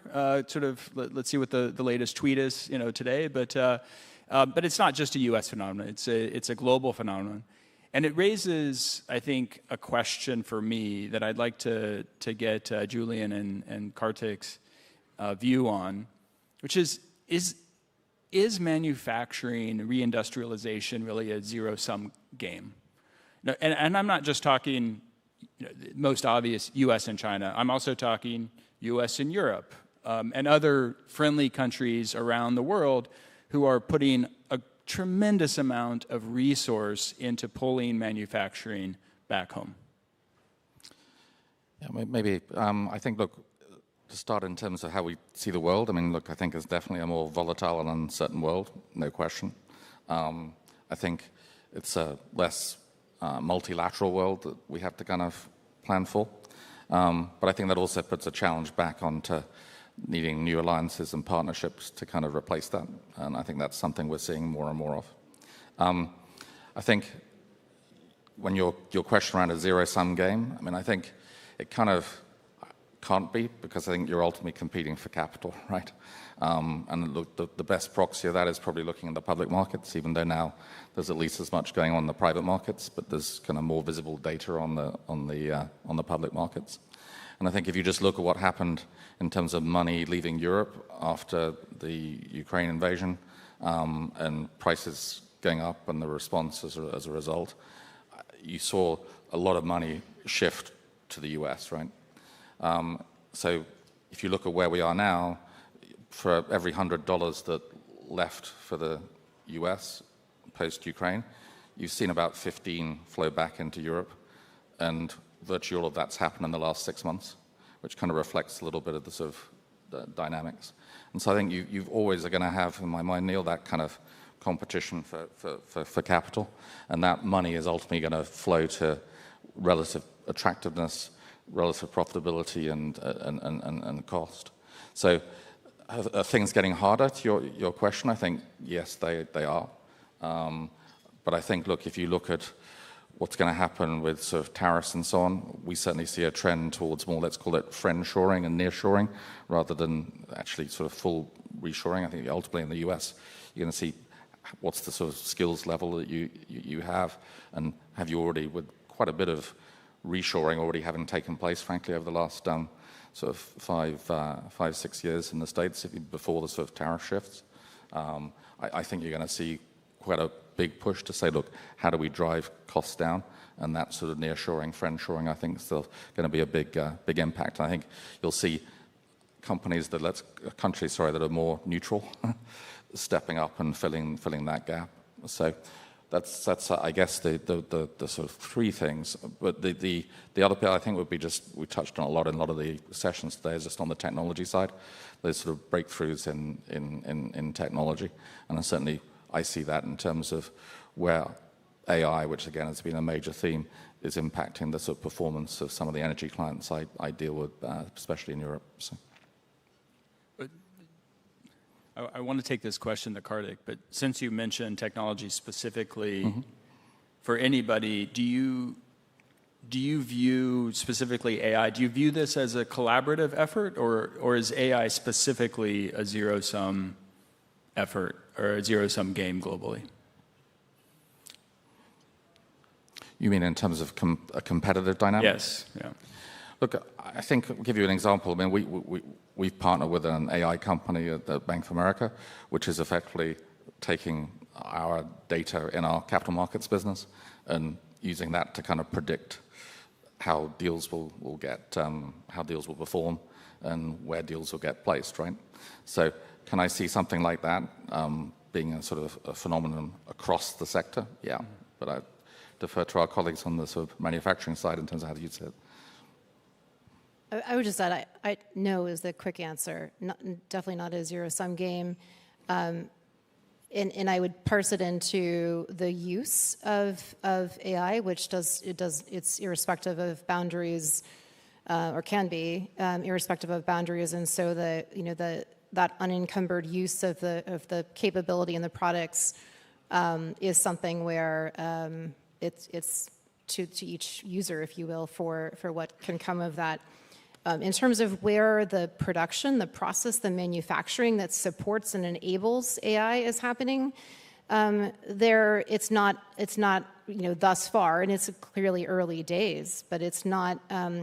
It hasn't been a little bit for everyone, in terms of the geographic distribution of it, and it likely won't be for a while. So there are some, if you will, relative. I don't know, I'd say that winners and losers, but some that are taking much more active steps to house the infrastructure where that is generated. Yeah, I would just add, I agree, not a zero-sum. I think, it's boundaryless, so we're developing solutions in some parts of the world that then flow across to other parts of the world that then cut across industries. So you lift and shift from someone who's doing bottling to someone who's doing plastics.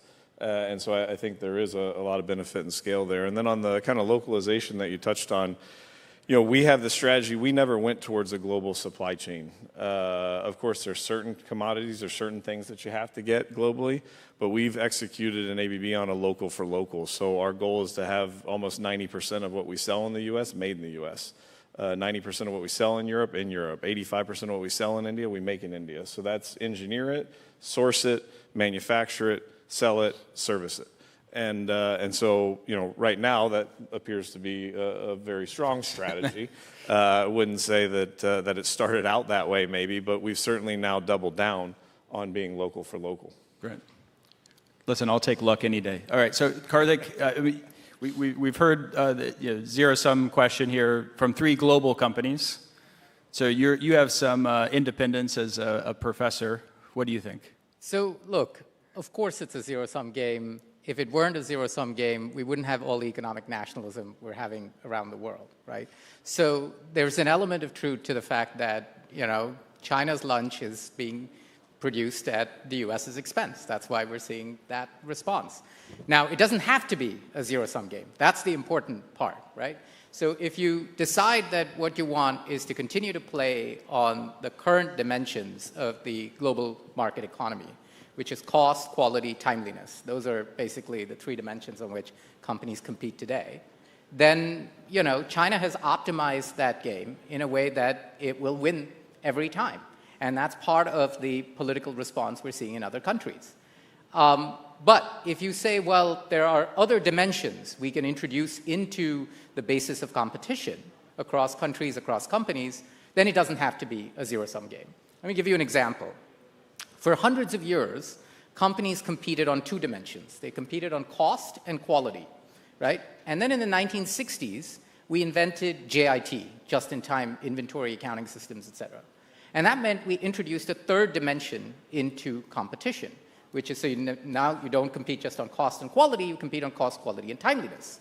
So whereas companies were once holding months, weeks of inventory, they could go to holding hours of inventory. So Toyota, very famously, for some of its products, holds 2 hours of inventory. And you think about all the capital that you free up as a result, right? So now that capital that that's tied up in inventory sitting in your warehouse is instead being spent on things like R&D, on product development, on marketing, on brand development, et cetera. And it becomes the basis for new value creation. So if we had stayed in the old world, where we were just competing on cost and quality, then we would have stagnated, and it would have become a zero-sum game. The fact is that if we look at the global market economy today, and we say we aren't going to redimensionalize it like we did in the 60s and 70s, it will be a zero-sum game, right? And people are not stupid when they vote for populists. They're responding to the fact that they're seeing their economic opportunity disappear. So it behooves us, therefore, to say, okay, how do we operationalize additional dimensions which are the basis for competition? One very important basis for this will be energy abundance or emissions efficiency, right? So those would be ways in which we can really sort of reset the rules of the game in capitalism and make it not zero-sum. So let's stick with cost for a minute, and if we can stick with you, Kartik. You spend a tremendous amount of time researching sustainability, emissions accounting in particular. We obviously, we're spending a lot of time on energy security these days, but we also have to look at the world around us and also consider sustainability. On cost, usually the rhetoric is accounting, and then if you account, you report, and you probably have to do something about it. It's going to be a cost center. What does your research really show about whether emissions accounting and mitigation is actually an advantage for businesses or not? It's a great question. So if you think about accounting as a basis of reporting or some sort of performative communication externally, then yes, I mean, at best it is break even, but it's generally a cost center. And that's a reasonable way to look at it. But if you look instead at accounting as a way for strategic differentiation, to understand how it is you separate your product from your competitor's product, right? And differentiation was a key part of what both of our manufacturing panelists mentioned, then it becomes a basis for value creation. So every single company that we work with for the purposes of piloting our emissions accounting approaches has not done it, I say, out of the goodness of their hearts. And I think that's a good and useful thing. They've done it because they think that their bag of cement is better than their competitor's bag of cement, not just on the dimensions of cost, quality, and timeliness, but on the basis of the embedded emissions in that. If I can make the same bag of cement with the same structural properties as my competitor, but for lower emissions, then there will be customers out there that will pay a premium for it. Ditto, a bar of steel is not a bar of steel. A barrel of oil is not a barrel of oil, right? If you commoditize carbon, then the beauty of it is you decommoditize all the other commodities out there. Right? That's the same way in which we unleashed basically the JIT revolution. But now we can do that for emissions. So the answer, therefore, is if you continue to view it as some sort of basis for performative reporting, it absolutely is a cost. And I would say, don't have more than the PR department look at it. But if you start thinking about this as a way in which you differentiate your product and earn a premium over your competitor, that's when the CFO should be looking at it, and the COO should be looking at it. And that's right. So it depends on your mindset as a company. It's not right for every company, because there will be winners and losers. For everyone who makes the bag of cement better than the industry average, there will be people who don't, right? But that's the beauty of capitalism. Then, they have to run faster in order to catch up. I can give a technology example to exactly what you just said. Rare earth minerals is a big topic now. Access to them, where do they come from, who controls the supply chains, et cetera. We've now created a motor with the highest efficiency that engineered out those metals into the magnet. So now we have a differentiation against our competitor It's good for the planet, good for the wallet, differentiates us. And so I think I couldn't agree more with what you said, that you have to use it not as a reporting tool, because you can look at costs of compliance, you can also look at costs of not complying, and you might even make those decisions. But if you can use it towards differentiating yourself, differentiating your technology, then I think you're really onto something. And so I think you have to look at it as a strategic lever of how do we get a gain from this versus how has this just become a cost for the company. Let's add into the discussion another cost, which is labor. In my day job, we own, for example, we're the largest owner of data centers globally. See real labor shortages in trying to get these manufactured. I'm wondering, Brandon, maybe to you, the demands for a built economy, like it has to be built. You have to have skilled labor to do that, more engineers, et cetera. Do you see this as an obstacle today, A, and B, what do you do about it? Yeah, I think there's a couple ways. I'll let my colleagues talk, especially on the construction side and craft labor and other things which are better served there. But if you think about the engineering side and attracting talent to our industry, I think we as an industry have to do a better and better job of making this industry more attractive. That it's not, don't run away from problems, run at them, because these are the world's biggest problems and you have an opportunity to solve them. And so I think how we message it, how we frame it, how we recruit, because we're recruiting against other types of companies, and we have to make sure that they want to come be an electrical engineer and work on some of these challenges. The other thing is we have to manage the retirement and the graying out. If you think about the electrician side, something like 30% is retirement eligible or near there within a couple years across the U.S. That's 1 million people, 30%, 300,000. And there's a shortage of how many are retiring versus how many are coming into the trade. So even though trade schools and participation has increased since COVID, which is great, I think some colleges are also doing an excellent job of pricing themselves out of making that a super attractive option in my view. And so I think trade schools are getting a little momentum, but the question is, can we manage it with retirements in these things? So, we have apprenticeship programs. We're partnered up with universities. We're investing in STEM education across everywhere where we have 40 facilities in the U.S., and we're investing in the schools and in the YMCAs and in everything that's in those districts in order to try and be relevant and make ABB an attractive employer. There's no shortcut. It's hard work to make sure that they want to come work for a company like us and be in manufacturing. And Catherine, can I ask you to come in this? Obviously, labor, a key issue, sustainability, emissions, a key issue, supply chains, moving around the world, as Julian mentioned. I mean, Bechtel is known for building some of the most complex projects in the world. I mean, I think it's fair to say. Not just big, super complex, right? Could you talk about how, I mean, you use the examples of $30 billion fabs and these similar scale.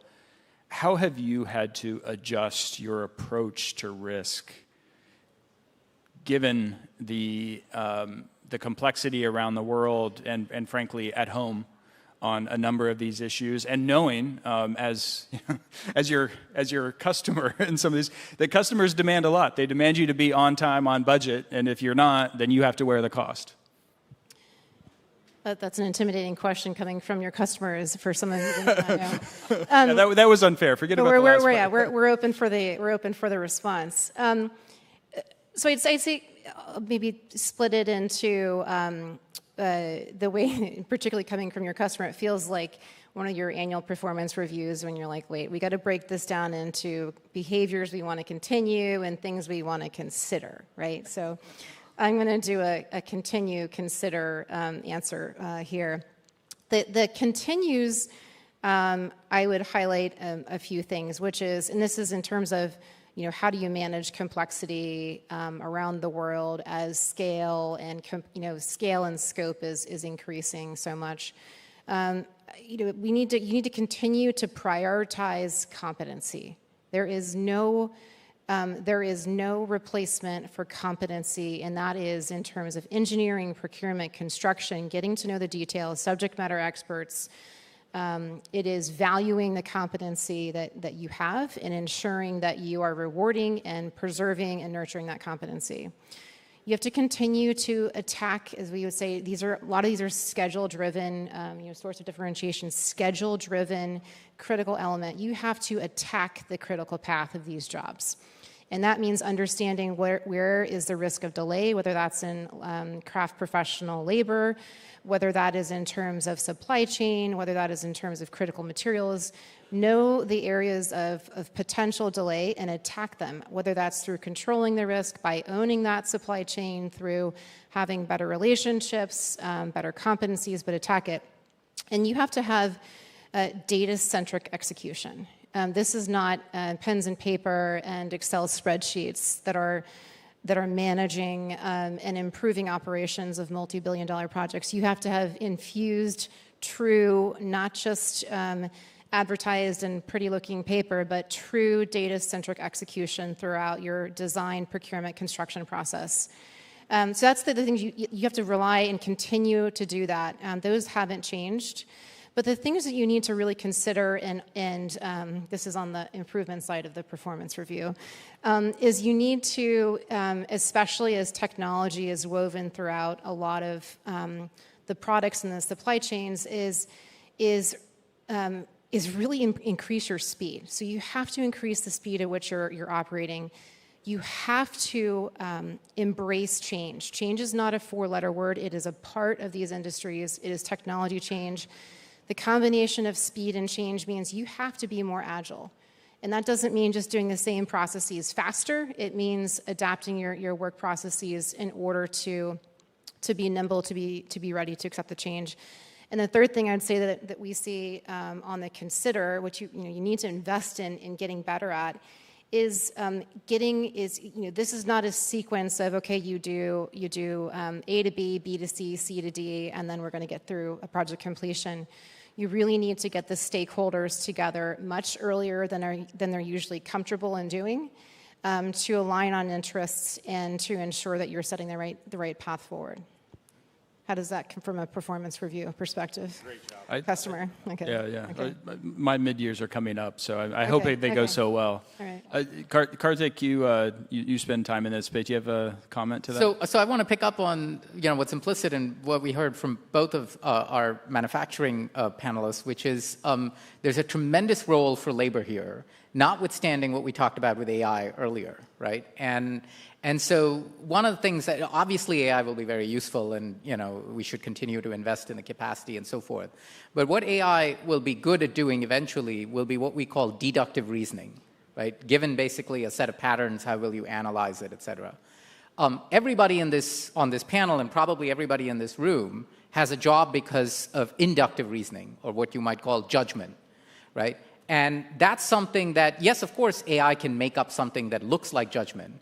But unless we have a theory of mind, which, by the way, we're very, very far from having a theory of mind if you speak to neuroscientists about it, we have no way of knowing whether this so-called judgment that an AI model produces is anything close to approximating what human judgment involves.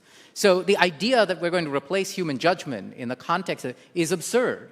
And so we have to continue to invest in all of the skills and so forth that we're talking about, recognizing, of course, the tremendous tool that AI presents in the context of deductive reasoning, right? And that is something that often gets lost in the sort of the debates around this, and in some sense, the exuberance around AI. Yeah, lots of exuberance.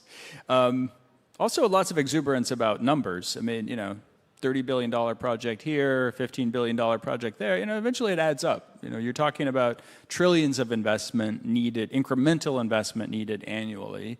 So, Julian, the trend has been the other way. There are actually more barriers to investment in a lot of countries, including this one, across the EU.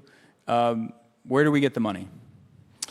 Yeah, look, I think you can see the big numbers, and I think they're big and they're scary. I mean, I think, look, if you take the sort of last McKinsey report I saw was sort of 4 trillion per annum that you'd need to sort of hit targets for the energy transition, and we're at about 2 in terms of what we're currently at today. But that 4 seems a big number, but just to put it in context, if you take that as a percentage of global GDP, it's actually the same percentage of US GDP that was deployed into the railroads sort of a century ago. If you look at the sort of tech boom 20, 30 years ago, it's the same percentage of money, GDP, at the time that went into the sort of tech space. So we've been there before. It's just a matter of how do we move the capital. And I guess, look, that's our job as a bank in terms of sitting in those capital flows I was talking about earlier. The challenge, I think, with the energy transition space is there's lots of venture capital money, and there's lots of infrastructure capital ready to play once it's cash flow. The space where there's a gap is the sort of growth capital. And look, that's a truism in some ways because that's always the case, right? But because the numbers are so big to scale, particularly in energy transition, and it's CapEx heavy, it's not like tech startup going to something else, right? And because AI requires all the energy alongside it, it's still a big number, and it's the same kind of challenge. So that's I think what we're dealing with. And I think two thoughts really. One, on the project finance side, look, I think to make those things work, you need the combination of the stability that you were talking about, Catherine, right, in terms of the framework that gives people that kind of comfort. I think you've got to have the supply chain visibility, which we've also, all of us, talked about, and I've heard lots today. I think the places where there's some space to, I think, hopefully mobilize more money faster is by using things like carbon credits. We've just done a project in Africa where we effectively didn't have the visibility on the offtake, but we had visibility on the sort of carbon credits that would come with the project, and so you were financing against that. The other thing I think is insurance. I think the insurance market is becoming way more creative, and we're finding that a really important piece of the jigsaw. But look, even if you put all that together, if we try and hit that 4 trillion target in project finance only, I think it's a challenge, right?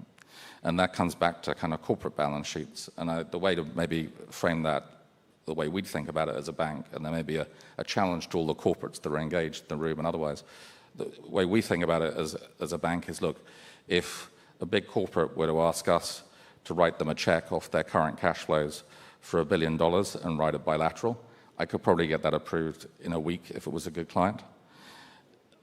That $1 billion could then be spent on lots of project finance deals, and then once the projects have happened, we could then refinance them, and it would be easier, quicker, and lower cost of capital for the corporate as well. So one of my slight sort of challenges when I'm sat in a room with companies saying, or with stakeholders saying, well, why are we not deploying more? Well, we've made a $1.5 trillion commitment in terms of what we will commit to the energy transition, but we have to get it for the right projects.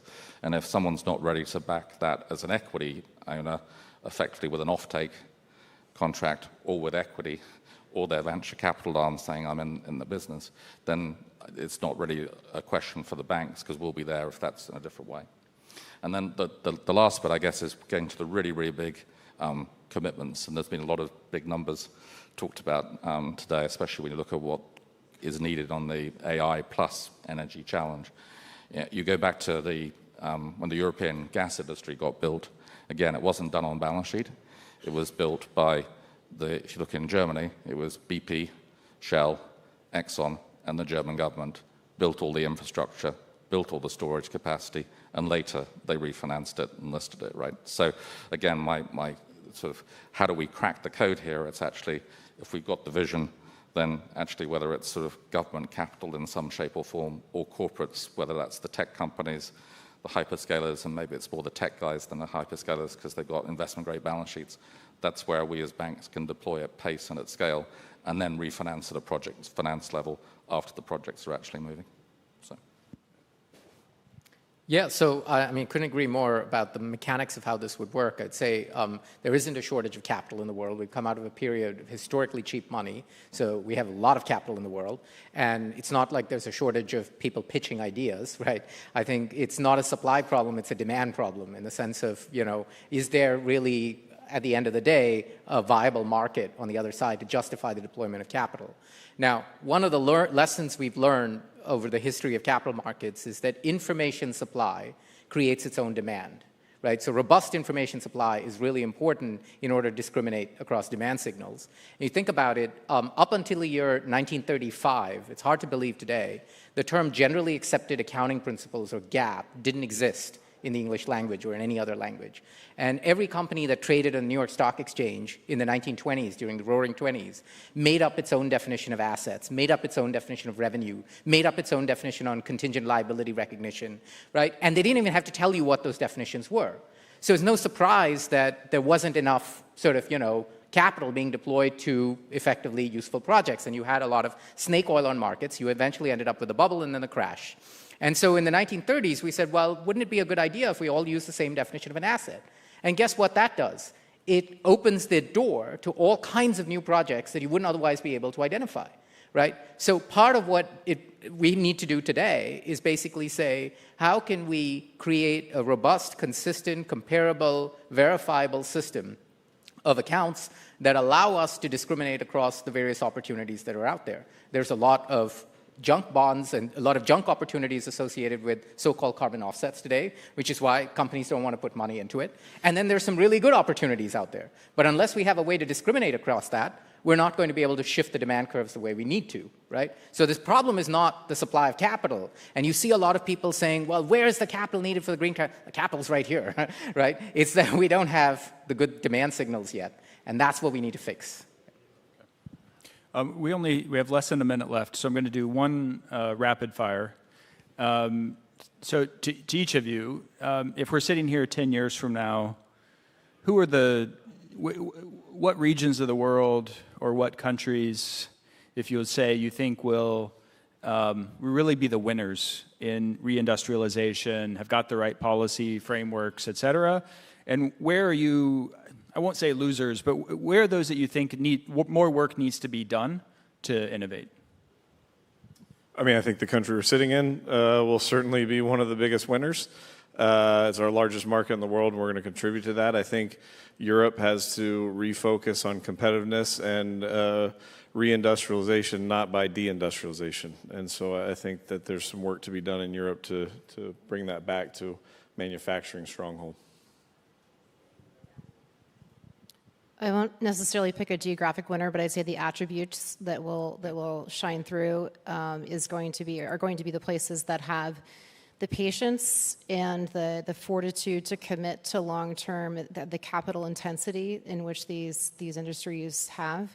Those that can commit and fulfill their commitment to these capital projects over time. And the second would be the pace of change is just so much faster than every day. The rate of change is increasing, and so the winner will be that which embraces the change and actually gets good at change in and of itself. Look, I think the US should be a winner if you think ultimately what are the drivers, technology and low-cost energy. So put those two together. You're never going to bet against China in terms of just decision-making and just getting things done. I guess, look, not just because we've had Dr. Sultan here, but I think, look, that if you look at the Middle East and say, look, with the right framework, again, low energy costs and a really clear vision as to what they're trying to achieve, I think they're going to be winners. India, just from a sort of low-cost people, workforce, etc. And then the one, just to throw it out there, is it does come down to us as banks. I was at a multilateral development bank session earlier, and the MDB's driving it. But you look at somewhere like Africa, maybe this is more like 20 plus years going forward. You've got 60% of the world's solar resource right there. You've got about 30% of the relevant renewable metals and so on.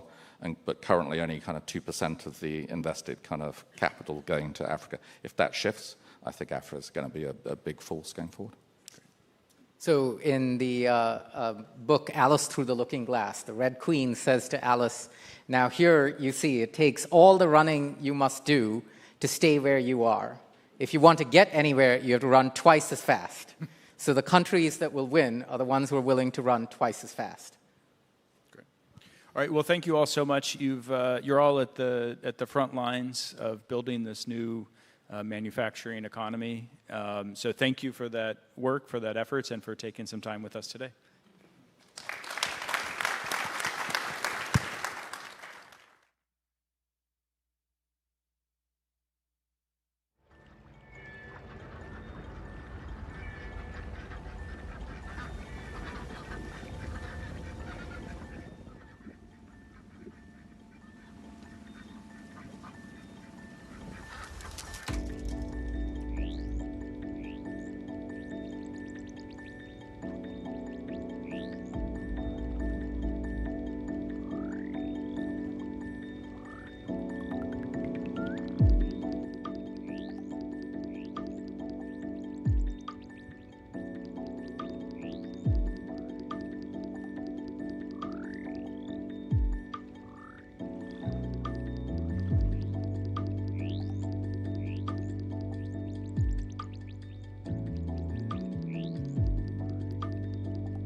Please welcome our Leadership Spotlight, moderated by board member of the Atlantic Council and partner at Red Duke Strategies, Sherri Goodman.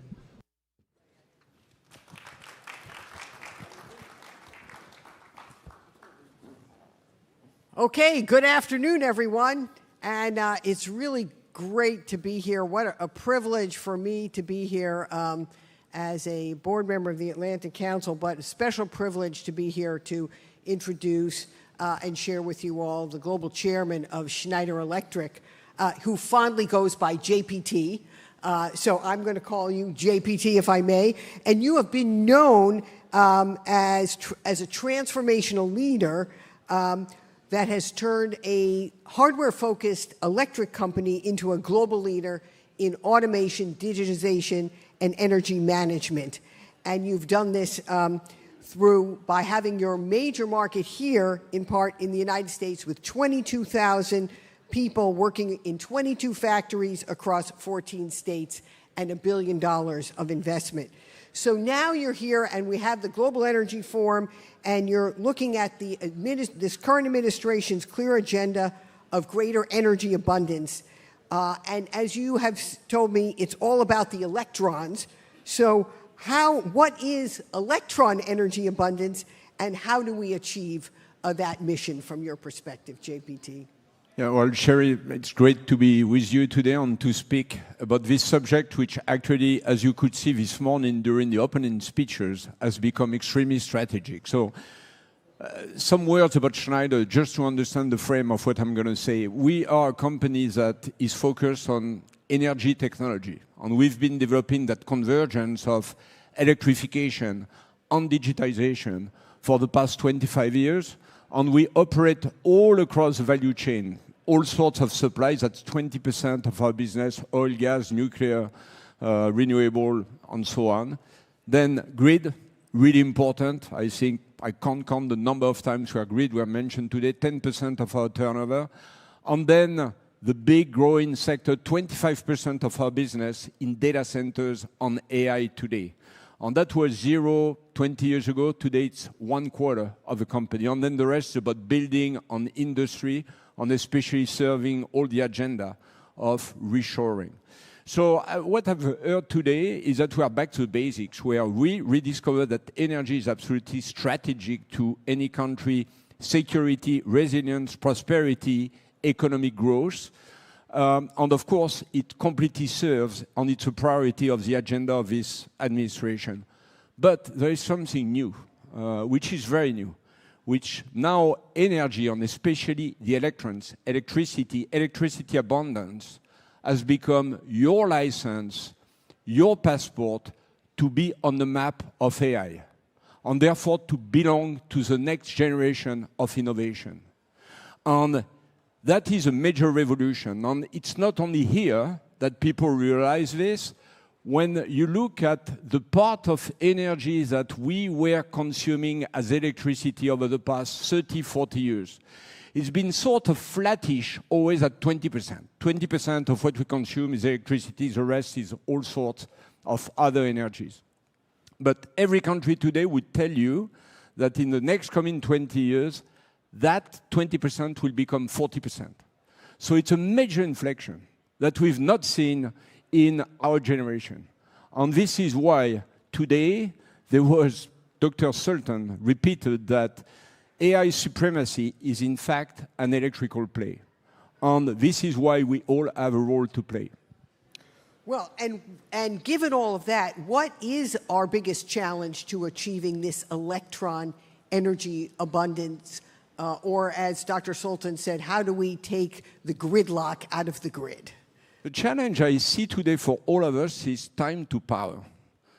We are deploying GPUs on AI in all applications, and it's just the beginning. But integrate that only the production of NVIDIA, which is the leading actor, but not the only actor, represents every year several gigawatts of supplementary power to find and to deploy.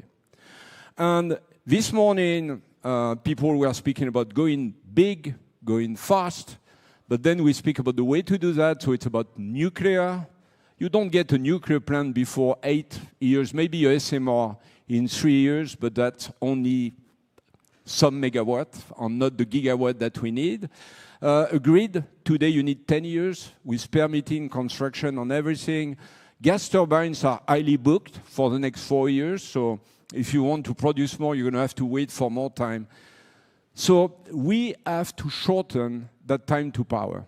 And this is where I think we have to integrate the other part of the energy equation, which is the demand. You have plenty of gigawatt available in what's installed today, but most of the energy system is quite inefficient. So if we go into every building today, which is 30 to 40% of the energy consumption, and then you go into manufacturing, and you deploy digitization of energy system, you can save, and we do it every day at Schneider, 10 to 30% of energy, right? If you go into the grids, and grids are not, this morning Dr. Sultan was saying you can't deploy the tech of tomorrow with the grid of yesterday. That's so true. That's so true everywhere. It's quite true here. One of the ways to retrofit, renew the grid fast is to digitize and to do smart grid. And if we do all of this, then we can free some capacity. What we're going to see also much more that we are deploying more than anywhere else are microgrids. So the capacity to provide, to produce energy at the bottom of your application or close to your application. Then you don't need a transmission line. And then, as an industrialist, as a data center operator, or as a campus operator, you can be in control of your energy production. You can make sure that not only it's efficient, it's inexpensive, but also it's resilient. So those are the things that we are working on, but if there is one concern I have today, is a discrepancy between the ambition and the urgency to deploy more energy or find more energy in efficiency. Well, and as a member of the board of Schneider Electric Federal, I've gotten to see some of the tools that you've brought, such as the microgrids at Miramar, Naval Air Station, and other places to help unlock the power of energy and AI. Can you tell us a little bit more about some of those tools that you think can help us further advance the AI and digital age? Look, we speak about AI for many applications, but one first thing we should do with AI is apply AI for more efficiency in everything we do. When we do smart buildings, and we have plenty of them in the US, or when we apply AI into smart manufacturing or into grids, you can easily target 10, 20% of energy efficiency. The second thing that you can get is flexibility, which is you can push your consumption or modulate or optimize your consumption at the times where energy can be cheap or can be, well, more performing, I mean, according to the mix. So you can really fine-tune your application because everything is connected from the first time from the power plant to the plug. So what we are doing today in all of those applications is making sure that we optimize the grid. You have to realize that in most of the cases, a grid is used at less of 50% of its capacity, more than 50% of its time. So if you use storage, if you use a number of things, then you can re-optimize the use of grids and free a lot of gigawatt. Well, understanding the electricity demands of AI on the grid and on infrastructure, and that the cost of AI is really the cost of its power, is AI a friend or a foe, JPT? That's a very interesting subject, right? You've seen a sort of backlash on AI on the topic like it's an energy guzzler and it's going to really mess up all of our energy systems. Now, let's take simple math. I know it's a little bit late in the afternoon to do simple math, but today, the country that uses most electricity for its data centers is the US, right? Data centers consume 5% of the electricity, which is 20% of the whole energy consumption. Simple math, data centers represent 1% of the energy consumption of the US. Let's say it's going to grow enormously and it's going to double. It's going to be plus 1%. Now, if you apply AI, right, to making buildings more efficient, to making cities and infrastructure more efficient, manufacturing, you are speaking of reducing the energy consumption of 70% of the society. On what we prove every day at Schneider, you can go minus 20% in average, right? So plus 1% on one side, minus 15% on the other side. So AI is clearly a friend. Now, there is only one characteristic of AI which we have to manage. It's very concentrated. So you are speaking about 1 gigawatt. You are speaking about hundreds of megawatts. So what we have to do is recreate those places where you generate enough electricity to power AI data centers, which is highly feasible. And again, we are doing that today. Last week, we were actually in Europe with NVIDIA, and we've been working with a new generation of optimized design. Schneider is really the leading actor in providing energy to data centers. It's about optimizing the electrons from the grid down to the GPU and making sure that we reduce the losses to the bare minimum. And you're going to see the whole industry, that it has always been the case, the whole industry of energy plus IT working hands in hands to reduce energy consumption. So, JPT, this administration is talking about co-locating many data centers on federal facilities, including military bases, which are also hungry for more distributed and secure energy sources. How do you see Schneider Electric's new federal division playing in that growing market? Look, actually, it's interesting that you speak about military, because this is one of the applications where we've progressed the most innovation in the field of energy, because we can speak about the cost of energy, but the first thing which is needed everywhere, and above all in the military, is reliability. You can't afford a power outage. Then what we realize in military deployments, for instance, is that you put a lot at risk your troops if they have to transport fuels across, I would say, an hostile environment. So if you are able to operate those bases on those camps or those places in an autonomous manner, then it's a lot of increased safety for your troops, and it's, of course, better for your operations. So what we see is that somewhere data centers on military operations, I would say all mission-critical applications, are putting even more price on resilience, on reliability, than on pure cost of energy, because the cost of a power interruption is terrible for everything. I mean, for a data center, everything is ruined. On most manufacturing plants, if you have to restart, it's a disaster. Semiconductor plants, I mean, it will take you several months or several weeks at times to restart a process. So it's always a balance between efficiency and resiliency, but the thing you can't negotiate with is that notion of complete reliability and resilience. Okay, I think we have time for one more question, so I'd like to ask you, given your global view of the world and our energy future, both what keeps you up at night, but what makes you hopeful? Well, I'm always hopeful, otherwise I wouldn't be in business. I mean, you have to be optimistic every day. But now there is one thing that keeps me concerned, and I would say about the West, is that we are not electrifying fast enough. With everything I said, if you integrate the very simple terms in which it was expressed this morning, that AI supremacy is an electrical play, let's just integrate. I hear every time I come to the US, and I come a lot to the US, it's 40% or 30%, 1/3 of my business, and if you put North America, 40%.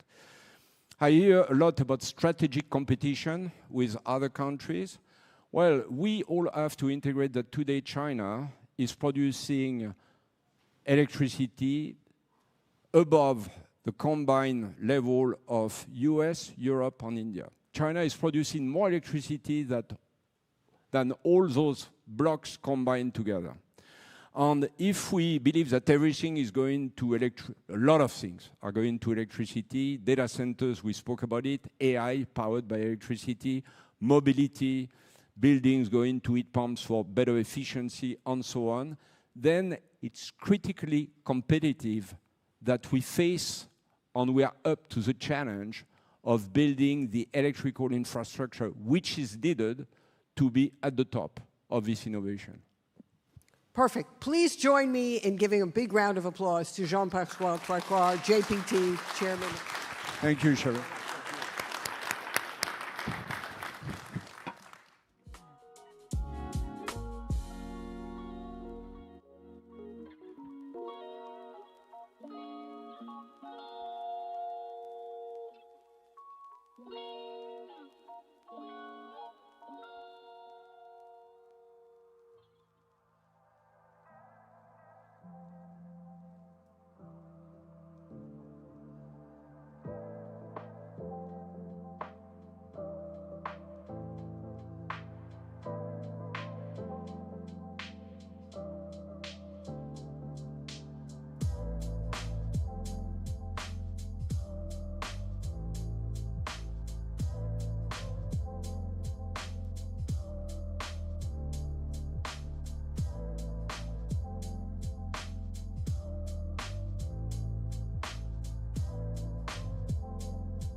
Please welcome members of the panel on Energy Abundance 2050, moderated by non-resident senior fellow from the Atlantic Council, Global Energy, and principal at Economist Impact, Philip Cornell.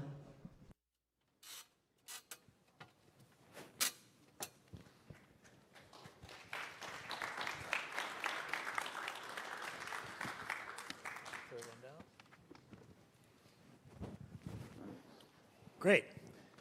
Well, thanks very much, everyone. And thanks for being here this afternoon and joining us for what I think is going to be a really exciting and dynamic panel. As mentioned, I'm Philip Cornell. I'm a senior fellow here at the Atlantic Council and also a principal at Economist Impact.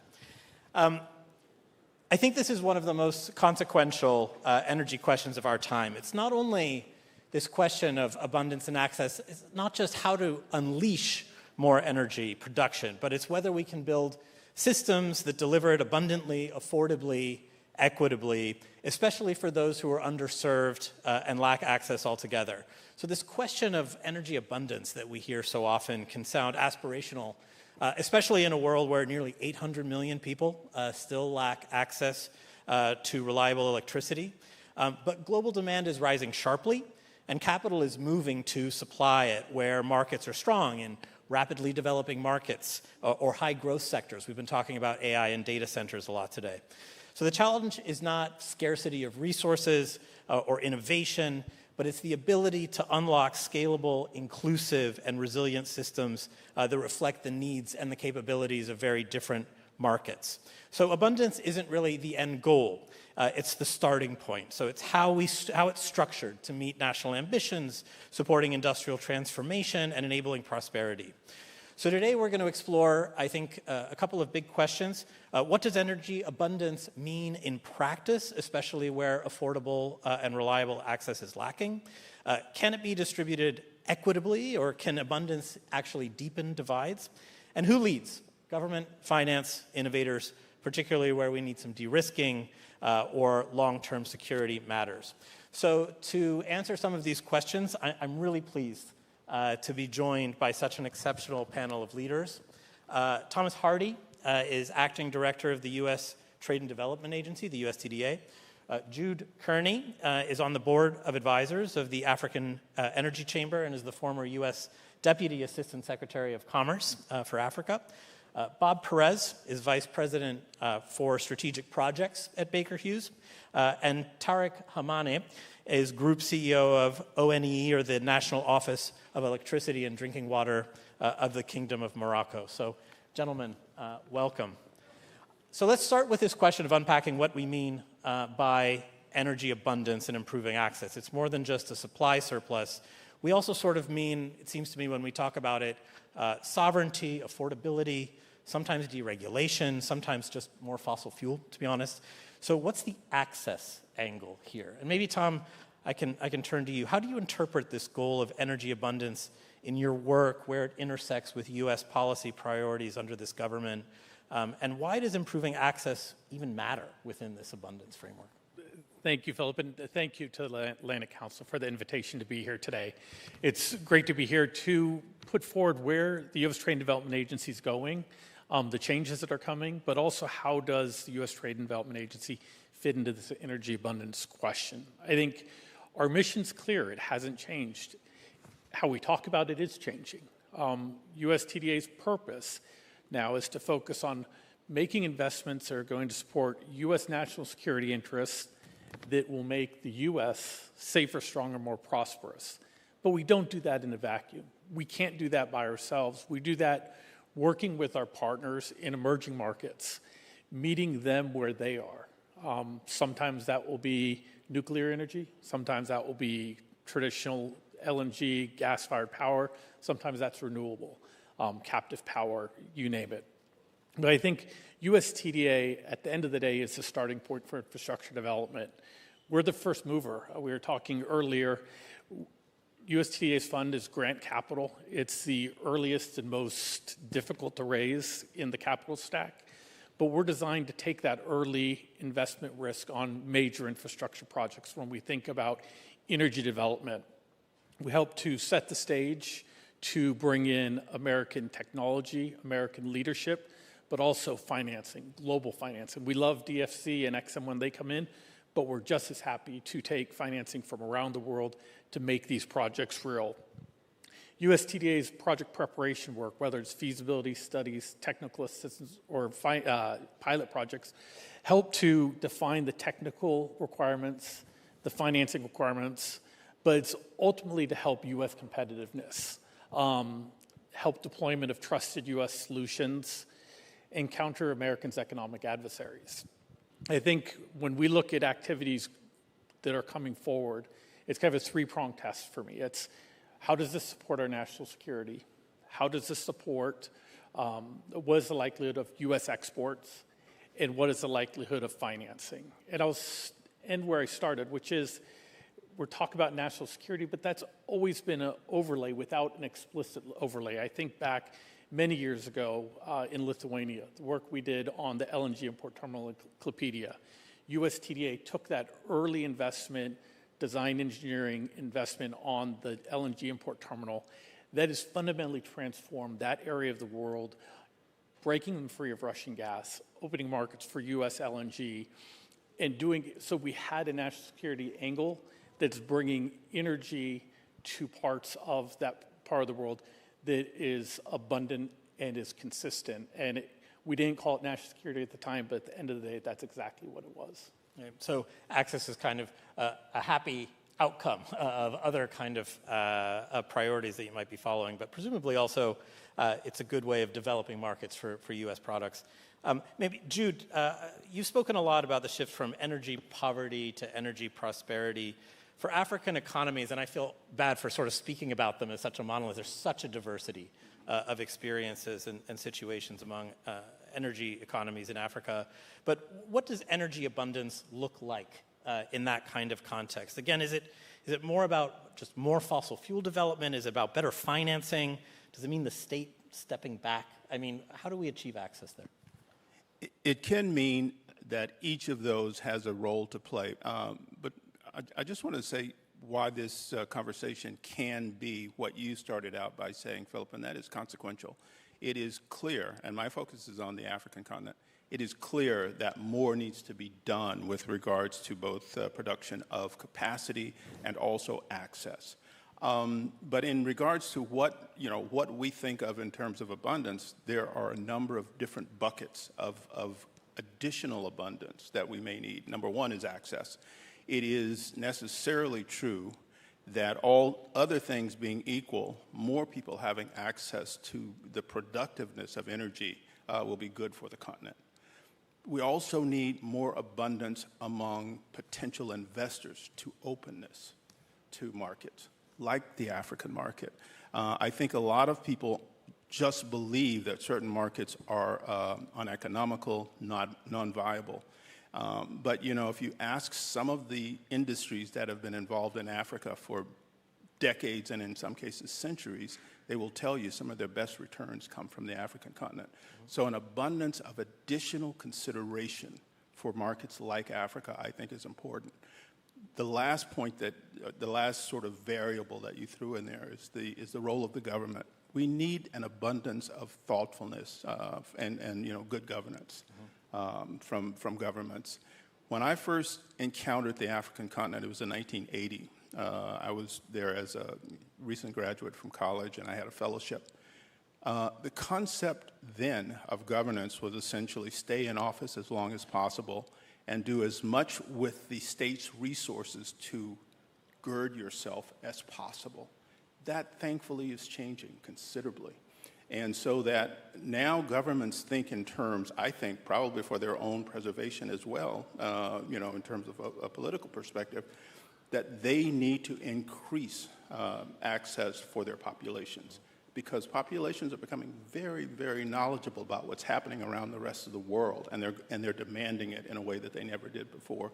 So abundance in all of those regards, in terms of access, in terms of openness to the possibilities that you can get a nice return on investing in Africa, and abundance among governments to say, listen, we need to do more for our populations, and our populations will do more for us. I like that idea of the abundance of sort of knowledge and expectation, especially among the consumers. And maybe I would add, you know, an abundance of knowledge also among sort of the service providers. I think the more knowledge and data that we have about these consumers, the more we might change our view of the risk involved. That's exactly right. Bob, maybe I can move to you. You're someone who leads strategic infrastructure initiatives. You've seen how technology and delivery models can really make or break a project. What innovations do you see in sort of project delivery and in innovation technology or partnerships that can unlock these faster results for these sort of harder to reach and underserved markets? Well, thank you for the question. As I heard my colleagues comment, my answer to the question kept changing. So maybe I'll try this approach on it. When you talk about energy abundance, I think you contrast the difference between the desire and the objective and the reality. And there's a big difference. And then you think about all the avenues that connect the reality and the need for abundance. And you start to bracket, like the question you just asked me, technology. What causes money to move into certain spaces? Are you dealing with markets of need that can afford it? Are you dealing with markets of need that need subsidies or a combination of government support, regulation, and private sector participation? And I think you mentioned a very good point earlier about the timing and the stage at which money is needed. And I would say something I mentioned earlier. In my years of being in the energy industry, which I don't want to admit how many, but it's over 40, I've never seen a good project not get money. The question becomes, how do you get to a good project? So back to, and there's many avenues to this conversation, but if you get back to technology, one example would be early in my career, I was involved as a young engineer selling amongst the first combined cycle plants. People take that as a common technology now, but in the late 80s, early 90s, it was new. And at the time, a combined cycle plant was around $1,500 a kilowatt.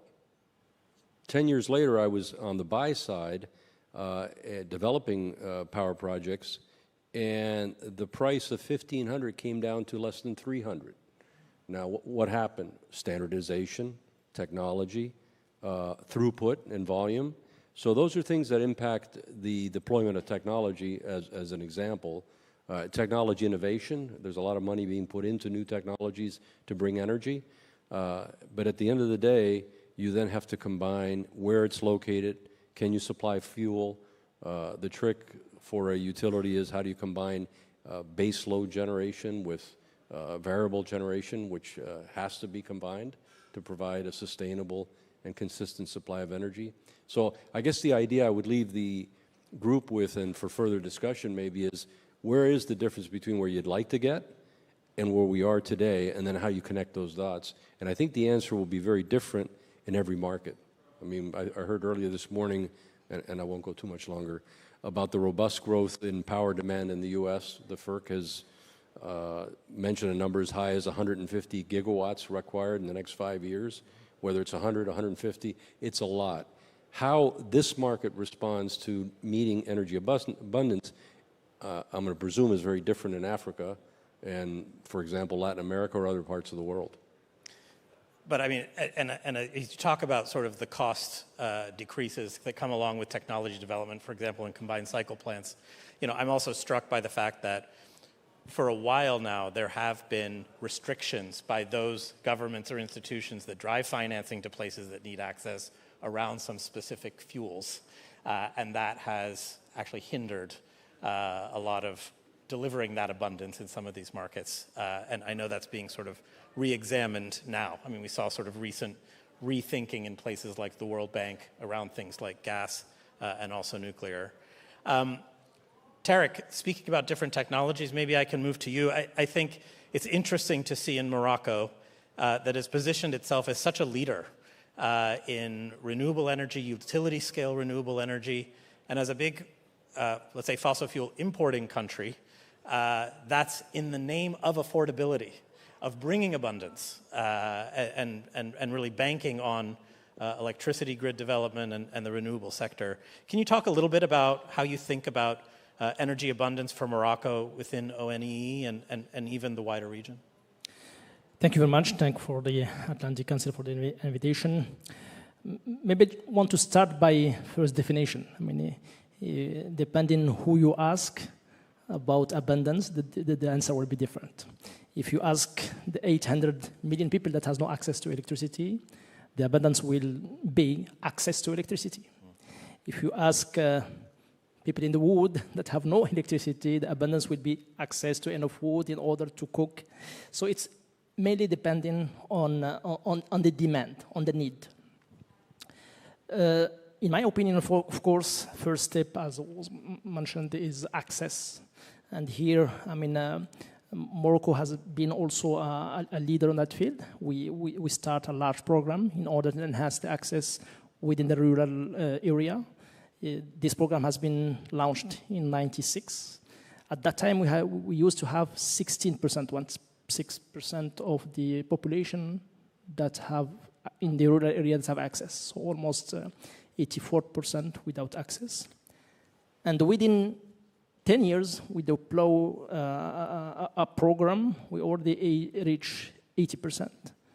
After 20 years, 99%. And of course, today we are almost on 100% access with a quite interesting framework involving all parties, of course, the utility, the government, the community, but the population itself, that allow everybody considering this path to access its own contribution. This was a great success, and we even export this configuration, this setup in Africa, and we have developed some project together with some African neighbors. So first for me is access. Second aspect is cost. Mm-hmm.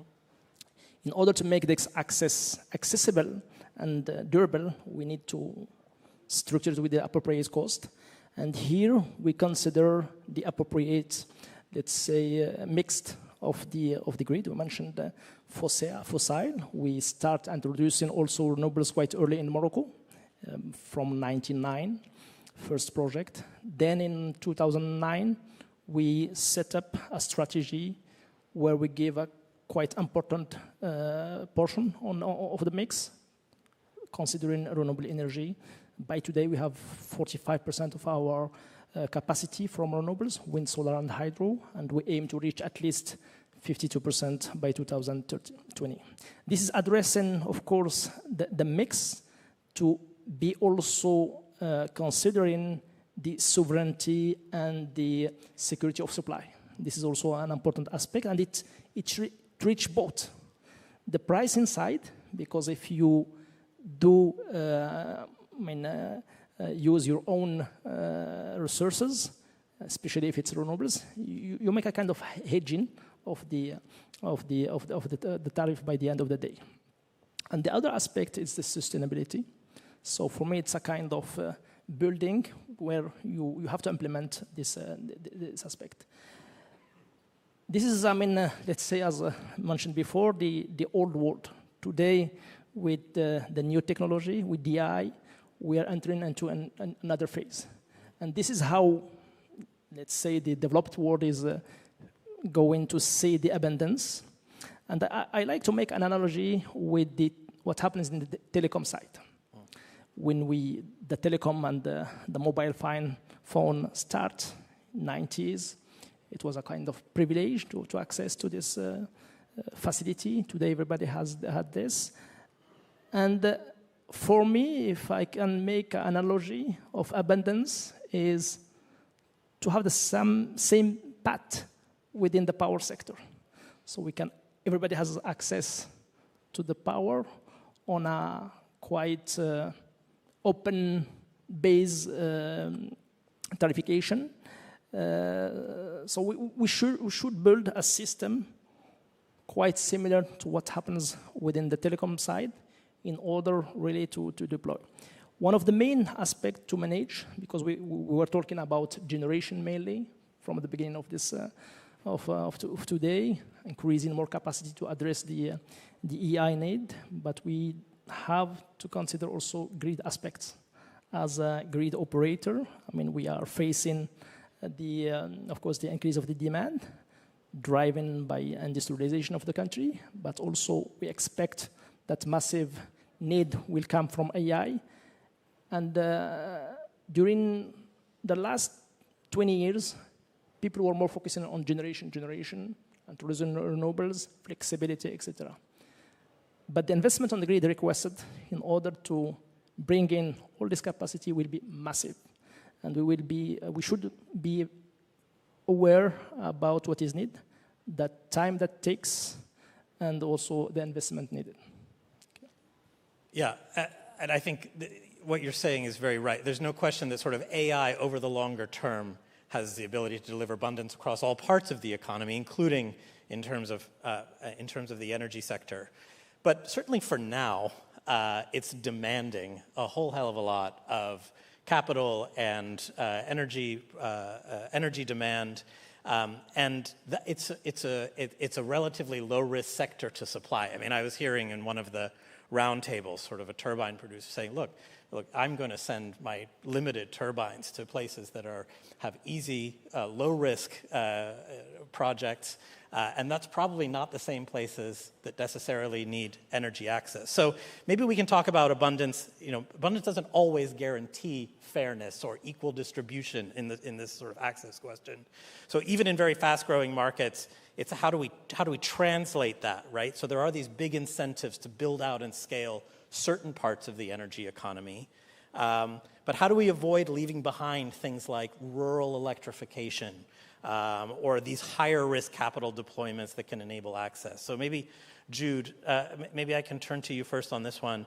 How do we think about sort of ensuring that kind of equity within the capital deployments into energy sectors in countries like in Africa? I think one of the things that needs to happen is for us to recognize that, for instance, in Africa and other developing countries, there is one player that has a greater vested interest in, for instance, creating both additional capacity as well as additional access, is government. And that's true here as well. Governments have an inherent and vested interest in providing things that they don't necessarily get a return on. Everyone else is looking at this from a return perspective. So we have to make sure that we spend time with governments to talk about, all of the greater benefits of additional access and additional capacity, because in the long run, they're the only ones who are going to be able to take that risk. So I'm hoping that, and it's happening, that governments are beginning to recognize that, first of all, from a political perspective, they can't ignore the great unlit parts of their population. 20 years ago, when I was living on the continent, I was living in a southern African country, and I was advising their state utility, electricity utility. And it was going gangbusters, and it was a very wealthy utility.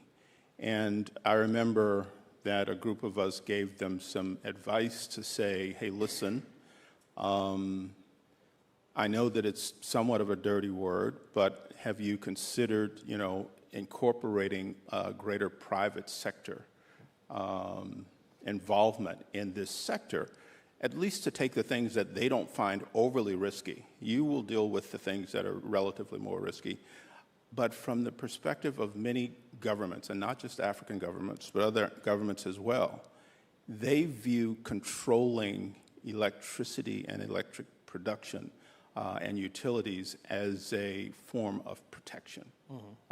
And so it has taken quite a while for them to recognize that everyone has a bigger role to play in this production and this access. And so that's the thing that we need to just be prepared to preach and to support, empirically, that it actually does make an improvement of society to improve access.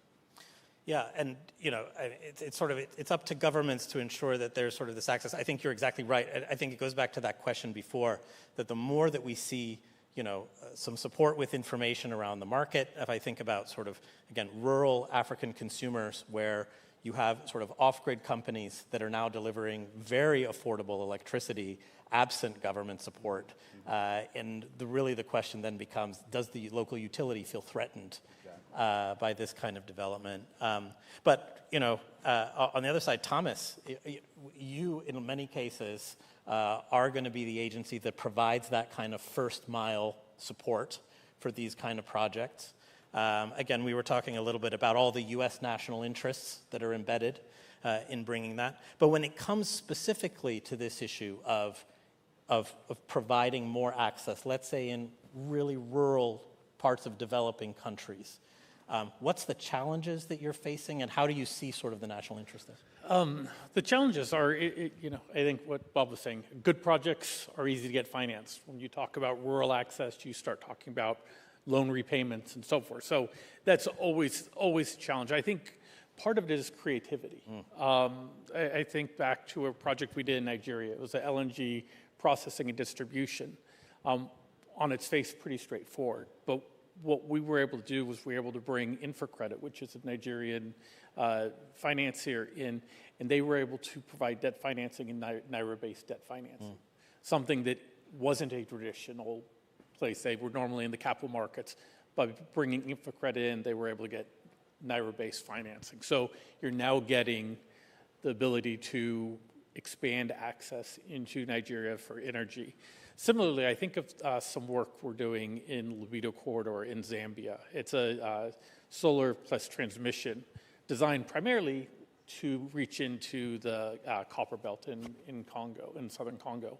But I think what that's going to do is, yes, you have an off-taker on the mining operations, but you're now going to be able to reach into villages, reach into towns, reach into cities along that corridor that may not have access or may not have continuous access, and provide them access. So it's not necessarily going to be a straight line that you would traditionally see in a LNG project or gas-fired power project in a more developed economy. It's how do you think more creatively of how do you make the investment that may have an off-taker on the mining sector. Critical minerals is going to be a big investment for USTDA. We're specifically called out in the president's executive order on critical minerals. So that's going to be a significant investment. A lot of that's going to be energy generation and transmission.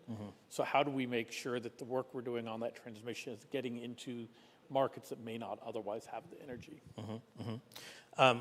Bob, maybe I can turn it to you. I mean, we heard then a little bit about how there's sort of interaction with local government that's necessary. What kind of external financing and de-risking mechanisms might sort of encourage and, as you were saying, make a good project good? What's your experience in terms of those kind of partnerships or policy tools for enabling energy infrastructure at scale, and where do you see some of that untapped opportunity? I'll maybe key off first on your comment. I think most governments don't really focus on the impact on GDP with the lack of power. So when you look at major outages, which many countries have and are going to experience when they compete for new capacity, the impact on GDP is almost 100% correlated. And that, when you start looking at the economics that way, that's when you really get the governments interested in saying, boy, it's not just a day of blackouts, it's now impacting the industrial capacity and the productivity of a country. So I think that's a very important factor in all of these conversations of how to engage governments and make it a greater social interest in addition to the economic impact. I think that's very important. In terms of working with government, I had the experience of working with a national oil company as a public-private partnership for over a decade, and there's tremendous advantage in doing that if you can get the right dynamics. People in these organizations know the problems and they know the answers. What they don't have is the tools and the agility to make things happen when they're within a government organization. And that's exacerbated by the moment in time that we are now. I made briefly the comment as we were walking in. The moment we are in right now happens every 25 years. And what I mean by that is I started my career in the early 80s in the power generation and in the nuclear business.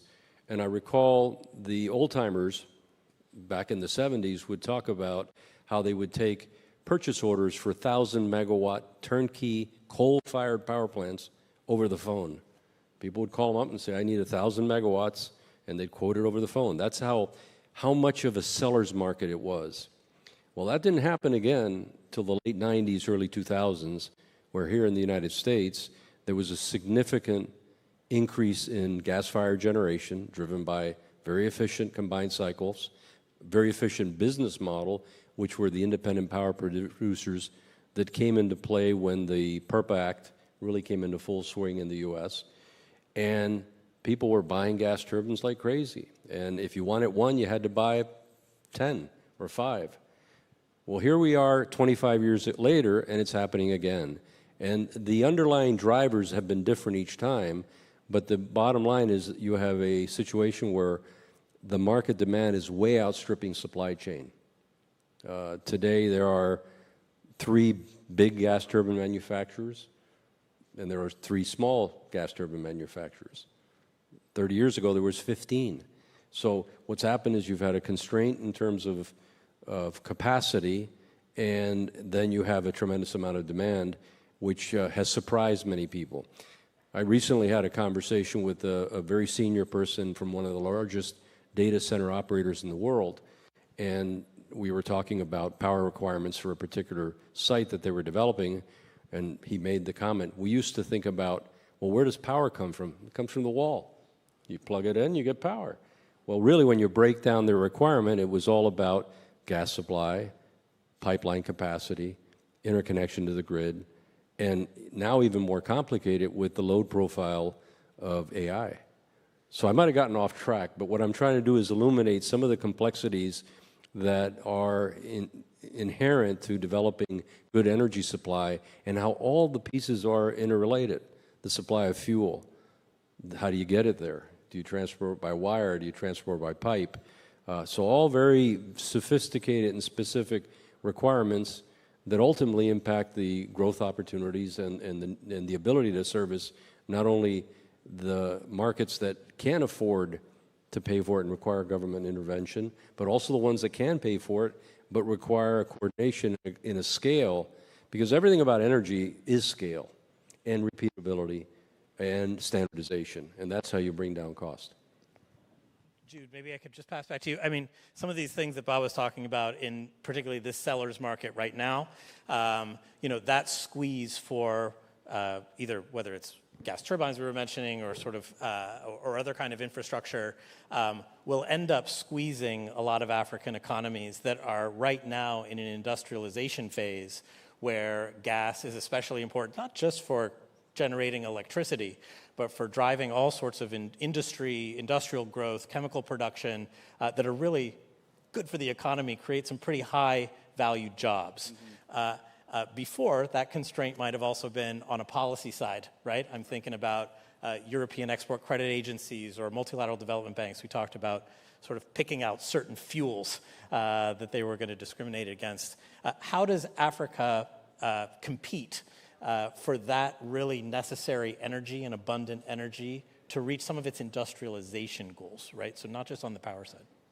You know, we were talking before the panel started about this concept of the use of fossil fuels, for instance. And, you know, the truth of the matter is fossil fuel is needed not just in Africa, but it's still needed in a lot of different places. But, you know, the important thing is that the mix is changing. But the point for Africa is not to view its fossil fuels as the answer to greater electrification. It's to use it as currency. You know, they have a product, a commodity that will, if, you know, managed well and produced well, and they have good partners, will fund the rest of their goals in regards to a greater diversity of power. As you probably know, or you may know, many African countries now actually are showing a preference to renewable. But in order for them to play their role in funding it, they need something that they don't otherwise have other than through their natural resources. So they have to produce those natural resources in order to play the role that they want to play in bringing renewables to the table. And I see them doing that. And I think each of us on your panel, you know, have a sort of an inherent role that we can play. We bring something to the table that I think will advance this whole discussion. Obviously, TDA has been one of the best run organizations, and I told this to Tom earlier, you know, in the last 20, 30 years, and they still are. They have to maybe, you know, word their work differently now in terms of who the ultimate beneficiary is. Maybe it's U.S. Companies that can go in behind the TDA funding, but their role is important. The African Energy Chamber, we have a role to play in regards, and we have the government's ears. We have a role to play in regards to making sure governments understand that increasing capacity through a managed way is its own reward, both politically, financially, and developmentally. And so we're busy doing that. Obviously, Baker Hughes is world-renowned for its capacity and its technology and its ability and its successes in a lot of places, both in the developed world as well as the developing world.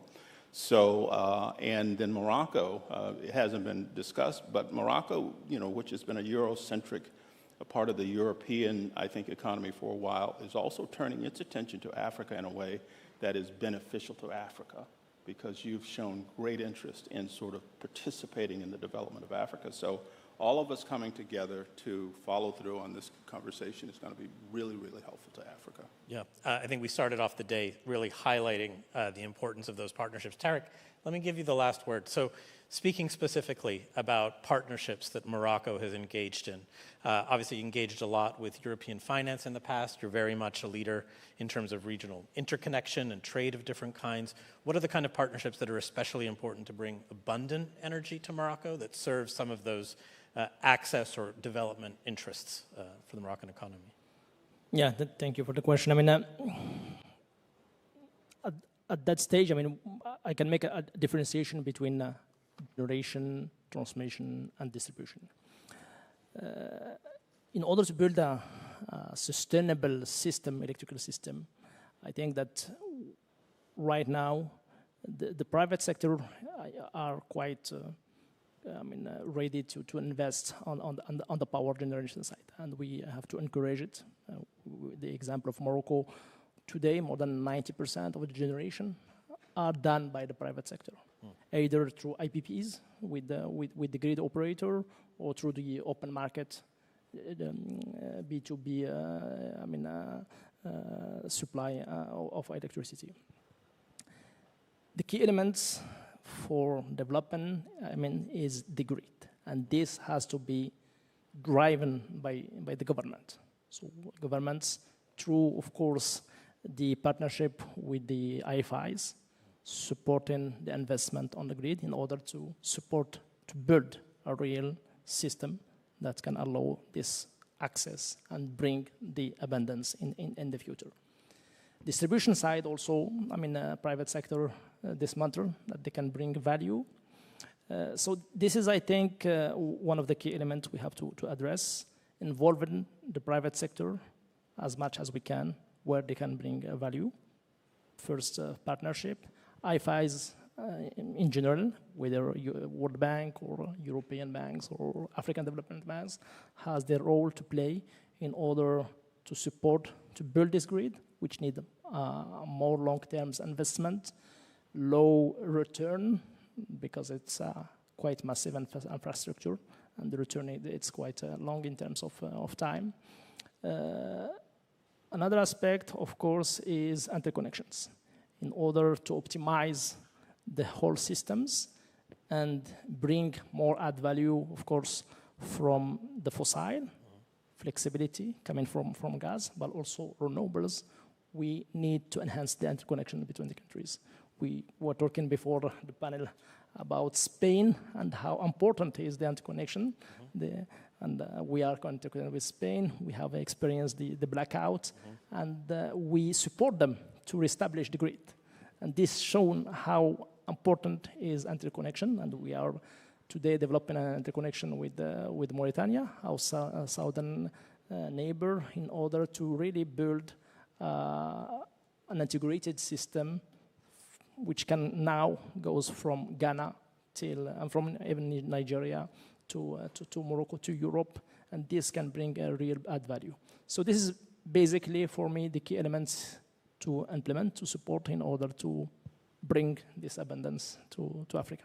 Yeah, I like that. I mean, grid integration is basically a physical manifestation of the kinds of partnerships and interdependence that we're talking about to bring abundance and access. Great. Well, we're going to leave it there for the time, but I want to thank my panel, Thomas Hardy, Jude Kearney, Bob Perez, Terry Kamane. Thanks very much for joining me, gentlemen. Cheers.